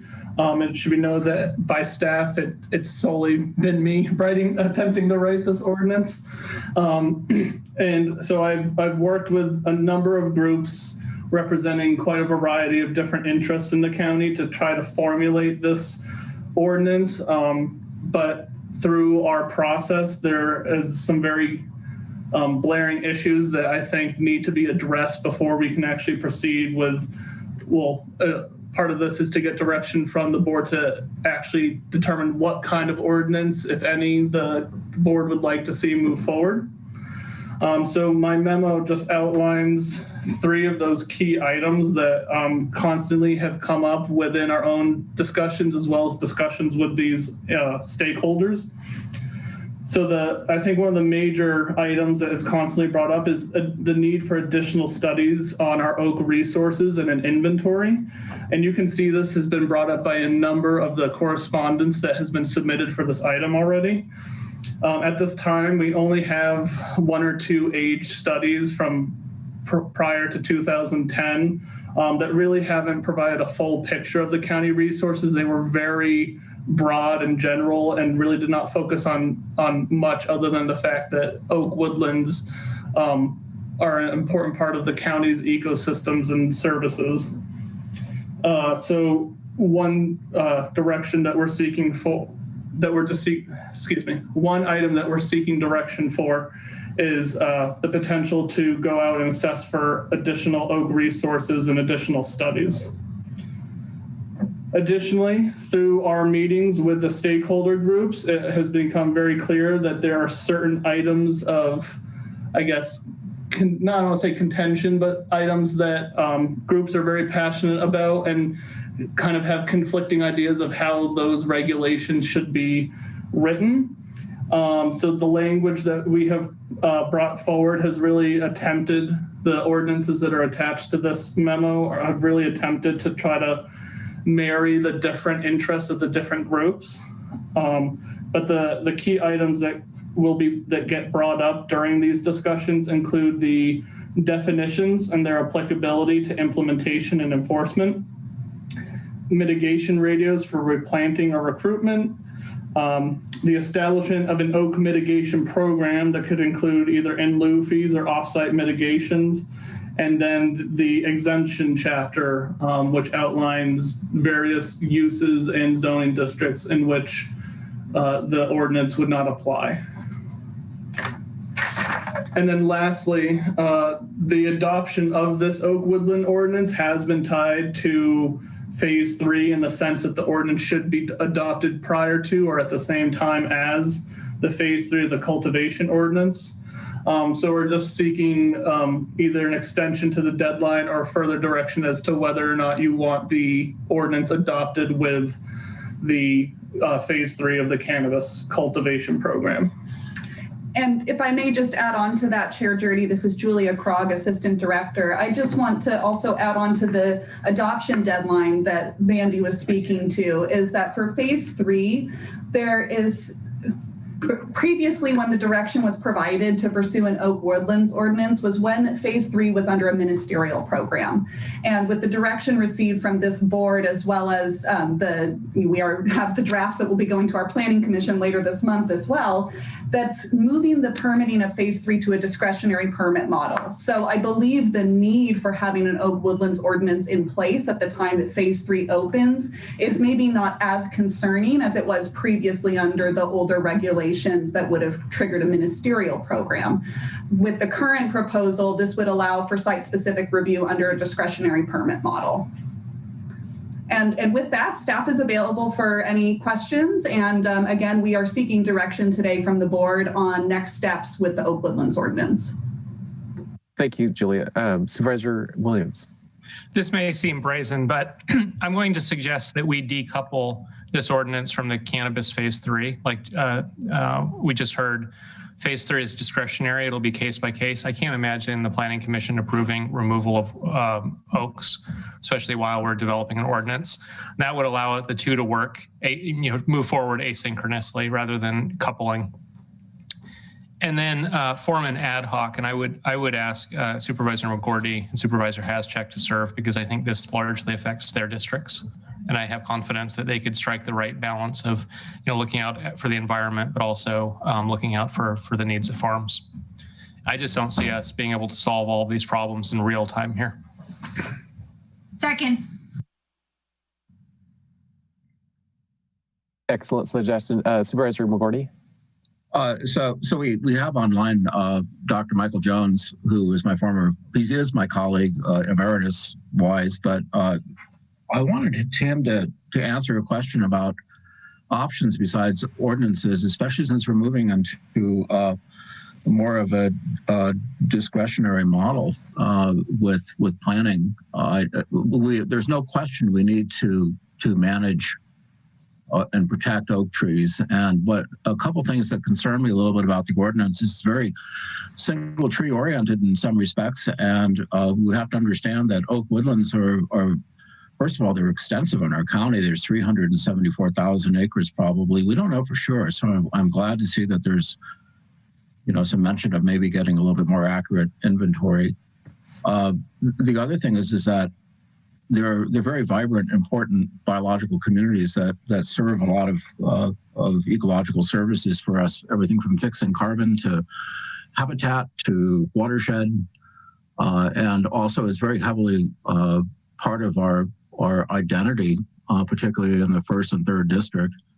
And, there are other options besides having an ordinance that could actually be more effective. And since Dr. Jones is here, I just ask him just to make some comments about what other counties have done and what the current thinking is on oak preservation. So Dr. Jones, you're from University of California Extension. Could you maybe just introduce yourself a little bit before you answer Supervisor McGordy's question? Sure, absolutely. Well, good afternoon. Thank you to the board and Chair Jurdy for having me. My name is Michael Jones. I am the UC Cooperative Extension Forest Advisor for Mendocino Lake and Sonoma counties. So thanks for giving me an opportunity to speak. I'm not going to claim to be the author of these ideas. These are certainly resources that have been put together by my predecessors and my colleagues in the UC system. There was an oak group established in the county in the early 2000s by my predecessor, Greg Giusti. And they basically kind of went through, they did a study to kind of think about what planning for oak woodland conservation would look like in the county. And one of their conclusions was that an ordinance by itself would not go far enough to protect oak woodland habitat.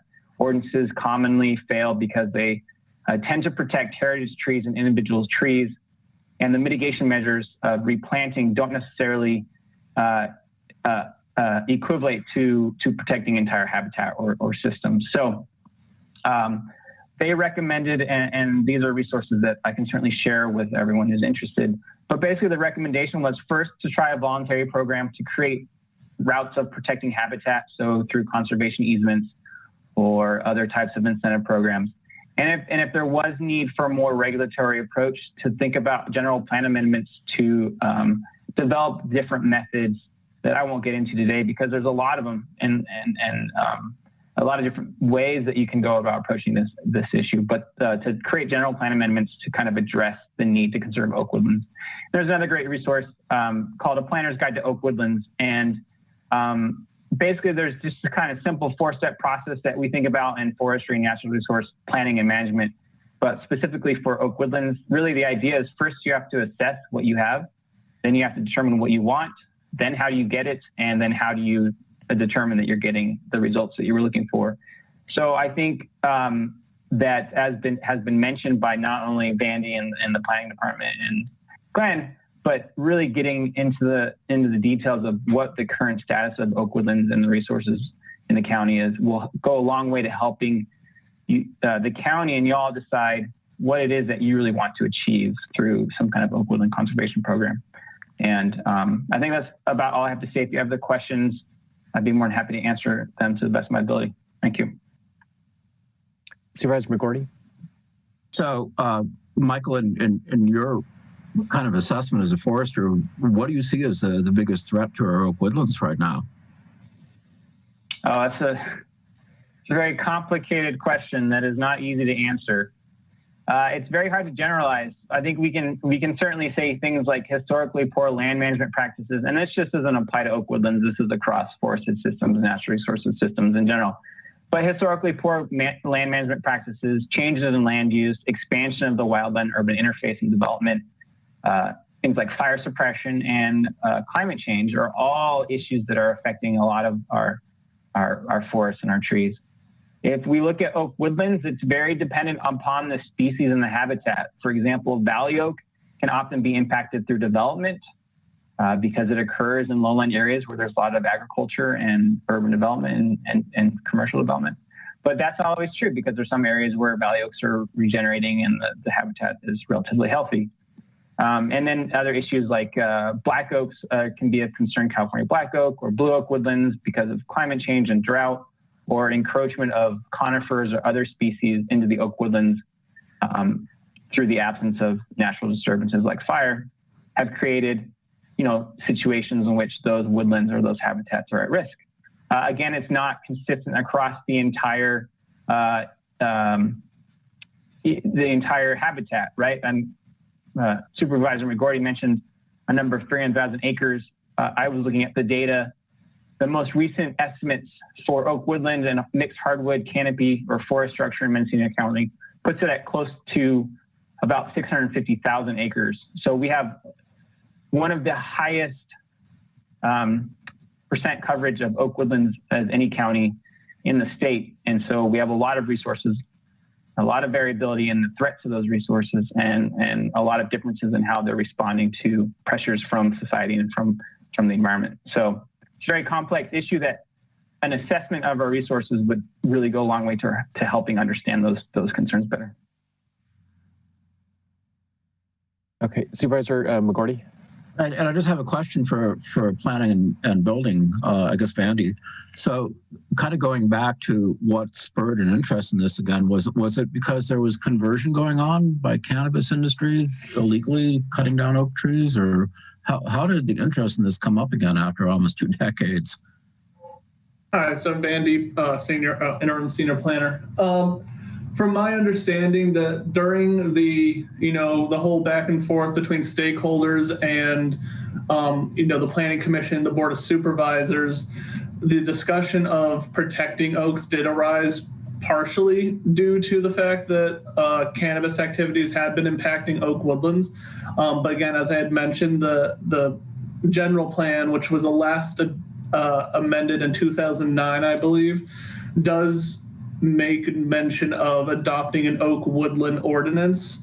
So it's not necessarily several decades that the discussion's been quiet. It's just that it was really the cannabis cultivation program and an ordinance that allowed the discussion to come forward and provide direction to staff to actually work on and adopt an ordinance. Supervisor Hashak. Thank you, Chair. When I was reading some of the documents and the comments about this, one thing that struck me was that the Farm Bureau said, what is the measure of success? And if we don't know what that is, and we don't have an inventory of where we're starting, it seems kind of like where are we going? We don't even have a roadmap. So I do think that we need to do that inventory and get better numbers about where we are right now. And then what are we trying to achieve with it? So I think the board should have a clear idea about where we're going. And then the other one is, how will this promise of mitigation be monitored or enforced? And that's a huge question, because I think that in our county, we have a kind of a pattern going on of having these ideas and then not being able to follow through with proper enforcement or monitoring of what's going on. You know, when Julia Acker-Krog says that, you know, they haven't been following up on the land use permits and seeing that people are accomplishing that, or, you know, in code enforcement, we're seeing lots of complaints that haven't, you know, we aren't able to follow through with. So where are we starting? Where are we going? And how are we going to make sure that we're getting what we want? So with that said, I would certainly appreciate being on another ad hoc with Supervisor McGorty. Yeah. Thank you both again for serving. I have trust in your judgment to bring something back reasonable. It doesn't have to be an ordinance. Yeah. And I just wanted to add is that in the end, the way that University of California went about this in the 1990s was probably correct, is that they were approached by CAL FIRE to come up with regulations, and they thought we'll probably get a lot further just making people really aware and educated about the resource and how it works, because oak woodlands were often viewed as wastelands, which is so completely wrong. And especially in our county, while we really are impressed by the huge redwoods, the amount of biodiversity in oak woodland outnumbers them about probably 50 to 1. So, and they're all important, and they're all important to our identities. But what I hope that Supervisor Hasjack and I can come back with is you know, some options along with some good information based on what other people are doing. And I've already started, thanks to Dr. Jones, a pretty good lit review. So we'll have some good information to look at and move forward with this. And then it sounds like the pressure is off a little bit to come up with something rapidly, because we're disconnecting it from phase 3 cannabis rolling out, correct? On that point, I'd like us to maybe get a little bit of feedback from Matt Kradowski from the County Council's office. So do we have that flexibility, I guess is my question. I guess I was under the impression it might have been part of an environmental document associated with our cannabis program that we were committing to the oak protection ordinance. Discretionary permitting of cannabis is exempt from CEQA through this summer if we get the ordinance in place. And so I think it's when our phase 3, if you look in the environmental document, it references phase 3. At that time, it was foreseen that phase 3 would be a ministerial process. So understood. Yeah. Understood. I'd still like to hear from the County Council's office. Deputy County Counsel Matthew Kudrowski. I believe this was never part of the environmental document or any mitigation measure prescribed by the mitigated neg deck. This was direction that was given to staff that as guidance going forward from the adoption of the ordinance in 2017, that we would attempt to make this harmonize up with that, but there was not anything that tied it to phase 3 in particular. Okay, thank you for that clarification. So we have a motion to appoint Supervisors McGorty and Hashack on an ad hoc to look at multiple options for protecting oak woodlands, and it will be decoupled with phase 3. Do we have any public comment on this item? We do, Chair Jurdy. We have 2 public commenters and 2 voicemails. First on the line is Richard Seltzer.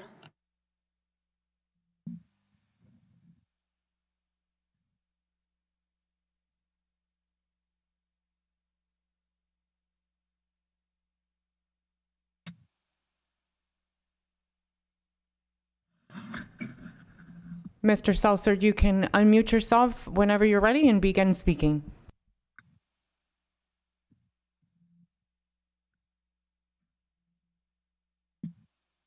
Sorry, I thought I was. Thank you for the opportunity, Chairman Jurdy and supervisors. I'm really glad that you've assigned this to an ad hoc committee to review before taking any further action and decoupling it from cannabis. In your process of thinking about this ordinance, I'd like you to keep 4 questions in mind, starting with, do we have a housing shortage problem in this community? That would be number 1. Number 2 is, do we have a housing affordability problem in this community? Number 3 is, do either of those things get exacerbated or helped by this ordinance? It's just incredible that we would, in an era when we can't afford to build housing, when we can't afford to house people, that we're going to make it more difficult and more expensive and reduce the available supply. This ordinance isn't just, or the proposed ordinance that I'm speaking to, isn't just anti-development, it's anti-vineyard, it's anti-cannabis, and it's anti-housing. It's going to do nothing but raise the cost of doing business in our community and reducing the rights of property ownership. Homeowners, where I don't think is the intended target of this ordinance, but in fact, the way it's written has an incredible impact on homeowners. Homeowners already understand the value of oak trees. I live in Regina Heights on a 10-acre parcel, and I think I have probably 1,000 trees on my parcel. Supervisor McGordy can drive by there and verify that pretty quick and easy. And something should be kept in mind. The other thing to keep in mind is, based on your definition of a woodland forest, an oak woodland, 200 feet apart for trees, I believe the entire Regina Heights, Deerwood, and El Dorado create one oak woodland. And in order to do something on my property, I'm going to have to talk to my neighbors and get consent. I think it's not reasonable. I would encourage you to look strongly and listen to your own Mr. Hickey's comments that spoke a few minutes ago, when he mentioned that they were having a hard time getting people to take positions in Mendocino County because they couldn't find and or couldn't afford housing here. That's a serious problem. Your own county government was unable to hire a planner for the cannabis department because he couldn't find housing. Doctors can't find housing. Policemen can't find housing. Keep it in mind. Thank you very much.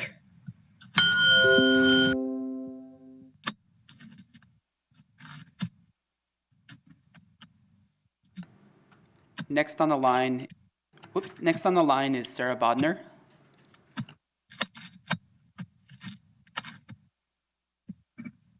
Good afternoon, Chair Jurdy and members of the board. My name is Sarah Bodner, and I'm the Policy Director for the Cannabis Business Association of Mendocino County. In general, we'd like to express support for the county's continued exploration of how to best responsibly manage our beautiful oak trees. And we do also support having all tree removal be part of the discretionary use permit process for the Phase 3 ordinance. We think that's totally appropriate and will allow for robust review that's site-specific in nature. As for this ordinance, I think the questions that come up are many that have already been raised by the board and folks in the public comment letters. But what comes to mind is, is this going to be another unfunded and impossible to enforce ordinance by the board? Does the planning and building department actually have the time and the expertise to implement this? Is it reasonable? Who's going to oversee, inspect, and monitor? I think what Supervisor Haschak raised is the exact right question. Like, what is the metric of success here? Because if we're setting ourselves up for something that's unenforceable, then have we really moved forward as a community? And are we doing service to all of the different needs we need to meet, as well as the trees? We think that the formation of an ad hoc to explore various options and the best means to an end is a great idea, and support you in that process. Thank you.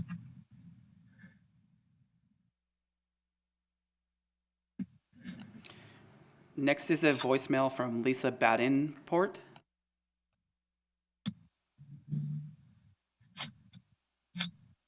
Item 5F. I'm Lisa Badenport, North Bay Association of Realtors.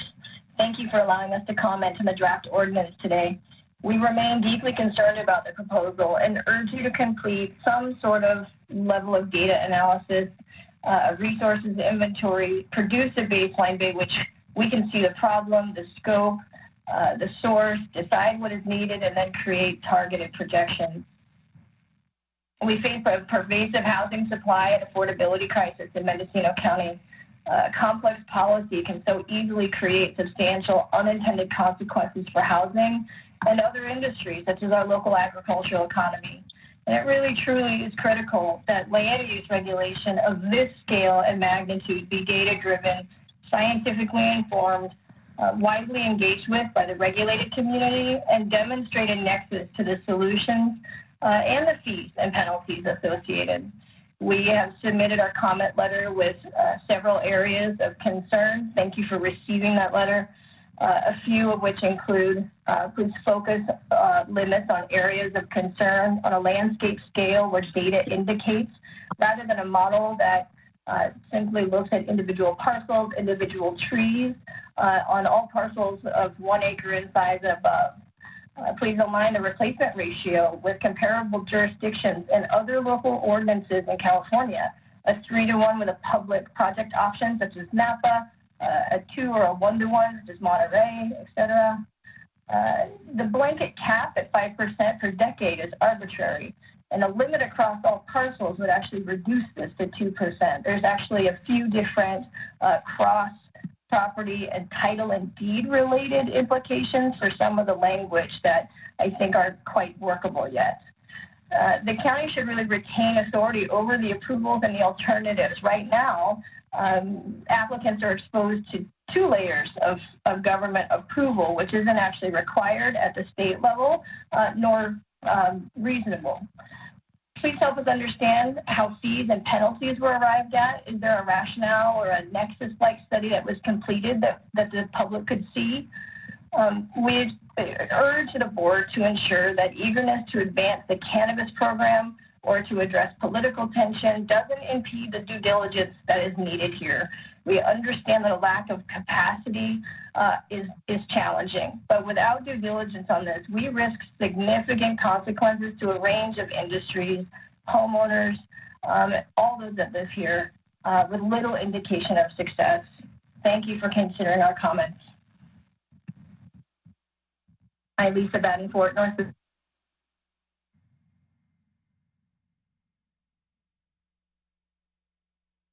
Next is a voicemail from Peter Bradford. My name is Peter Bradford, and this is regarding agenda item 5F.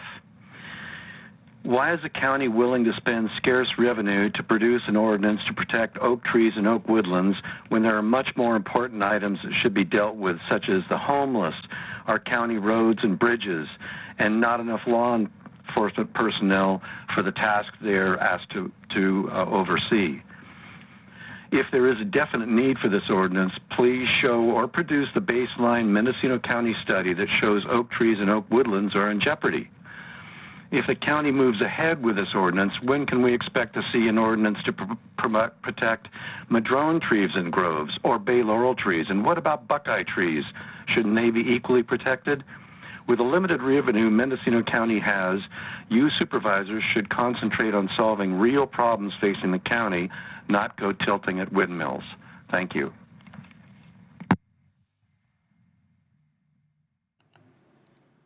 We have one more public comment from Sarah Bodner, from Devin Jones, I'm sorry.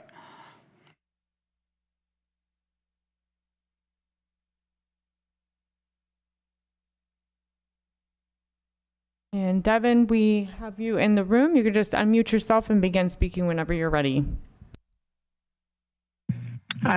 Good afternoon, or good evening, I should say. This is Devin Jones with Mendocino County Farm Bureau. And listening to the conversation, I think a lot of my previous comments have probably been avoided. However, I want to kind of reiterate a couple points. One, for Supervisors McGorty and Haschak, as this process moves forward with the ad hoc, I would like to offer the involvement of the Mendocino County Farm Bureau to participate in those conversations. I think there's a benefit to having additional working space to look at what is actually intended. And as Michael Jones stated, I think really critical important points here are to assess what we have, determine what we want, and find a way to get there. And I think an incentivized program is definitely a better option to move forward with, if possible, on an educational component than necessarily coming in with a heavy hand from the get-go. A couple of questions that I wanted to bring up, and this might be something for the cannabis ad hoc to consider, or for phase 3.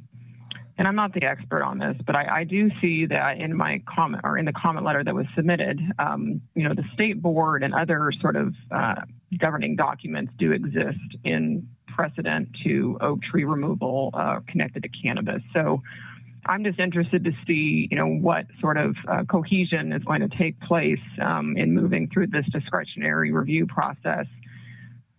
I am concerned to a certain degree that, within phase 3, if there isn't some degree of consistency with how staff approaches oak tree removal, that we could see, some of these mitigation ratios be established and a precedent moving forward for future analysis as part of this ad hoc conversation. So I'd like to kind of find out how any proposed assessment of oak removal during phase 3 would be in line with some of what is already existing.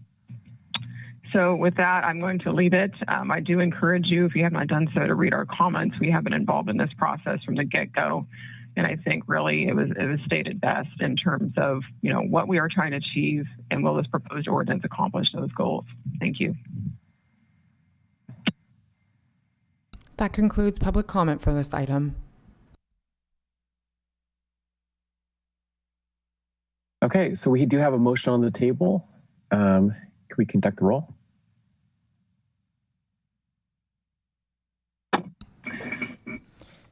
Supervisor Haschak. Yeah, what is the motion again? I believe Supervisor Williams moved to appoint you and Supervisor McGorty as an ad hoc, and I think Supervisor Mulhern seconded the motion. And the first part of it was to decouple the Oak Woodlands ordinance from the cannabis phase 3.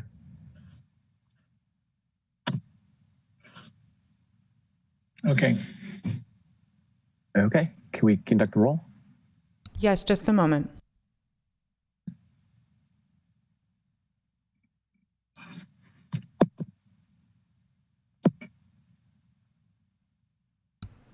For clarification, this is Deputy Clerk Lindsay Doherty.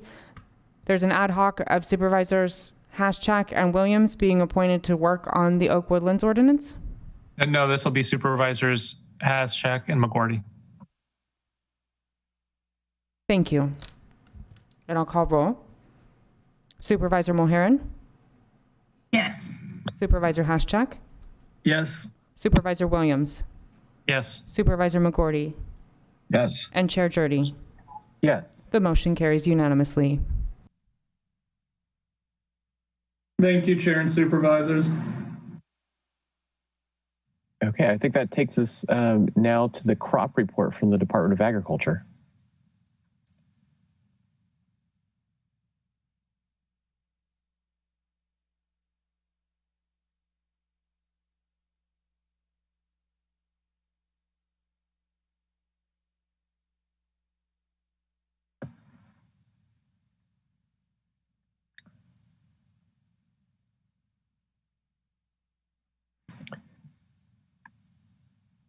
Commissioner Donnelly, I think you could unmute yourself. You hit *6.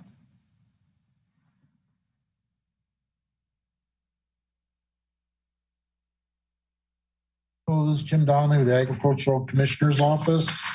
And we have the crop report for year 2019. There's the total production of agriculture dropped quite a bit because of our main crops of wine grapes, forestry, dropped quite a bit in value. Fruits and nuts overall went down quite a bit. We wanted to put in an addendum for cannabis, but unfortunately we couldn't get the information. Now we need to get an MOU with the Cal Cannabis, which is soon to become the Bureau of Cannabis Control. So, I think the only county that did come up with an addendum to the crop report for cannabis was Monterey County, and they were able to get information from a retired commissioner retired assistant commissioner who's now leading up one of the cannabis agencies in the county. Hopefully next year we'll have a little better luck in acquiring that information.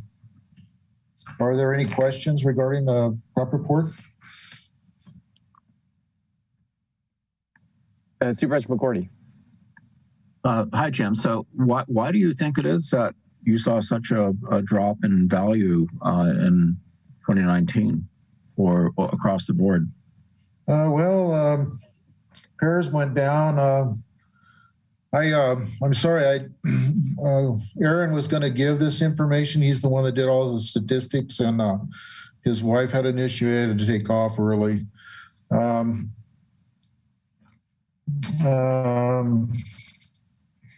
The wine grapes suffered from smoke taint, and they weren't being purchased by some of the wineries, so they went way down. And I'm sorry, I don't have the information for the forestry or the pears. It was market oriented more than necessarily inclement weather or something else that happened to the crop. Yeah, I would guess it would be market issues on both fronts. Nursery went up a little bit. Apples went up a little bit. So it wasn't everything. It's just that the larger crops were the ones that suffered. Let's see.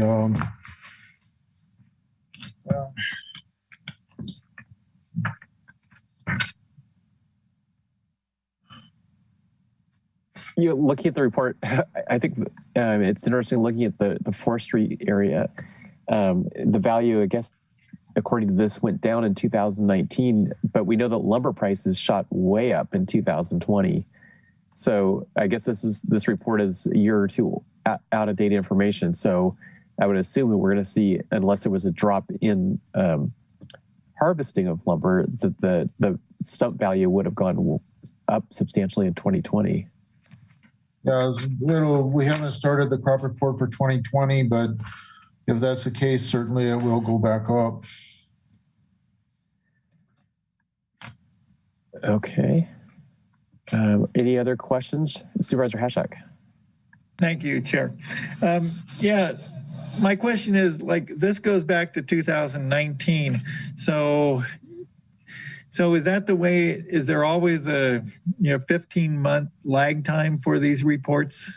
No, unfortunately, we haven't had enough staff to get all of the work done.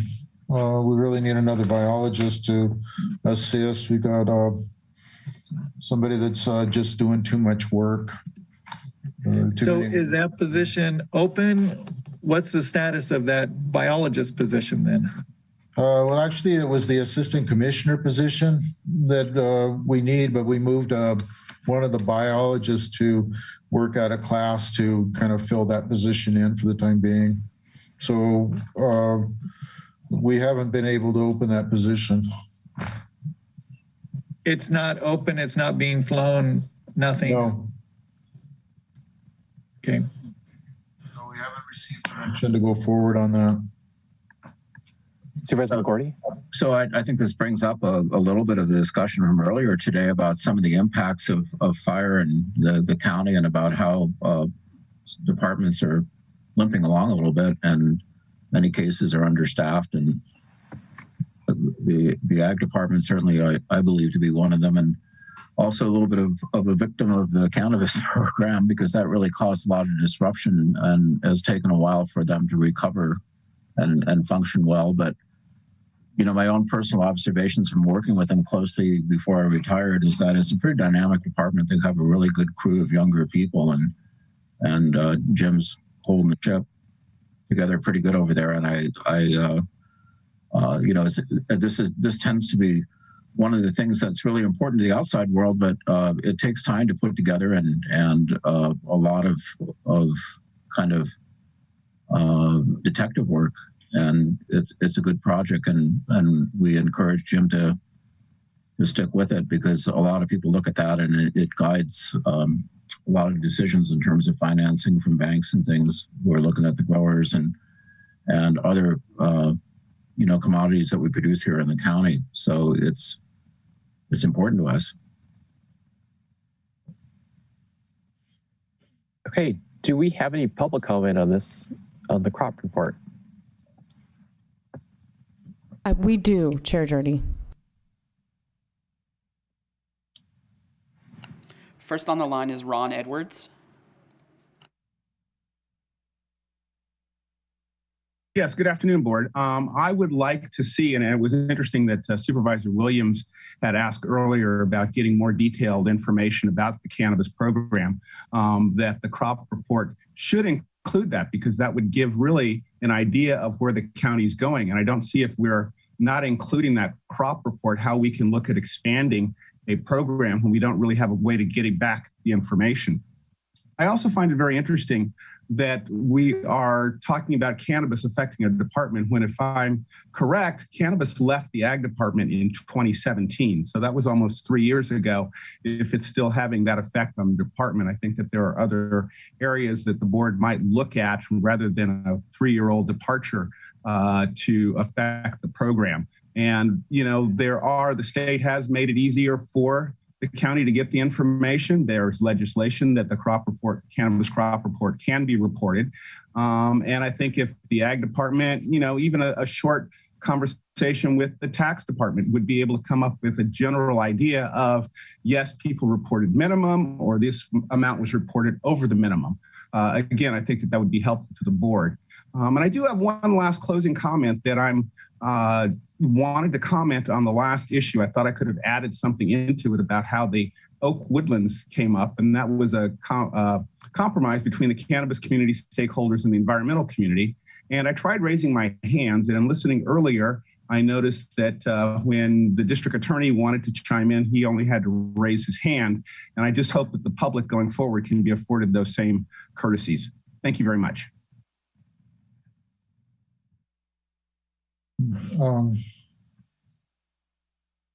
Supervisor Williams. With that feedback, is it possible? Is it possible for us to give direction to include cannabis in the crop report? I think for tracking the legitimization, removing stigma, and how well we're doing on building a responsible legal market, it would be helpful to have some of those numbers included in the crop report.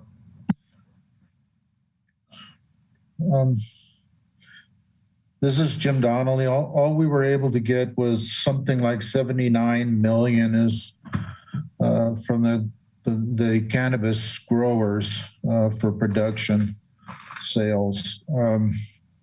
We weren't able to get information on acreage or production per acre or cost per unit. So those are typical information that goes into the crop report. So Aaron got better figures, but what he reported to me was 79 million for the production. Well, see what the rest of the board thinks, but it seems to me we would want to report any information we do have, even if we don't have all of the information. So do you want us to put an amendment, addendum for the 79 million? If that's the best information the county has, I don't know, is there some way for the treasurer's office to supplement that information? We called them and Aaron got the figures from them. So I could ask Aaron to put a page together. but that would be all the information we have. Okay, Supervisor Hashak. Thank you, Chair Jurdy. Yeah, it seems like if we're getting 5 million in revenue from, or 5.8 million last year, that and that's pretty much the minimum tax, then it's got to be, the overall production has to be much, much higher than that. So I don't know how we go about getting any more information if, you know, Trackit has more that we can access or what, but it certainly seems like what Supervisor Williams said, you know, we need that information so that we can measure what's going on with our own cannabis industry, because it is an industry that is, you know, economic driver. So. At $79 million, 1,100 farms, that's about 70,000 a piece. That's hard to accept. Supervisor McGordy? It definitely should be included. We want to show what's going on in terms of agriculture in Mendocino County, and you know, this is a legal crop and it's legal production. It's being taxed. The county is drawing income, and we want to know and include it in the record. Supervisor Mullard. I would like to see the addendum to the 2019 report to include whatever data that we currently have. And then as you work to create the 2020 report, to seek to find more information so that it can be included in the future. I'd second that. Okay. And is it possible to, I feel bad volunteering my colleagues all day, but McGordy, I think you have the best farming experience of the five of us. Would you be willing to look at that data before it comes back and you know, see if there's any additions that you could recommend? Sure, I would bet whatever we get. Okay. So we have a motion and a second. Could we clarify that maybe this could just be brought back on consent calendar after Supervisor McGordy has a chance to review the addendum? Yeah. Okay, is that okay with the maker of the motion? Chair Jurdy, this is Deputy Clerk Lindsay Doherty. We do have two more public commenters. Oh, okay, all right. On the line is Michael Katz.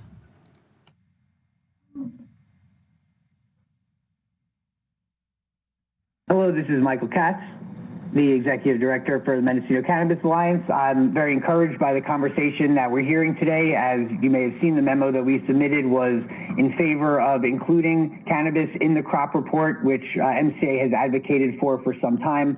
So we sincerely appreciate the conversation that the board is having and look forward to seeing as much accurate information that can be gathered from the applicable agencies incorporated into the addendum this year and moving forward.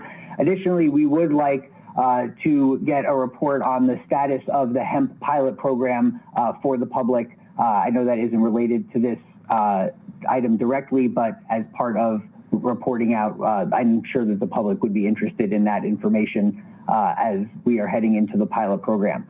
Thank you so much for your consideration.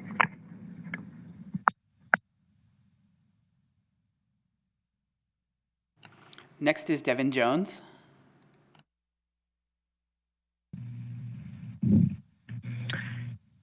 Yeah, good evening, board. Devin Jones, Mendocino County Farm Bureau. A couple of comments and a couple of points of clarification.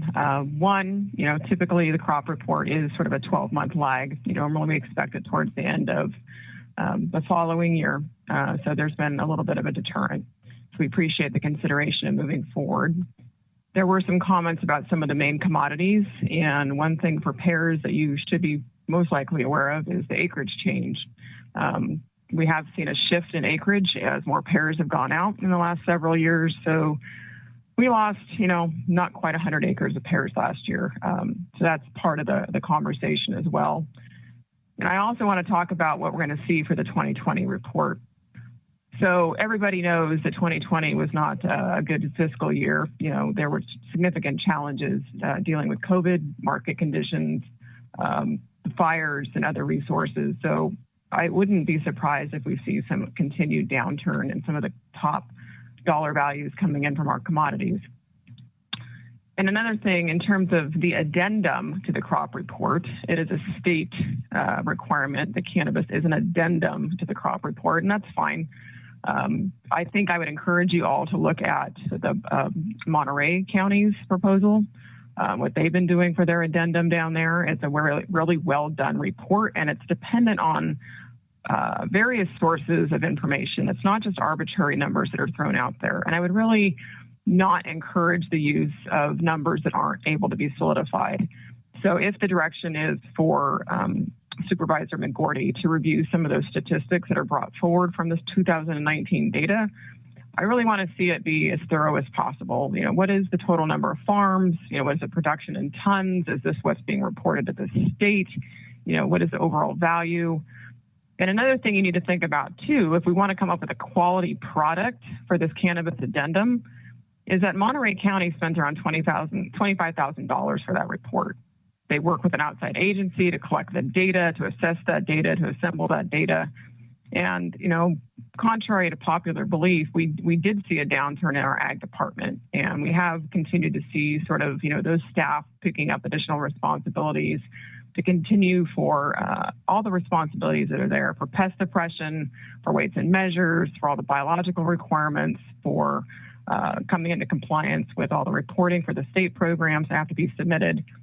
So that's something to think about. If we want to do a quality cannabis addendum for our ag report for 2020, we should probably look into what funding mechanisms are there to provide that to the ag department. And I do encourage, you know, if we are going to work with that MOU to get some additional statistics from the state, that's going to be beneficial. When these crop statistics are released, and the reason why cannabis is an addendum is because all of the county crop statistics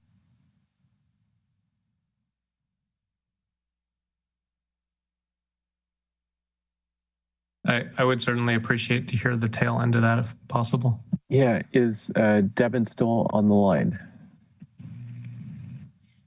Thank you. I apologize for not paying attention to time. So I'm just going to say that the state, California Department of Food and Ag, compiles all of the county agricultural statistics, and those are supported, provided in an annual report up to USDA.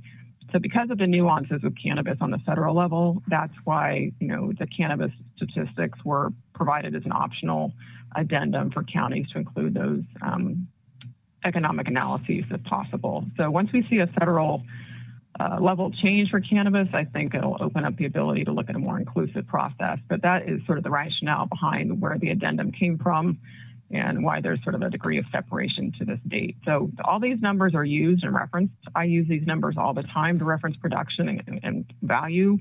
So again, this is why putting out quality numbers is important, not just punting numbers out there based on what you have. Thank you.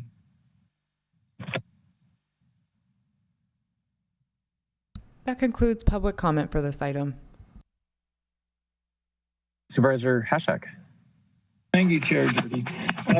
For the Ag Commissioner, that question about the hemp pilot program, what is the status of that? This morning we received approval to move forward with the RFP, and so we're posting it on our website, and we'll sending an email out to the growers that we have emails for the RFP. So if they're interested, that they can apply. And then once we get the applicants together, we'll have a meeting and we'll review all of the applications. And we'll pick the top 5 to be licensed. So we don't have any input from the community yet. So I can't give anybody a list of people that want to put in their RFP. Okay, thank you.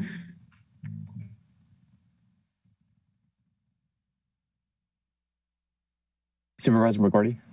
I just wanted to add to that a little bit because I was on the steering committee. I started back when I was working as a UC Farm advisor, and the industry is really geared towards CBD production. And one of the things that we've been very careful about is making sure that feminized clones are the only thing that are allowed. And that means that only plants with female flowers can be used. So there's pretty strict regulations about going through and taking out male plants. And, there will be at least one inspection by the Department of Agriculture.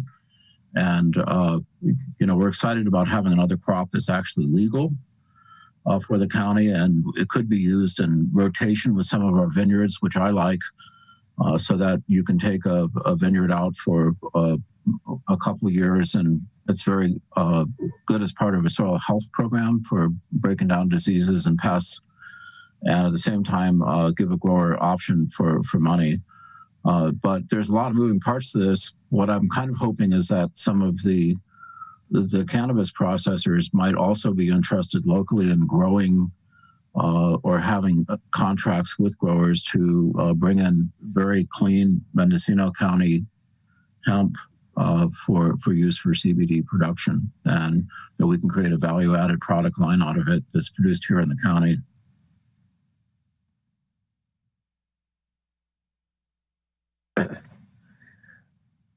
Okay, so I think we've got a motion on the table to direct that the crop report be given an addendum for cannabis with Supervisor McGorty to review the draft document before it is placed on our consent calendar, ideally at our next meeting.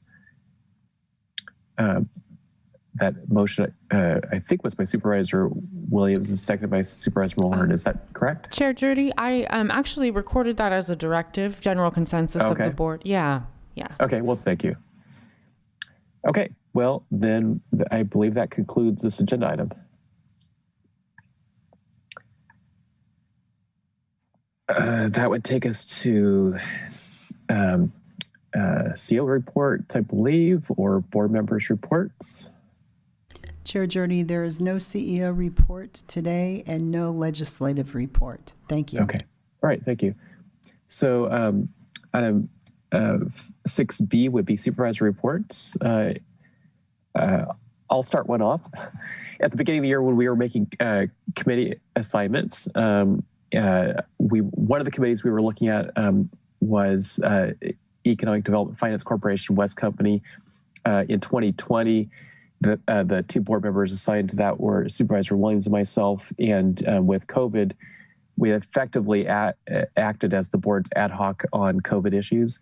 And this year, we were looking at Supervisors Williams and Mulhern on those boards. However, in particular, I was thinking, because I knew that you guys would be intimately involved in the COVID response on behalf of the whole board. We have a question that's with County Council, and they've been dealing with more important, more time-sensitive issues that hasn't come back yet. So, but I would like to suggest that Supervisors Williams and Mulhern, who are, intimately involved in the COVID response, now the vaccine response on a daily basis, that they officially be acknowledged by the board as our ad hoc committee on that subject. So, does that sound reasonable to the rest of the board? Works for me. Yeah, that's fine. Okay. All right. So I'd like to record that they are the ad hoc committee on behalf of the board on COVID response. And that's my report for right now. Any reports, Supervisor Mulhern? I'll try to make it as brief as possible, and I'm not sure if this is going to change with our weather today, but there's a planned Russian River cleanup this Saturday at 9 a.m. They're going to be cleaning up 15 different locations on the Russian River from Ukiah to Sebastopol. So it's a huge Mendocino and Sonoma County effort with the South Ukiah Rotary Club, the Clean River Alliance, and the Russian River Keeper Clean Team. And you can register for that on the southukiahrotary.org website for various locations with, of course, COVID restrictions and physical distancing and helping our river. Okay, thank you. Supervisor Williams. In collaboration with Public Health, Supervisor Jurdy and I are co-hosting a vaccine clinic in Casper on Friday. I'm pretty excited about it. One of the most valuable aspects for me in understanding how the vaccine rollout is going is being hands-on, actually cleaning the chairs, helping people in line, looking at the real pain points and, how we struggle with entering in my turn. So I'm pretty excited that another supervisor has the opportunity to see that up close. And, I know we all have busy schedules. I'm appreciative.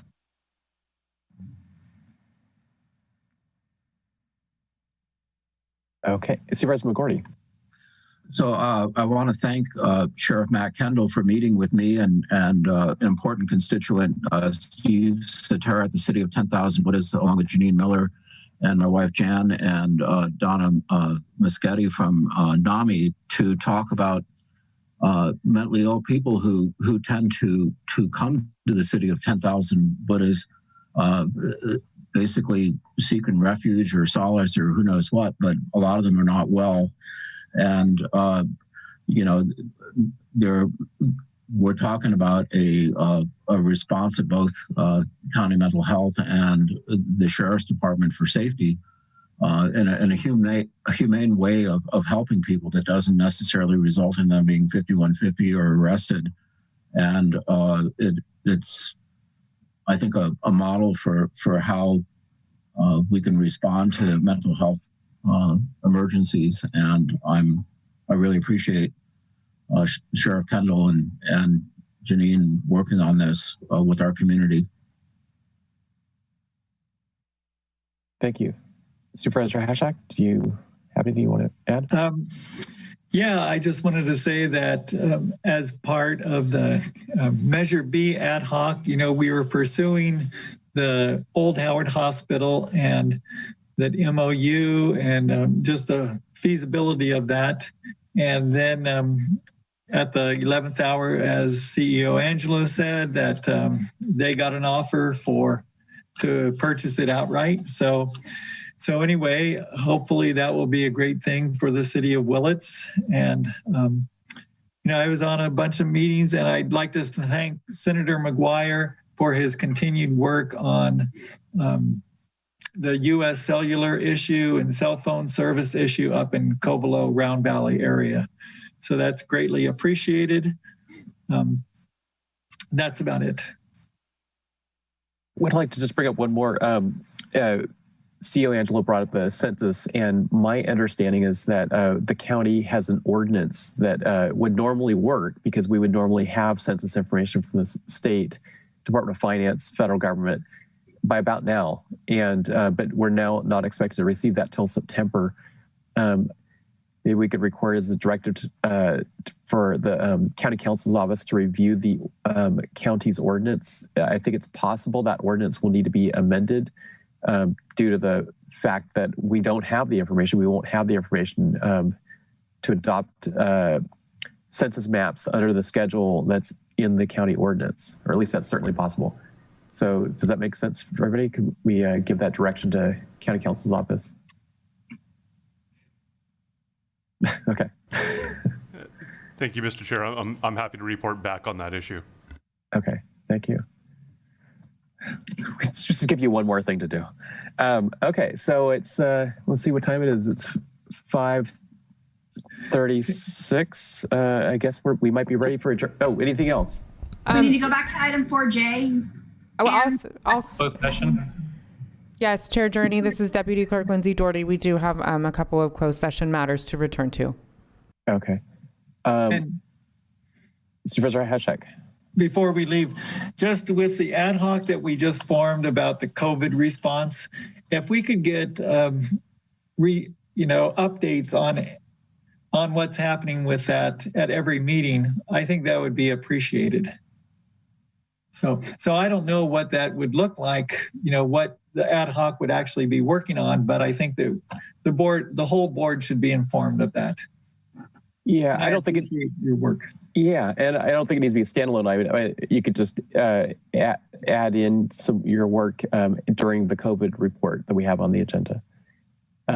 So Supervisor Mulhern, item 4J, do we have additional information from staff on that item? Chair Jurdy? Yeah. Through the course of our conversation with this consent calendar item, I received the information that I did not have prior to the item this morning, including the fact that, well, I did announce that it's in the 5th district and not the 2nd, but also that this building was purchased and last year, and the supervisors were aware that the roof was failing. So if this board already knew that the roof needed to be replaced, I don't feel it necessary to hold up moving forward. I was not aware of that before today. Okay, so with that, would someone like to make a motion to approve item 4J from the consent calendar?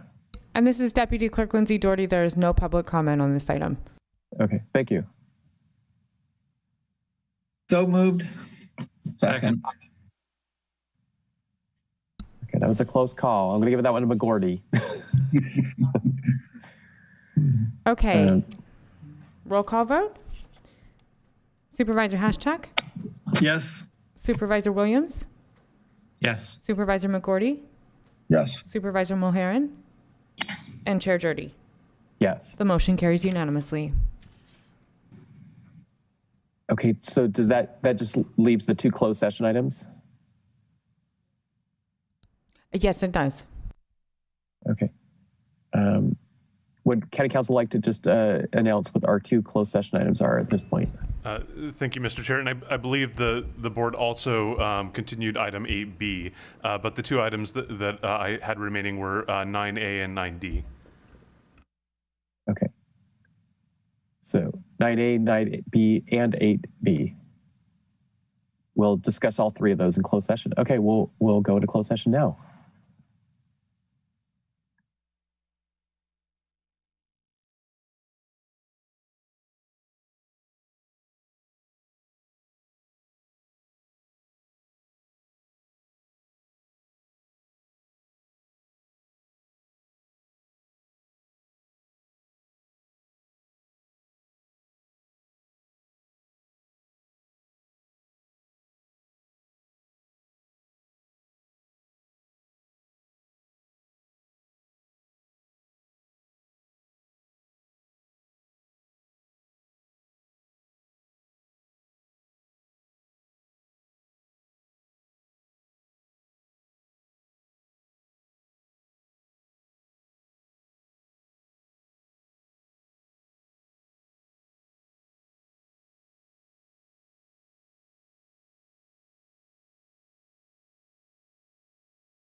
we are reporting out of closed session, and I'm looking to County Council to report out of closed session. Thank you, Mr. Chair. As to item 9A, the board gave direction to staff. As to item 9D, the board gave direction to staff. As to item 8B, the board appointed Kristen Nevedal as the new cannabis program manager. The motion was by Supervisor Williams, the second by Supervisor Hashak, and the vote was unanimous. Oh, and to clarify, Ms. Nevedal is expected to start, I believe, the 15th of this month. Okay, thank you for the report out. And so at 6:49, we are adjourned.